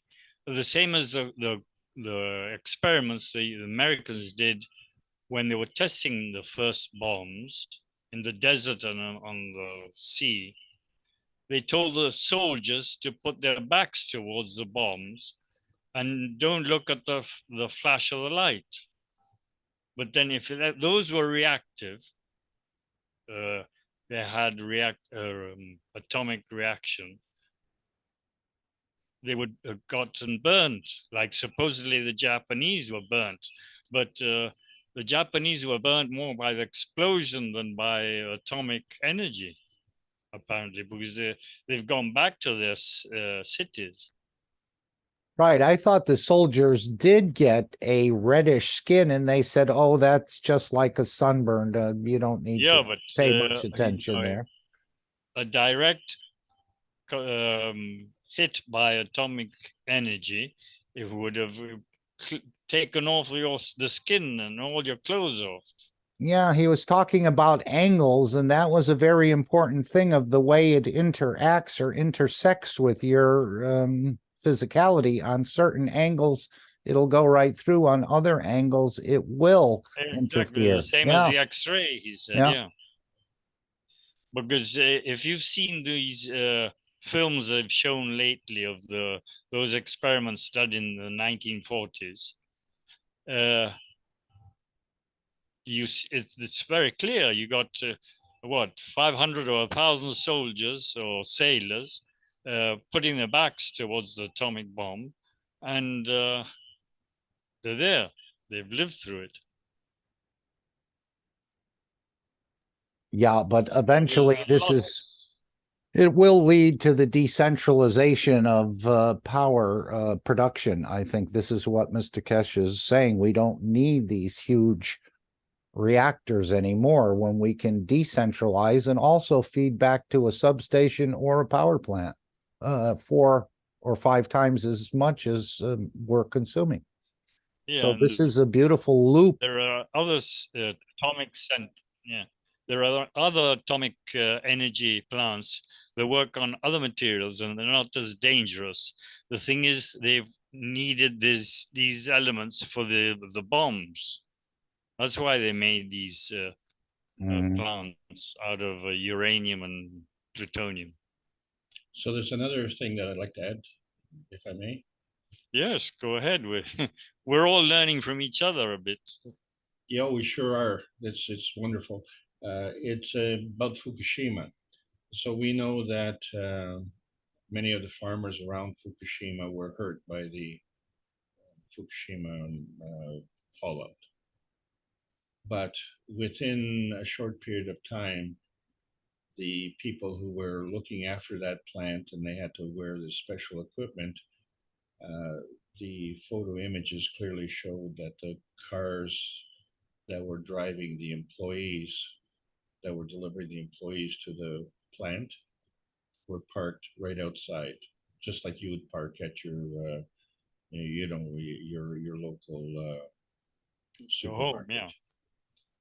And the people were coming out of their cars in street clothes and going inside the plant in street clothes.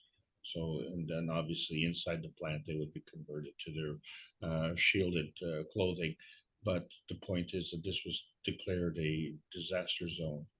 And so what happened in between? And so that was the work that Mr. Keshe did to neutralize the Fukushima disaster. And what was critical about this, well, first of all, the amazement that was done. Well, that is consistent with the story with what we did in England, right? So there was no place in England that was safe from that reactor. And so obviously the same would have been true with Fukushima. But here the employees were able to go in. And so what was the mitigating factor? One factor was that Mr. Keshe was part of the research in England, and Mr. Keshe was part of the plasma delivery system at Fukushima. And what also was consistent was that we don't know the cause, not publicly. We still have the damage to the population, and we have no explanation why the plant is back in operation. And furthermore, we have no public explanation of why they were allowed to dump the so-called radioactive water back into the Pacific Ocean, when we know clearly that the radioactive effect was actually recorded on the west coast of North America. So when we're talking about the field effect, there's the field effect within the field, and then there's the transmission of the residue to another place. And so exactly what John was alluding to, the stability, where we could actually, instead of making it volatile, we could make it very stable. And we can dissipate the nuclear effect. And we are on standby as a Keshe Foundation in case of a disaster. Right. We're on standby to be able to neutralize that within a matter of days.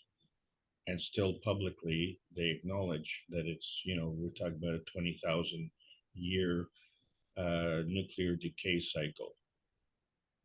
Well, I know the difference between 20,000 years and a few days.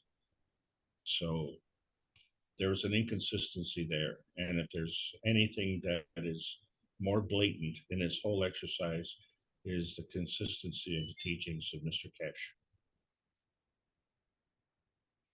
Very consistent, very stable.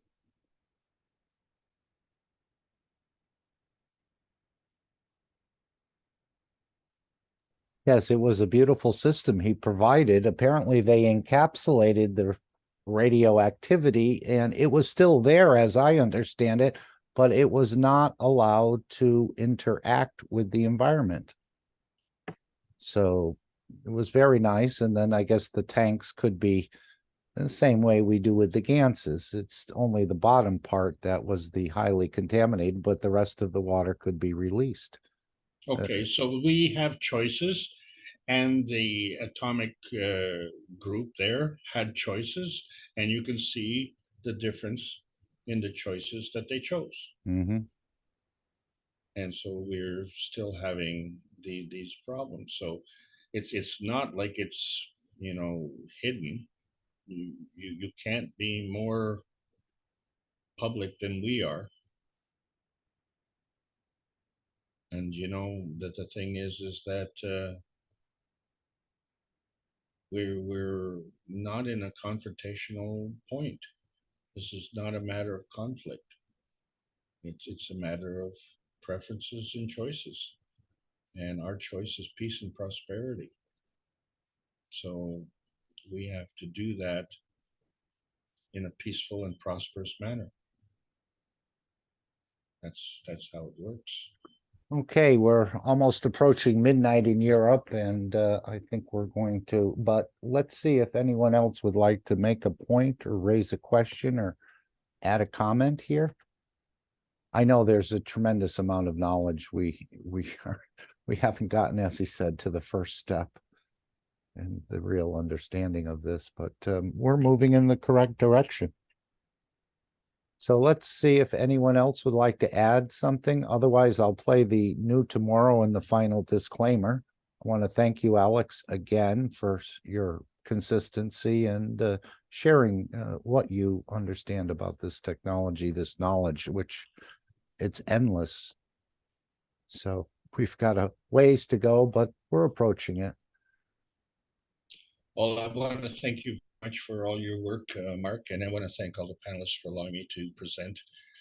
This is all part of the Keshe Foundation, and we're all contributing together. So stay tuned for the next exciting episode, and we'll pick up where we left off next week. Okay, thank you all for joining.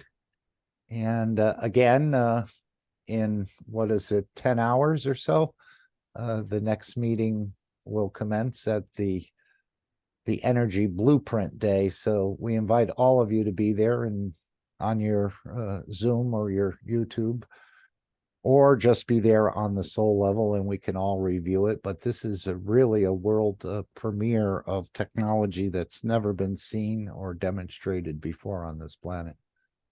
So we're at the pinnacle of understanding, not only here, apparently, even across the universe, of what's about to take place. So thank you all for being with us today and adding your field strength to the meeting.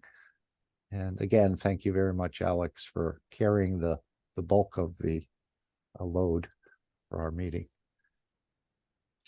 Yes, and I want to thank Gail and her contributions there, because we all want to know what we're made of. Mm-hmm. Yes. Thank each and every one of you for continuing to bring the knowledge in whatever way you can. I think it'll become more apparent as we move into the next weeks and months ahead, and the picture will become clearer, maybe not totally, but where Mr. Keshe is taking all of us. So thank you all, and have a wonderful rest of your day, night, evening, or morning.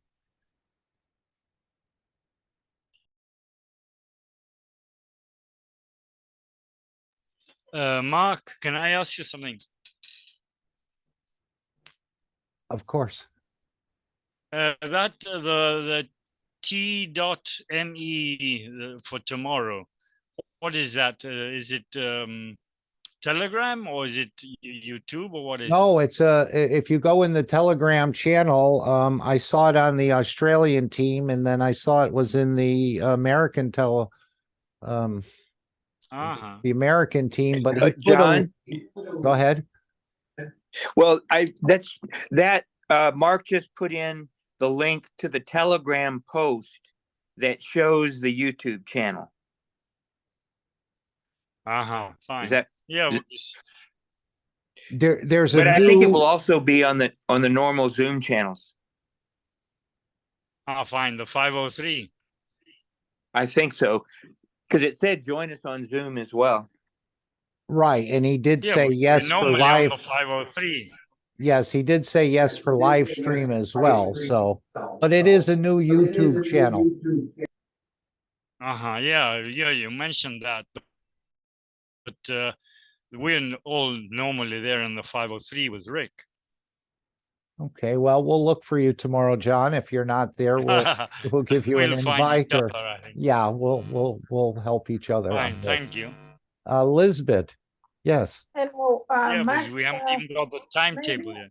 John, maybe- stand by. You can help Lisbeth. Thank you. no, it's okay, thank you. No, I remember Rick asked to Mr. Keshe and him say the regular channels, like other Okay. days. Or Okay. Well, we'll find out in less than half a day. maybe later, Rick post for all people. Right. We may see more before the meeting. But to me, Actually, I put in the Spanish, maybe find the people, take translate time, but I don't know. I intend. yeah, it seems thank like you so there's much. a new YouTube energy channel for the Keshe Foundation. That's what it seems to be, not where you'd find all the videos. Again, I don't know exactly, but I just copied the link from Lisa actually and put it there. Okay. Maybe is this regular like other days? Yeah, we'll see very, very shortly. And Thank you so much for all. And thank you, Alex, yes. and everybody for coming always Sundays.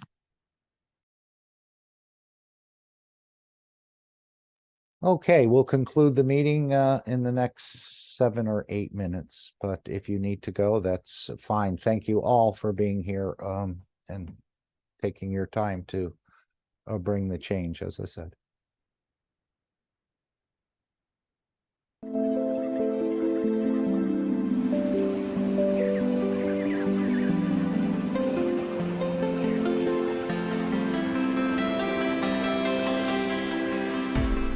In the world of creation, we had the two extremes, except in the case of the Creator and Mitra, where we could never bring the functionality of the soul within the functionality of physicality. We had the physicality hidden within the soul, or soul within the physicality, or in conjunction of the two, one would never had the understanding of the totality, where we could transit but exist in both directions. With the new cycle, this is what Einstein said: when you turn one atom, the other atom changes. This new dimension will blow that field which commonly exists between all the cells of the universe into that position, which means all the created things, as a gift from the Creator in a way, become able to transmute between the two dimensions. There's a reason for this, and it's taken a long time for it to be done, and it has reached its pinnacle, and it will be completed. It's already in the process of being completed. was to take from the essence of the soul of every created things of the time, beginning of time, an essence of the creation of the soul or the center, and create a new creature which carries all the essence of the created in the new soul, which can with it go from the soul of the creator to the soul of physicality of Mitra. This is what the whole knowledge is. The creator is the universe, and Mitra the dimension of physicality and its behavior towards the dimension of physicality. And with a new system, every creature in the universe will have the understanding of the capability to transmute between the two. This has a lot of implication for all races in the universe, because now they all become the same. In a coming time, we will see even change in the position of galaxies, position of universes. Many systems will move due to the changes which has been brought. Man doesn't have that knowledge as such to monitor, but we'll have the knowledge to see, we'll have the time to see that with the new fields, as we call it, a lot of things will move in the right position to keep that ability to change between the two. That you don't need to kill to keep the physicality going, you don't need to steal, and the soul doesn't need to be engaged or to escape, to be out on its own, to be able to confirm its existence. And this this process will complete very soon. That the whole of universal community will be able to have the benefit of the two, both in the dimension of energy or matter, which never existed. When we released the soul, we had to get rid of the physicality. You call it death. When we brought the soul, you had to give it the physicality, and you go through the dimension of the birth, and then you have the whole commotion of bringing the two. With a new system, both soul and the soul of physicality work together in the existence of dimension. We expect a massive change in the physical characteristics of human race in the coming century, because we change into the emotion of the physicality. The way, as I said many times, but many never understood, Indians and Pakistanis were the same, till one chose to take different kind of energy in the other one, and we see change of the feature. Now, with the balance between the soul of the man and the soul of physicality of man, many of us will change feature, without a shadow of a doubt. Man will change the faces of anger, man will change the faces of hate, will change the face of warmongering, because we get satisfied in the fields of it. And this is part of what will be and what has already started, and the completion of will be the birth of Mitra. Physical completion of birth of Mitra in a physical dimension, not in myths. And then we have the soul of the creator, which the two will complete the cycle. And then, as I said very recently to one of my listeners, then we'll see if Adam will eat from the apple of love and giving it. And then we'll see how humanity will change. And the whole creation will change.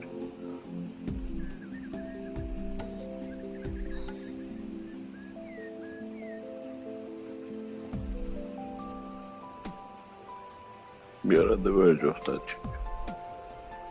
Much, much closer than anybody could think of, not only a human race.